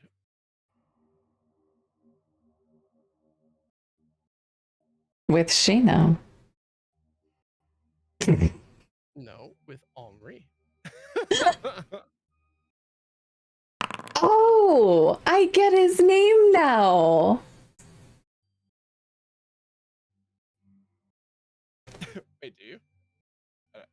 don't know if I get his name yet. Because he's ornery, you know? Yeah. Oh.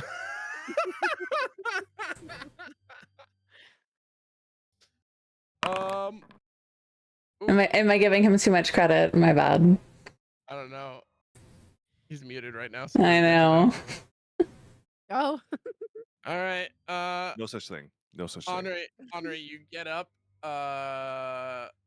face to face with the skeleton, and it kind of just across your chest.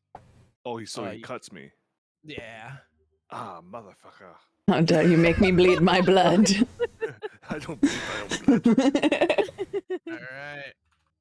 And as the lair action, these people just kind of make their way over into this corner and hide. These people make their way into this corner and hide. Oh no. Oh no.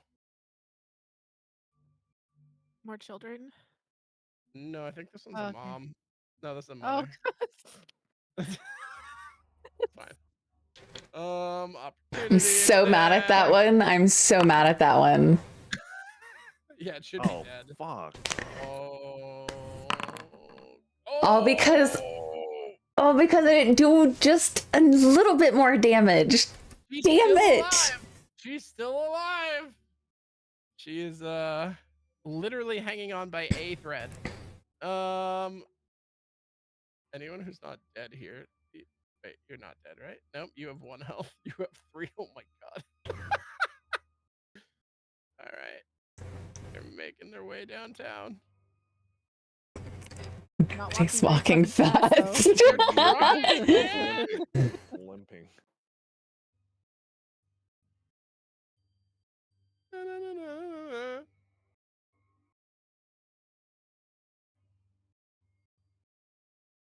Unfortunately, even if using the dash action, because it's a panicked state, this is definitely like difficult terrain for them. Because they're trying not to stumble over each other and they're trying to carry kids and whatnot. However, mother number 2 don't get targeted here for an opportunity attack.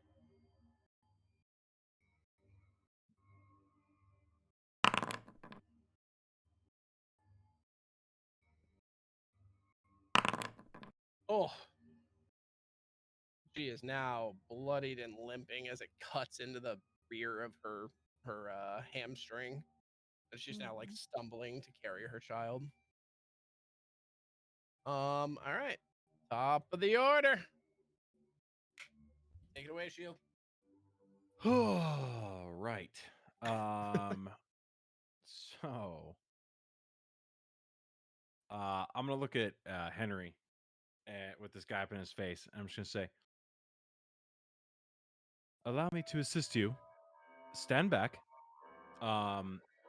You're going to hear just zh, zh, zh, and if you look down at my ankles, you're gonna see these metal pieces that extend out from around my ankle and have shot down into the ground and have like augured me in place. Oh, shit. That is going to give me steady aim, Mhm. and that will I give me love advantage that. on this attack. So I'm just going to go ahead and let's say I got him targeted, and we're just going to do another scimitar strike. Yes, sir. Ah, No. them's the breaks. What would The that have dice been? giveth and they taketh away. Yeah, let's see what would have been better there. So that's it. That is my whole action. See you in half an hour. I like the way that Henri was like, okay, I'm waiting. Like, He's like, oh, that shit for nothing. He's like, what is this show about? all right, Fucking hell. Henri, you're up. Okay. Okay. Okay, I am bleeding from my chest. I am going to apply some armor. Or no, I'm gonna try to knock this motherfucker out. I'm gonna try to do that. Respect it. So yeah, I'm gonna try to attack with my Eldritch Blast. Roll. 2. Duck. Damage.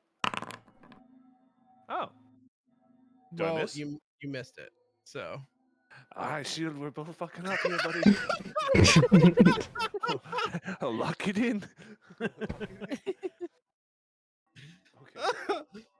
focus up, focus up. Focus up, buddy. All right, the ghoul is gonna attack you. All right, bite.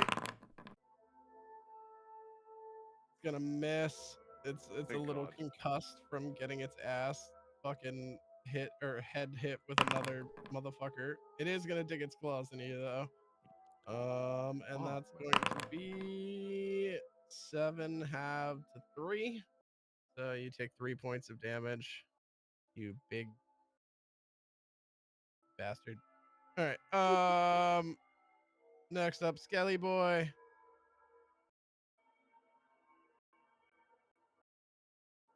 He gonna finish the job. Ain't no fucking way. Ain't no fucking way. Oh, I'm going to rage so hard. wait, on who? On me? On the mother. No, No, no, he no, missed! the skeleton. He missed! Oh, thank God, Mother has a chance. All right. Next up, Zephyra. Fantastic. This motherfucker over here, he's gonna get a dagger thrown at him. Okay. Oof. So we're gonna do. His mother's doing everything she can. She's like, please. They're so close to the door, too, man. What the fuck? I'm sorry. I'm just gonna be like, aren't we all having issues? Like quietly to myself as I make my way further. Let's see. I think it's here. And then I'm gonna target this fucker who is pissing me off.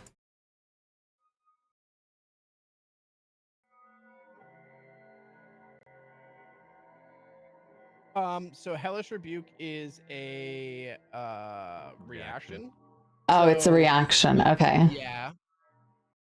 So don't consume your resource for it. Just Yep. hold on to it for now. Yep. All right. Just kidding. Gonna do something else.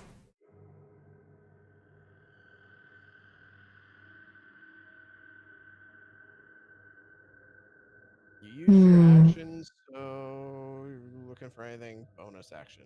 Oh, okay. Okay. I should have reversed those. E. Okay. That's it then. He gets to live another bit. Nothing happened. I'm throwing a fit. Nothing happened. Oh, shit. All right, this one's gonna go ahead and attack Kysna. Because, you know, she whopped it with her fucking mace. So he gonna try to mollywop back. What'd you do with it, Kysna? Gross. You don't It rolled a reproduce. 6. You don't understand that. Hey, when he was alive, he might have. Galok, you're up.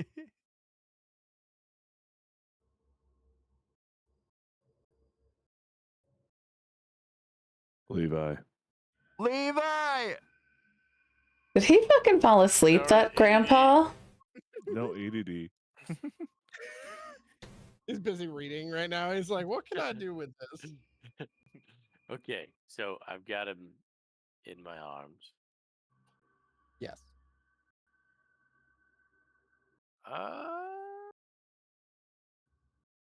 I'm gonna reckless attack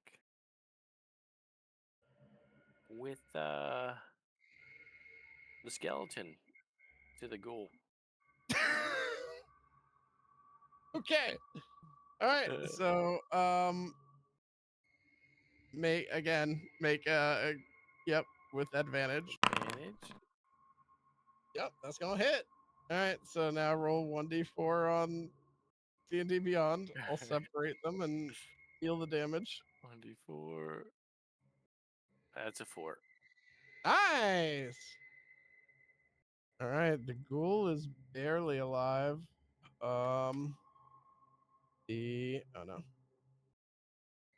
The skeleton is bloodied. Well, as bloody as a skeleton can be. Wait, the ghoul can get on top of the skeleton like that? No, he's using the skeleton to beat the shit out of the ghoul. Oh, okay, gotcha. He's beating a motherfucker with another motherfucker. Nice. And that will end my turn. I assumed. All right. So Skelly Boy going to go up to little Miss Zephyra, and she's been throwing things at him. He goes Ouch. swang. Ooh. Yeah, that's gonna hit. Oh, Ow. yeah, that was painful. All right, 7 points of damage as it slashes into your arm. You feel it's one of those cuts where you feel it enter and slowly exit. Mm-hmm. To who? To me. To Zephyra. Oh, to you. Okay. All right, Kysna, you up? All right, I'm gonna go ahead and use my mace again, and try to Babe Ruth the Skelly Skull. Whop his ass. All right. Just gonna really whop his ass here. Ooh. Yep. Okay.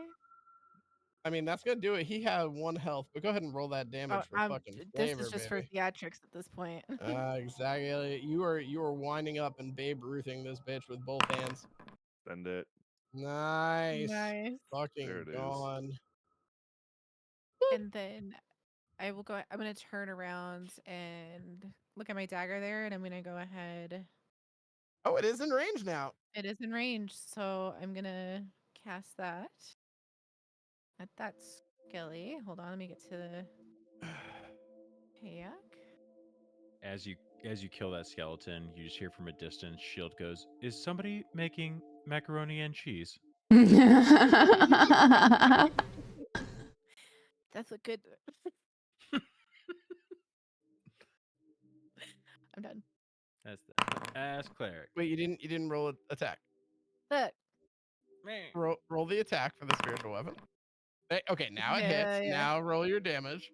Oh, Cannot shit. take the 6. You know what? I'll allow you to take the 6. That's fine. Yeah. Okay. There you go. No, just out of It was curiosity, impending. roll it again. Okay. Yeah, Yeah. go ahead and roll again. Watch you get an 8. Okay. Oh, he's so sad. Yes! Oh my gosh, dude. Jesus. See? Sometimes it's not a bad thing that you have to re-roll. Gotta Wow. risk it to get the biscuit. Ooh. That's fine. It's All fine. right. Do you want to move at all? You still have movement. Yeah. All right. I'm gonna come up here and help the big boy. Can I get over here? Oh, I have to run through So him, huh? yeah, you can't run through occupied space, but Wait, how can I? So you have don't to know go if to the it's space easy, just but I past. Yep, got go it. to that one. And then move. Oh, fuck. I gotta Oh. go back one. There we go. Okay. there you go. All right. Nice to meet you, by the way. Meanwhile, I like the idea that he's just like, Just bashing this goal with a skeleton. This is all by Wait, when himself. that skeleton slashed me, should I have responded with the thing? Yep. Got it. That was the perfect opportunity to respond. Oh, without those it. moments that pass. It's okay. We're All all learning, that's definitely. fine. All right, so he gonna try to do the stab you again. This doesn't have a lot of intelligence, so this is his best option. I'm just moving him so I can select. All right. Misses. Great. Nice. Nice. All right. Put him back there. All right. Next. This one. Hey, buddy. It looks at Henri again and I'm just trying to push him back as far as I can with my hands. Like, oh my god. yeah, that's gonna hit. Oh fuck. Should have casted armor. Fucking hell. Slices into you again. Fuck. And this time it cuts into your shoulder and like you can feel the metal bounce off of your clavicle. Ooh. Ooh. Ah. Can I observe that from a distance and maybe yell at him, say, fall back to me? Make a perception check with disadvantage. 'Kay. Because you're Oh, technically oof. already looking at someone else in a different situation. Okay, fair. How do I do perception in here? So double click your character Okay. and then go to your Details tab. Yeah. Okay. Yep. And then if you click on it, it should prompt you Disadvantage. for a roll. An 8? Yeah, no. Unfortunately, you don't notice it. Unfortunately, Okay. It was worth a try. you are currently watching a giant 8-foot fucking Goliath beat a ghoul with a skeleton. So I would I say know, you're yeah. slightly distracted. Just a Okay, fair. smidge. Yeah. Shield, you're up. Hooray! And see, that only took like 13 minutes. That was You just gotta kill him down, man. We're moving. I like it. Okay. So I checked through a few things. Swashbuckler's got me fucking bricked up right now. So I Oh, don't yeah, need to dude. flank this Yeah, guy. you don't I'm have to within flank 5 at feet, all. So I we're just going tell for it. I tell Shield, don't fucking miss this time. Recalculating. Yeah, so as a swashbuckler, as long as they're engaged with someone else, doesn't matter. Like as long as they're threatened, you have advantage. Thank Yeah, that'll God. do it. It's Henri's like, I don't want to die in first session. seriously, man. Save me. He's like, man, I'm gonna have to write another damn backstory. I'm like, son of a bitch. So Or croissant. then, and then Okay, that's that's it. still advantage. So I'll take my sneak attack. Yeah, I'm gonna say that makes. Oh my god! All right. Recalculation dead. complete. Tell me. Yeah. he's dead. Recalculate. I love that where you kind of like review your surroundings and you're like recalculating, and then you just like Mash. and you destroy this thing. And Henri, you're like, holy shit, he really did need to recalculate. Exactly. I'm like, Fuck, oh, all right. okay. Respect. Respect. All right, yeah. Okay. Yeah, that's gone. So he's gone. Yes. I'm gonna go pick up my dagger that I threw. Mhm. So that brings me here. Free action to pick it up, you're fine. That's a reaction to pick it up. Free No, action. Free action. Free action. Okay, free Free action. feeding. So that was my attack. So that's my movement. That was 20 feet. So I can move here and then here. And then I'm gonna bonus action dash for an extra 30? Yep. Great. Okay, so now she can have advantage on her attack. That's my move. Nice. Oh yeah. Hell yeah. All I feel right. like all of your turns are really strong. Fucking rogues, man. Kill stealers forever. I've been bro. waiting to play like a fucking character for a while. So I got you, bro. I excited. cannot wait. All right, Henri. Okay. You're bloodied, but you're okay. Exactly. I'm going to take this turn to put on my armor and chill. You're what gonna I'm gonna cast do. mage armor. I'm gonna Cast mage armor. Yeah, cast my mage armor. Make sure you're selecting yourself. Oh, yeah, that's right. Target yourself. Right. Hold on.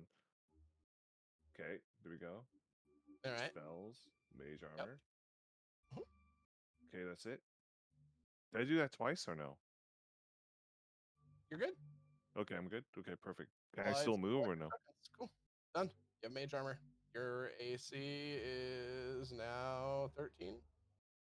Perfect. Can I Well, move? Do I still get It should be movement or no? 15 for him. Yeah. Oh, yeah. Sorry, I had his thing edited.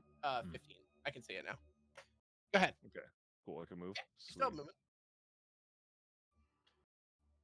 I'm Yep. gonna As long as it stays right, green right under the underneath chandelier. him. Yep. I can support both people now. Nice. Dig it. Mhm. Dig it. All right. All right. Ghoulie boy's turn. Hey, friend. He gonna bite into you. Oh, he's gonna try. And hasn't. Fuck. Bro, they blew so many good rolls early and then have just sucked since. All right. Oh wait, nope. It shouldn't be 7. I'm gonna reduce that by 4. Hold on. I'll add 4 back to you. There you go. All right. So he goes to bite you again, but you instinctively like bat it away with the skeleton in your arms, and then as it goes to, or as you kind of lift it up, it sneaks in one of its claws into your ribs, Galok. Okay. And that's it. And I mean, he takes his 1d6. oh yes, he does. Roll that d6, baby. 1d6 roll. Oh no. Oh no. That's a 5.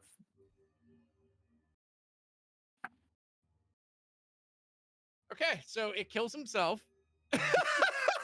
So the ghoul digs its hand into you, and as it does, like this purple like magic kind of jolts out from you and smashes into its skull, and you watch its already illuminated eyes that were illuminating like an ethereal blue slowly turn into a purple as it's fried from inside out. Jesus. And it's dead. I'm just gonna look over in awe of how something so simple can be so effective. Yeah, that was not how I saw that going. But that's okay. That's usually how it works. All right. So, next up is Zephyra. Oh wait, no. Yeah. Next up is. Oh, I shouldn't have deleted it. Hold on, let me see.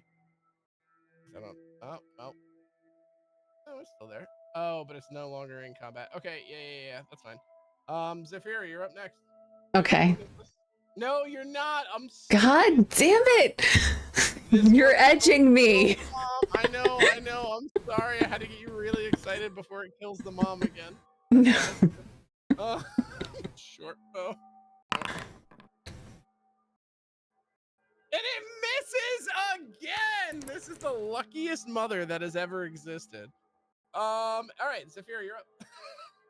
Okay, so she's gonna have her little anime girl moment as 541 like stalks over and is like behind the school, and she's noticed already, has sketched out like him standing there holding a gun, like blasting shit, swords like drawn and doodled behind him, like all the shit. So she's clutching her book, like her hurt side. She sees him coming over and she's like, oh, this ghoul isn't even here, right? Like this skeleton guy, not even an issue at this point, as this like giant warforged comes up to her and this thing. So she levies a magic missile again at the one going for the mom in just pure rage and frustration. I love it. Roll the damage.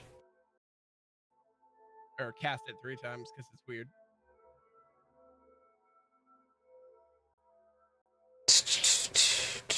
Why is that not letting me? It says I have 0 uses available, but it's my at will. Hold on.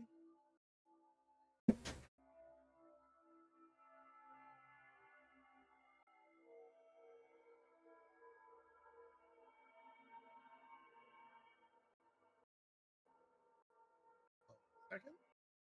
You're School of Evocation, right? You're an evoker. Yeah.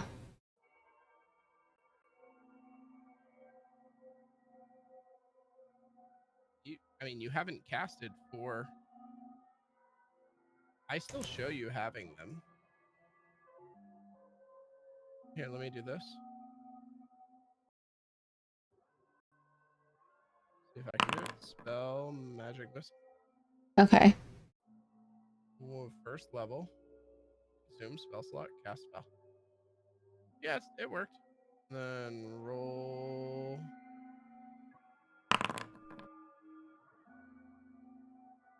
All right. I mean, that worked. I'll just. And. Yeah, you fucking annihilate this thing. It's beyond dead. It is gone forever. DRT. So as it like poofs and she's like kind of huffing in this anger, she's like, "You will never mar beauty again." I love it. I love it. All right. Anything else on your turn, madam? Nope, that's it for me. Perfect.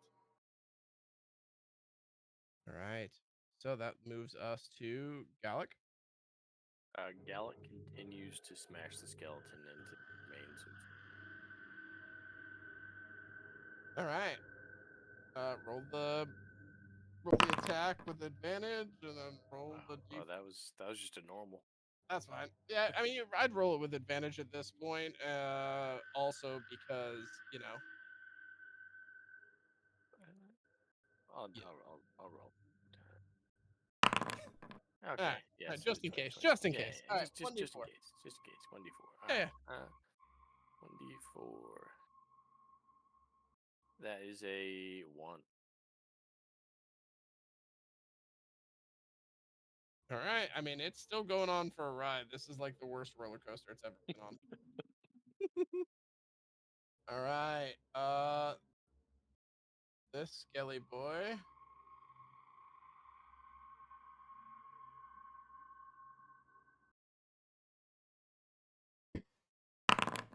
Swinging on Zephyra. Ooh. Ooh.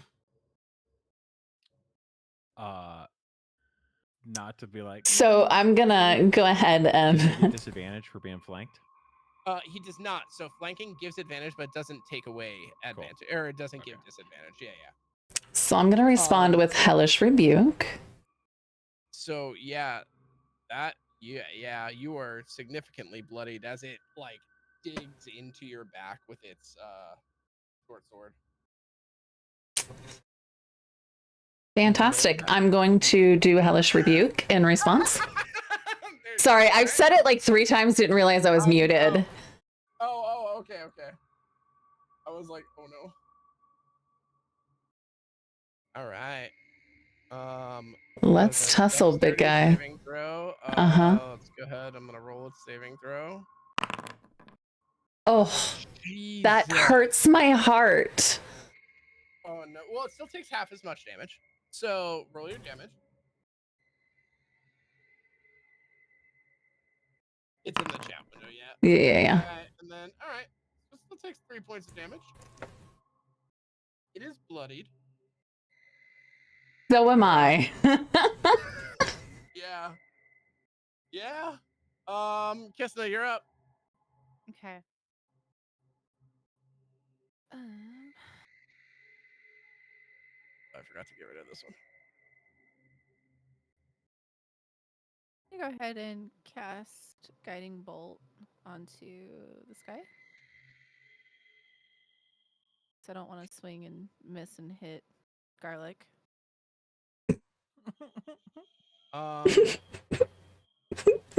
So Garlic?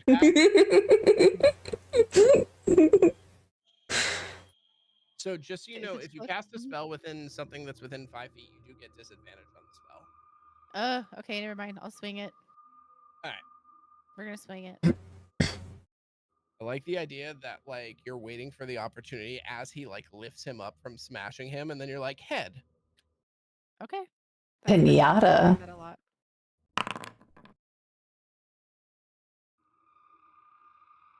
Does that hit? Did you target him? It just misses. Okay. Sorry. I'm Well. sorry. Good luck with that. All right. Hold on. I wonder if I just want to check something real quick. Yeah, good.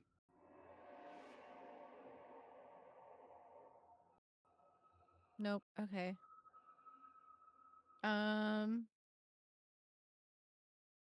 Wait, is there? Oh no. Level's 5. How many feet? 30 feet? Okay. Sorry, I just want to... No, you're fine. Yeah, I'm not getting anywhere near that with anybody. Okay. Nope, that's it. That's my turn. You're good. All right. He gonna try to swing on you again. He is having a time with you, Galok. If this thing kills itself, I'm gonna be real pissy again. Oh, it hits you. Oh no. All right. It finally stabs you. Go ahead and roll your d6 of retribution damage.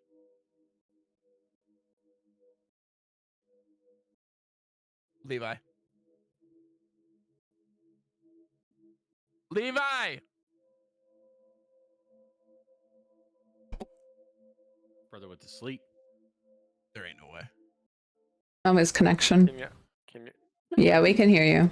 Now Okay, I can. I literally was unmuted talking. I rolled a 2. Not dead yet. All right.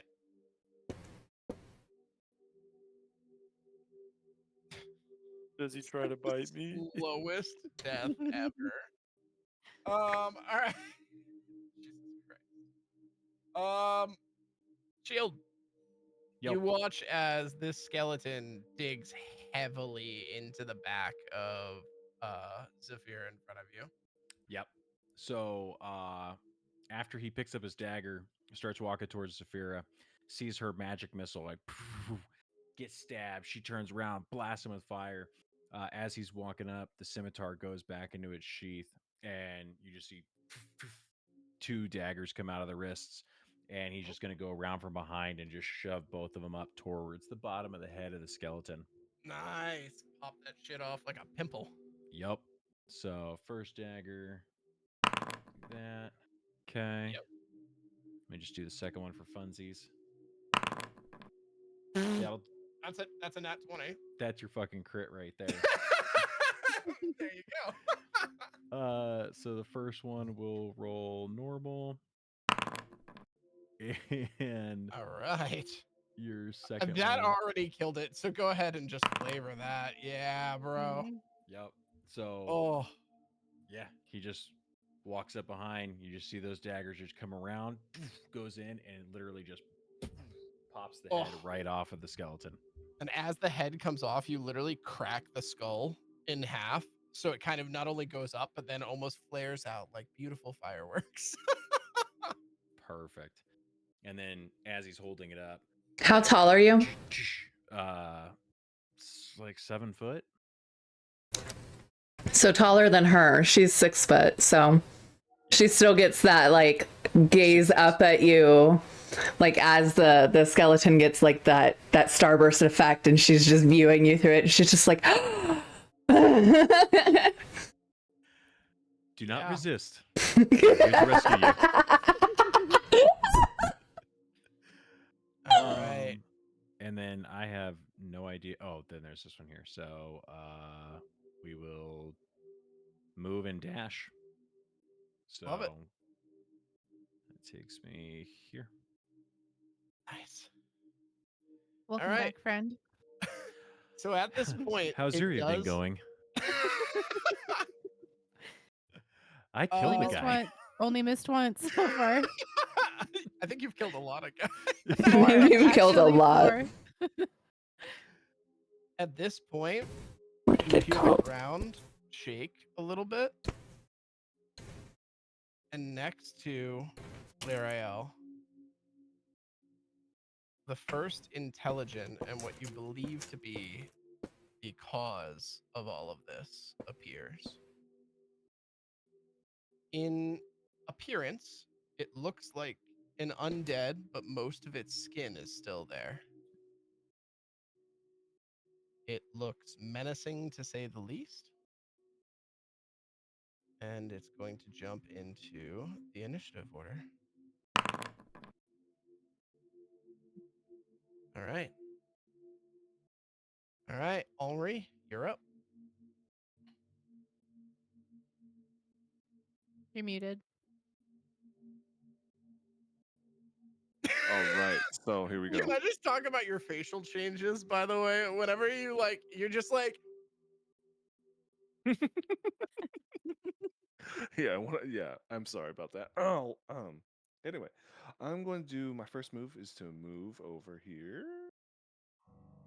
Gonna move one over- back. Oh shit, one back. Okay. Okay. I'm going to obliterate this last skull demon skeleton thing. Don't do that. Don't do that. Don't talk above table. This turn, Hey, this turn, God, yep. who's this troll telling me what to do? Who the fuck are you? Okay. I like that he keeps calling you a troll. It's the best. He's a gnome. No, whatever. Physically, he's a Goliath. Eldritch Blast. Oh, okay, 20 damage. That's gonna hit. Yep, perfect. Oh my fuck! All Yep. right, so as it goes up, like mid smash down, you just and you like vaporize it in his hand. So he goes to go smash it down, and it's just nothing there.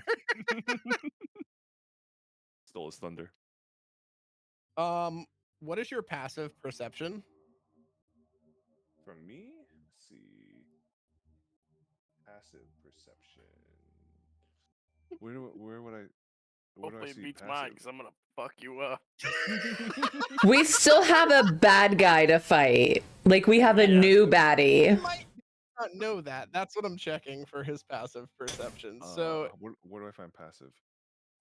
so under perception, for here, I Mhm. don't know where it is on here. I'm trying to find it. Sorry. Passive perception. For now, what is your perception? Wait, 12? did they get rid of passive perception in 2024? I think they did. I mean, 12 plus 2, 14. So I'm assuming. basically, it's 10 plus your perception modifier, so 12. Yeah, 12. Okay, so yeah, so you now as you see that, you're like, oh, and and then you turn to the right, and you just Mhm. see this thing that's just sitting there like.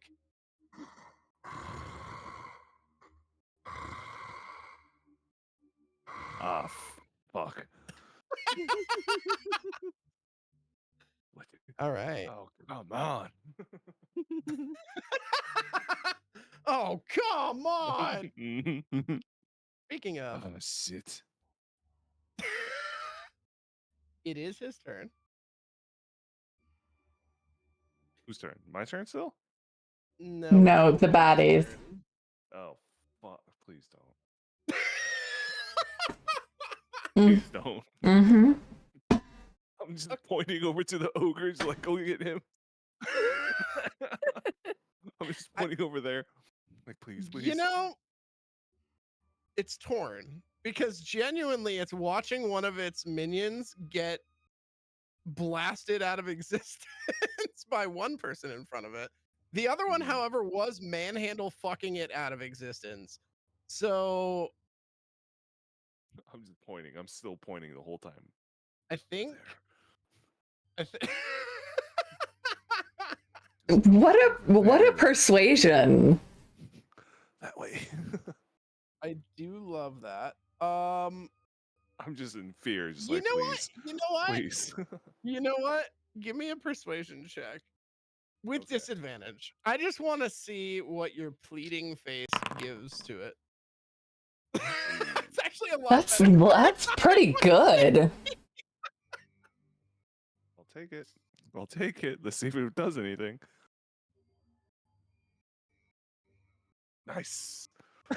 It's some yummy flavor. I'm just saying. Sorry, guy I never met before. It's on you. All right. So it's gonna start. Oh, fuck. Targeting you already. I Start thought with the a ghoul was the longsword boss. I attack. didn't know we had this guy. Oh, and a man. crit. Starting out. All right. I'm using my reaction. For Stone's endurance. All right. You still have another charge of that? Yeah, I've got one more. All right. I love it. Smart.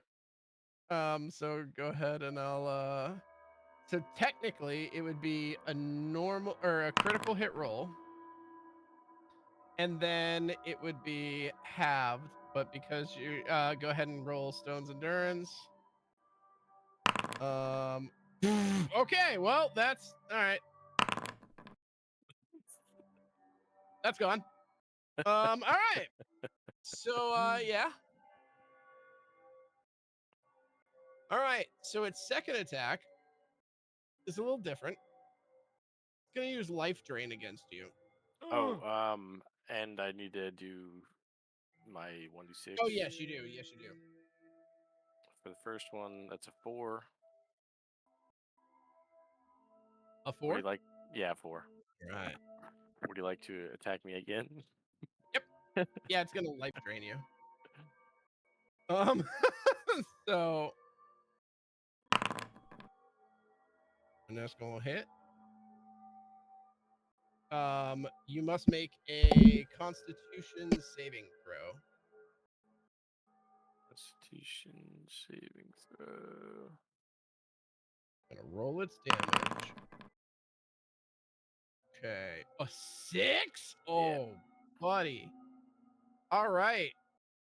So, currently your max health gets reduced by 8 points. So your total max health is going to be reduced by 8 points until a short rest. So your temporary maximum is going to be 34. You added 34. Nope. Yep, I did. I'll take it. Yep. I'll take it. No. That's not how I'll that. take it. Too late. Minus 6? Too Does late. that work? Oh, it does. Okay, so it's -8. There we go. -8. There we go. Oh, that's really intuitive. I like the way that works. Okay, cool. And you do take the full force of that because that is necrotic damage. All right. Do I roll 1d6 And again? actually, you might get to. It is an attack roll. Yes. Because it requires an attack roll. Yes, you do get that. It's a 3. 3. All right.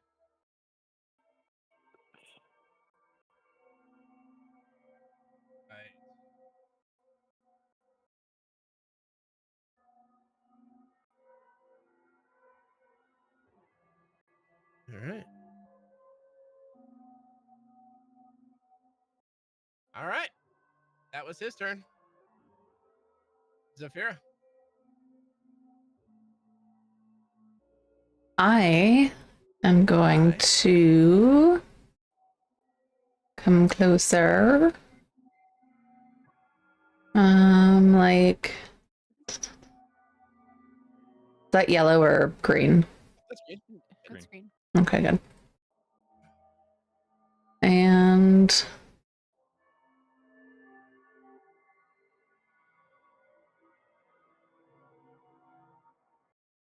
I'm really hurt, so I'm just gonna kind of chill, nursing myself, honestly. Fair.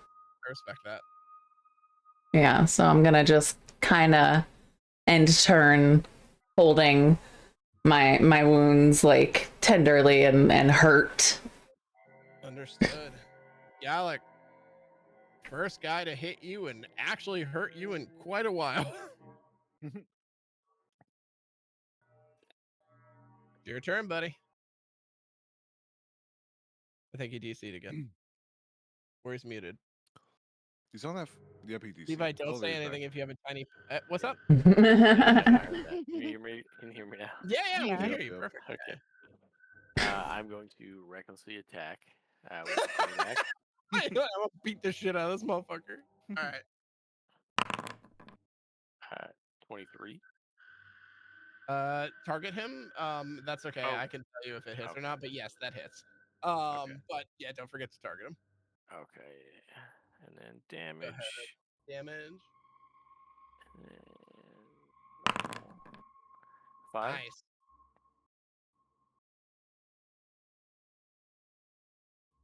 All right. Do you? Oh, shit! I did that wrong. Sorry. Oh no, it did it automatically. Okay. What is your perception again? You said you're really perceptive, right? Yeah. My So you perception. notice when you swing into this thing, it's you know what kind of hit you did to it. Mhm. It doesn't seem to be taking as much effect as you would normally think that it would. Oh.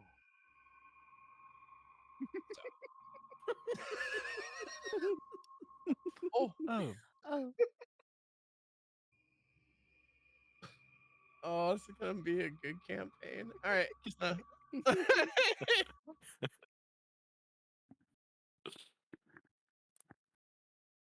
I think because I don't have any bonus action. And you don't want to move so you don't get hit. True. I mean, you're absolutely welcome. Nah. Nah. I mean, I thought about running towards the group because they're cowering. No, I'm just kidding. But yeah, I'll have my turn now. All right, Kysna. I'm gonna whoop the gnome's ass real quick. Shit. Just kidding. Gonna go ahead and move up. Don't get literal with me. Okay, hold on. I'm gonna keep whimpering loudly in pain.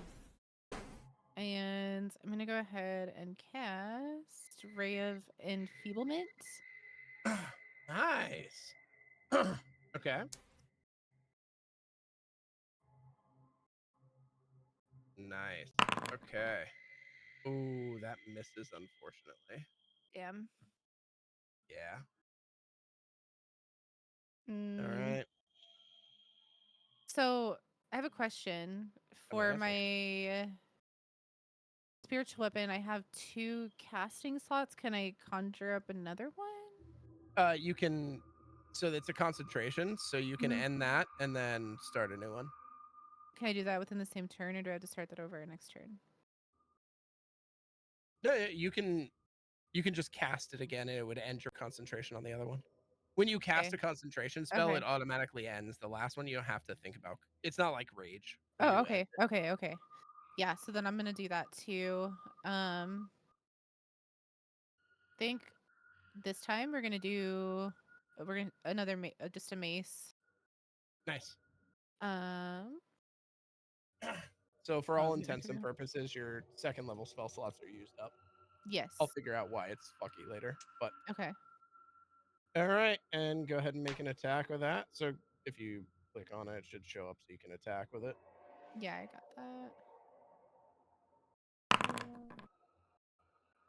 That'll hit. Hell yeah.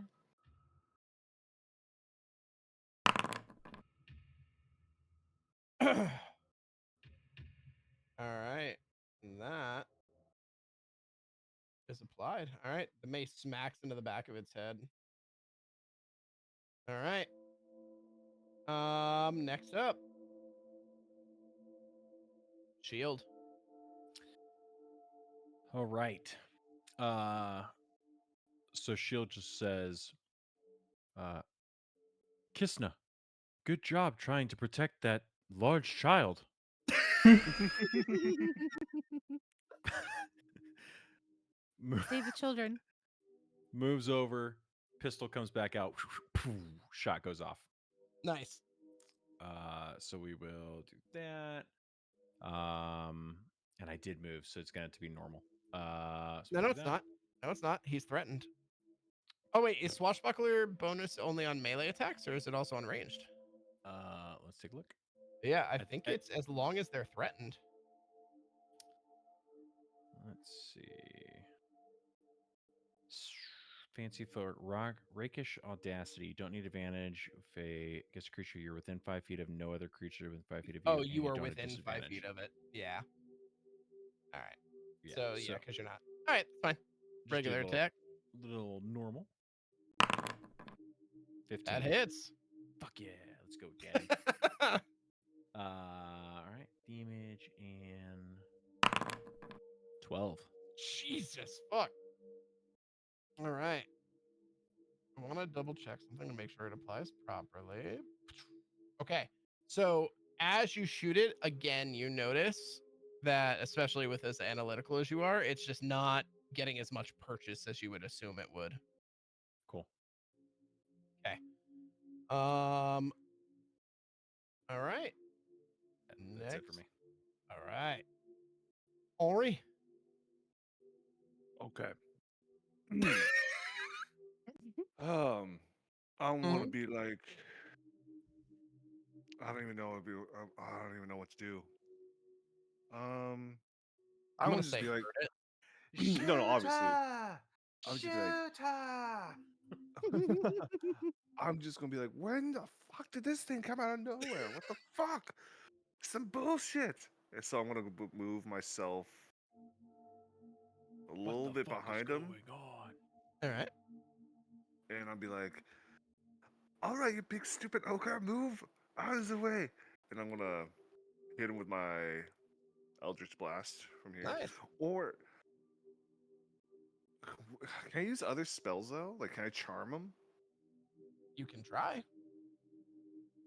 Read your spells. Read your spells carefully. Yeah. Okay. Yeah. Okay, hold on. One human. I want you to know I am that dickhead DM who's going to let you blow spell slots if you can't use it. Okay. So Are maybe not. we as his cohorts allowed to give suggestions mm, or no? I guess that could Okay, be no, we would know. to everyone in the room. I guess we. No, Hey, that's, should I charm the guy? it's a little No. meta. Never mind. Nope. No, no. yeah, yeah. Fuck it. We ball. Oh no, maybe I should use my command spell. Maybe I can tell it just don't move. Right? There you go. Well, it does have. So you have. You can tell it to approach, drop, flee, grovel, halt. Yeah, I'll just tell it to halt. Yeah. Fucking I'll tell it to badass, halt. bro. I want to do that. I want to tell it to halt. All right. Spell. All right. It is targeted, so it has to make a wisdom saving throw. Do I click that? No, I click it. Okay. Hold on. I'm just going to tell it to halt. I'm not going to tell it to do anything. I'm going to I tell know. it to I stand was just there. looking at it if it like what its bonuses are because I'm like, oh shit, because you have a decent DC, so you have a DC 14 at level fucking 3, so that's pretty high. Mm-hmm. All right, let's see. Oh no! All right. So, wait, you picked command prone. I don't think that's what you meant to do. Do you wanna? Oh. I'm gonna refund your resource. Go ahead and do it again, Okay. and then It's- I'll just. Do I hit consume resource then? Or Nope. So just do the cast the spell again. Okay. And then when gotcha. it pops up, select halt. Oh, does it just come up as command prone? Yeah. Probably. Oh, okay, that's fine. Mhm. I'll just yeah, that's fine. All right, so we'll just leave it. Okay. All right. So yeah, it has no movement and no attacks on its turn. Oh, nice. Fucking huge, bro. Yeah, that's big because he hurts a lot. So that's big. Nice. Yeah, halt on its turn. Target doesn't move and takes no action or bonus action. Yeah, it's basically it's stunned essentially for 1 round. Hmm. Whew. All right. The The only difference is it doesn't actually have stun, so therefore people don't get advantage on it, but it just doesn't do anything. All right, fuck, that was baller. Well, it's his turn. Anyway, it's Zephyra's turn. It just kind of like you can see, and like I guess more than anyone, like Galok can just see it kind of like and like it just like wants to do something, but it physically fucking can't.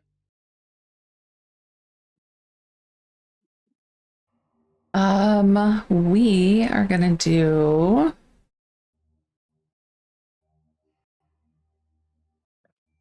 fire bolts at it. Nice. Fuck it up, fam. Oh, that just hits.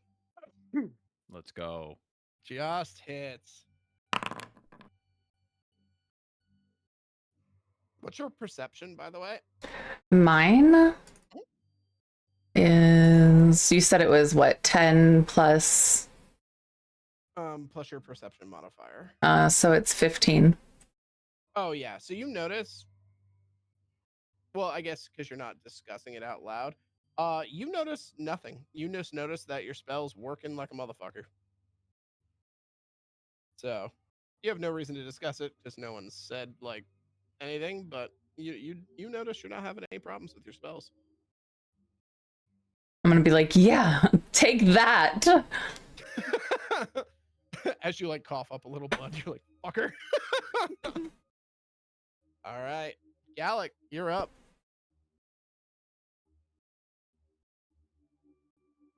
Levi, don't say Unmute anything yourself. if you have a small. Levi, disconnect, reconnect. Okay, now Can you hear me? yeah, How is this Okay, possible? Jesus. bro. I don't know, man. I hate hotel internet. Yeah, I always Uh, pay for the upgraded one. So, I'm gonna give him a gift. In my pocket or my little satchel, I've got a little vial of oil. And I'm gonna open it, and then I'm just gonna gently give it to him, on his head. Okay. And All right. that'll end my turn. So, in one of the homebrew methodologies that I do just for future reference, if you are taking it's not homebrew, it's pretty common. If you are taking a health potion or drinking something yourself, it's a bonus action. If you're Oh. feeding it to someone else, it's an action. Oh, okay, yeah, that's what I figured because I was looking at the like oil vial itself, and it says Yep. it's an action. Yeah, it is an So action to I- pour it on yeah. someone. Yeah, All so right. I'm gonna use that. Usability. Consume item. Okay, usability. Well, I want it. Oh, yeah. It's on him, but it wouldn't let me not place it. Okay. Fuck, how did I get rid of this last time? Oh, it's a measurement tool, right? Okay, yeah, I can see it. Boop. Boop. Boop. Okay, so it's a 20-foot measurement tool, right? Yes. Okay. And as well, actually, as a Oh, I got rid of those spells. Yeah, they were measurement templates. Figure that shit out. Anyway, as all a right. bonus, am I able to pull out my torch? Good enough. Whatever. As a bonus action, could you pull out your torch? Sure, it's not lit, but yeah. Okay. I'm gonna pull out my torch. Okay. And then I'm going to move. Wait, no, don't want to do that. Stop that. Stop that. Sure. Okay. Because he can't attack, right? He can't take an action or a bonus action.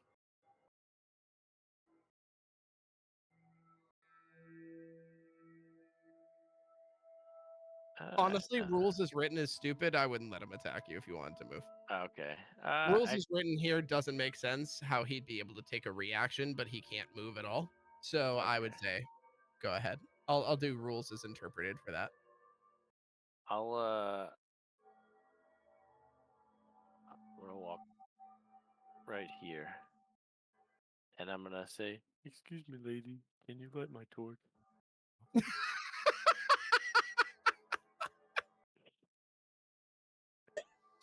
All right. And that'll end my turn. All right. All right. Next up, Kysna. Gonna go ahead and cast Guiding Bolt. Nice.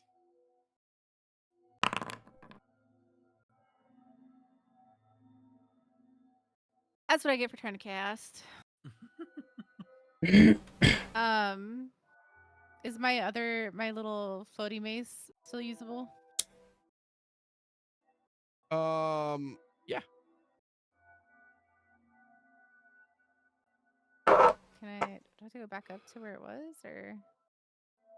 It's still. It's right behind the guy. No. I know where it's at. I don't know if I need to go up to roll for it again, if that makes sense. Yeah. You have to cast it again. Okay. Or you can just scroll up attack. to the last time you used it and do that. Okay. But there we go. yup. There you go. Hey, damage is damage. Mm-hmm. All right.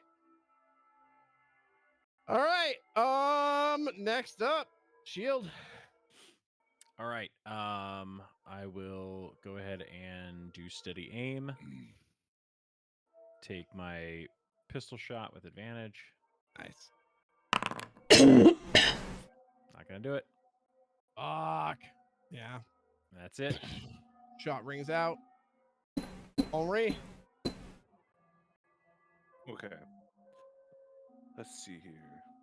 I'm gonna try to talk to Gorlock and be like, "Hey, well, because when he since he did his Do perception you want to check, read his right? name one more time?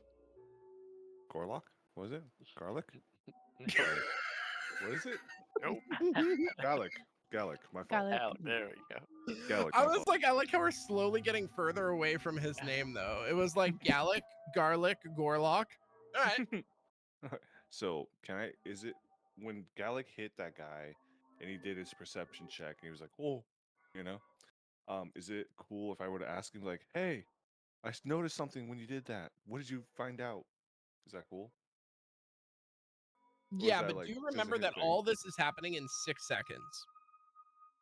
So each round, from start of the Oh. round to the end of the round, is like 6 seconds. So like Okay. usually a free action, if you're gonna like example when 541 was walking by and he's like, nice job. Like, you know what I'm saying? Like you have time for those like quick little quips in between. Uh-huh. But like for asking for an explanation, that would take time. Mm. Okay, never mind then. I'm gonna strike that idea. All And right. I'm just gonna continue on with a spell. I'm gonna just do Eldritch Blast for attack. You should Nice. really look at your spells really quickly. I see him. I see him. I just don't know which one's good. Like Okay. a hex. I might. Well, I so just, here's the thought process. It's currently covered in oil. Yep. okay. He's asking for fire. I'm not asking Got for it. any. No, sorry. Big guy is. Yeah, Gorla is asking for fire currently. Gotcha. Okay. Noted. So now I do a damage roll. Fuck a duck. Okay. So here's a fun fact about oh no. Oh, that's technically double. Wait, did you crit? Yeah, you crit on that. Mm-hmm. Oh, Did you it was roll? good. Oh, I thought if I no matter. Okay, never mind. Sorry. No, so you're supposed to roll a crit roll for damage. Oh, not a. Oops. Should I re-roll? Yeah. Or no? You roll your damage and then so click damage and then hit hit critical.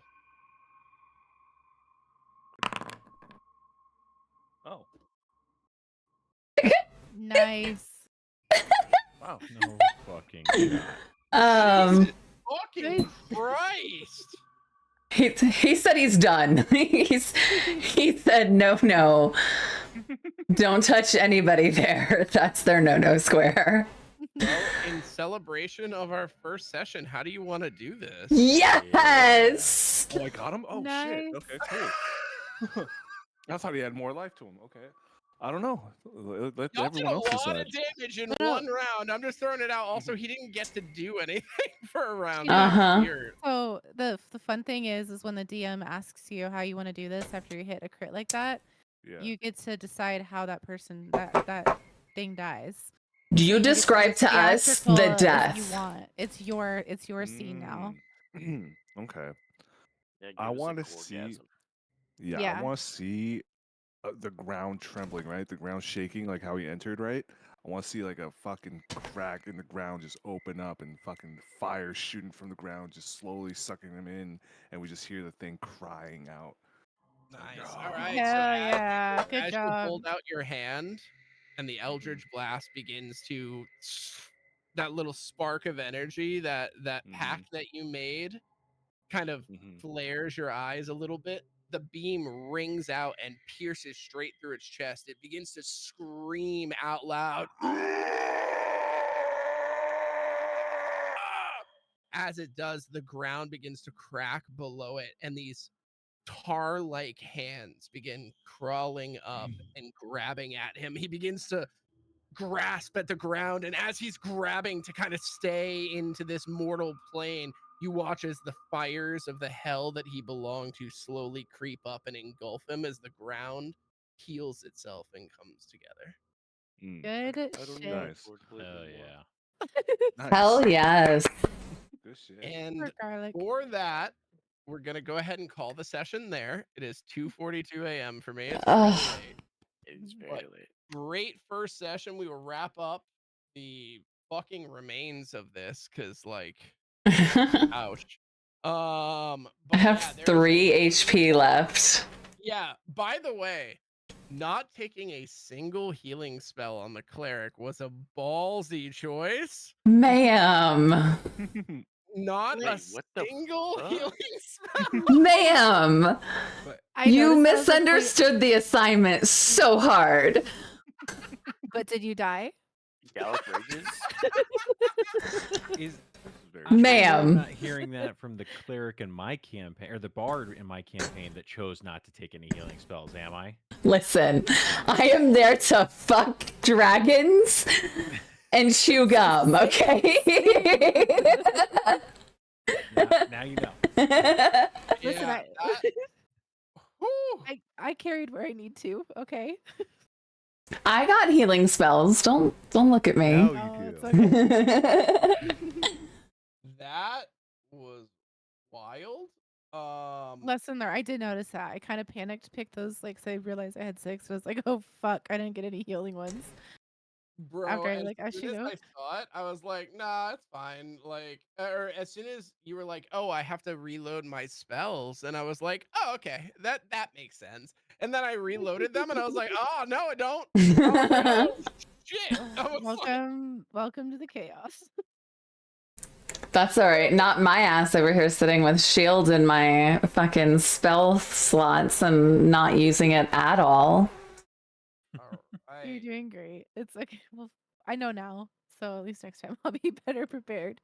Samesies. That's insane. Love that for us. And yeah, It's the warm-up session. and auto Sure. assign XP. So if you guys want to do this, I XP doesn't really matter. I actually I want to ask you guys, do you want to do milestone or XP? Milestone. Thank God. Fuck me. I don't want to calculate that every time. It's so stupid. All right, cool. All right, so we won't worry about XP. We will jump in next session into this directly. This Nice. fun situation that we're in now. Do remember, we are next Thursday is Thanksgiving. Yes. I'm gonna throw it out here that probably That's probably not going to happen for most of us. So Mm-hmm. we're going to go ahead and extend that out to the 5th. So next session will be in 2 weeks, if possible. Everyone enjoy their holiday. It's not like we won't be talking in between. Obviously. So I'm so happy to have met all of your characters. yes. They are wild and crazy kids. Was Galok what you expected? Somehow more. Somehow more than I expected, and I'm interested. So like I love it because I'm interested to see how like dynamic deep RP works when you have some of the members of this group who are like freedom fighters. You have some of the members of this group that are like trying to find their own personal shit. And technically you're among that group, but in a very different methodology. I'm trying to But find my gnome wife. hey man. I literally had a barbarian one game that made a wife out of beef jerky and like Oh he kept her in his room. nope, that smells. Yeah, that smell eventually stank up their entire residence like a castle worth of stink and rot and decay. So Oh. as long as I never have to hear the words jerky wife again, I'll be fine. So Oh. I don't think we're you'll good. have an issue with that. Yeah. So All right, guys. yeah. I gotta be awake in 4 hours. I gotta go. Oh, dude, yeah. Good night. Nice meeting you. Bye. Good playing with you. Yeah, Good playing with absolutely. you. Thank you. You too. See you. Love next time. you. See ya. Love you. But yeah, fucking dude, like y'all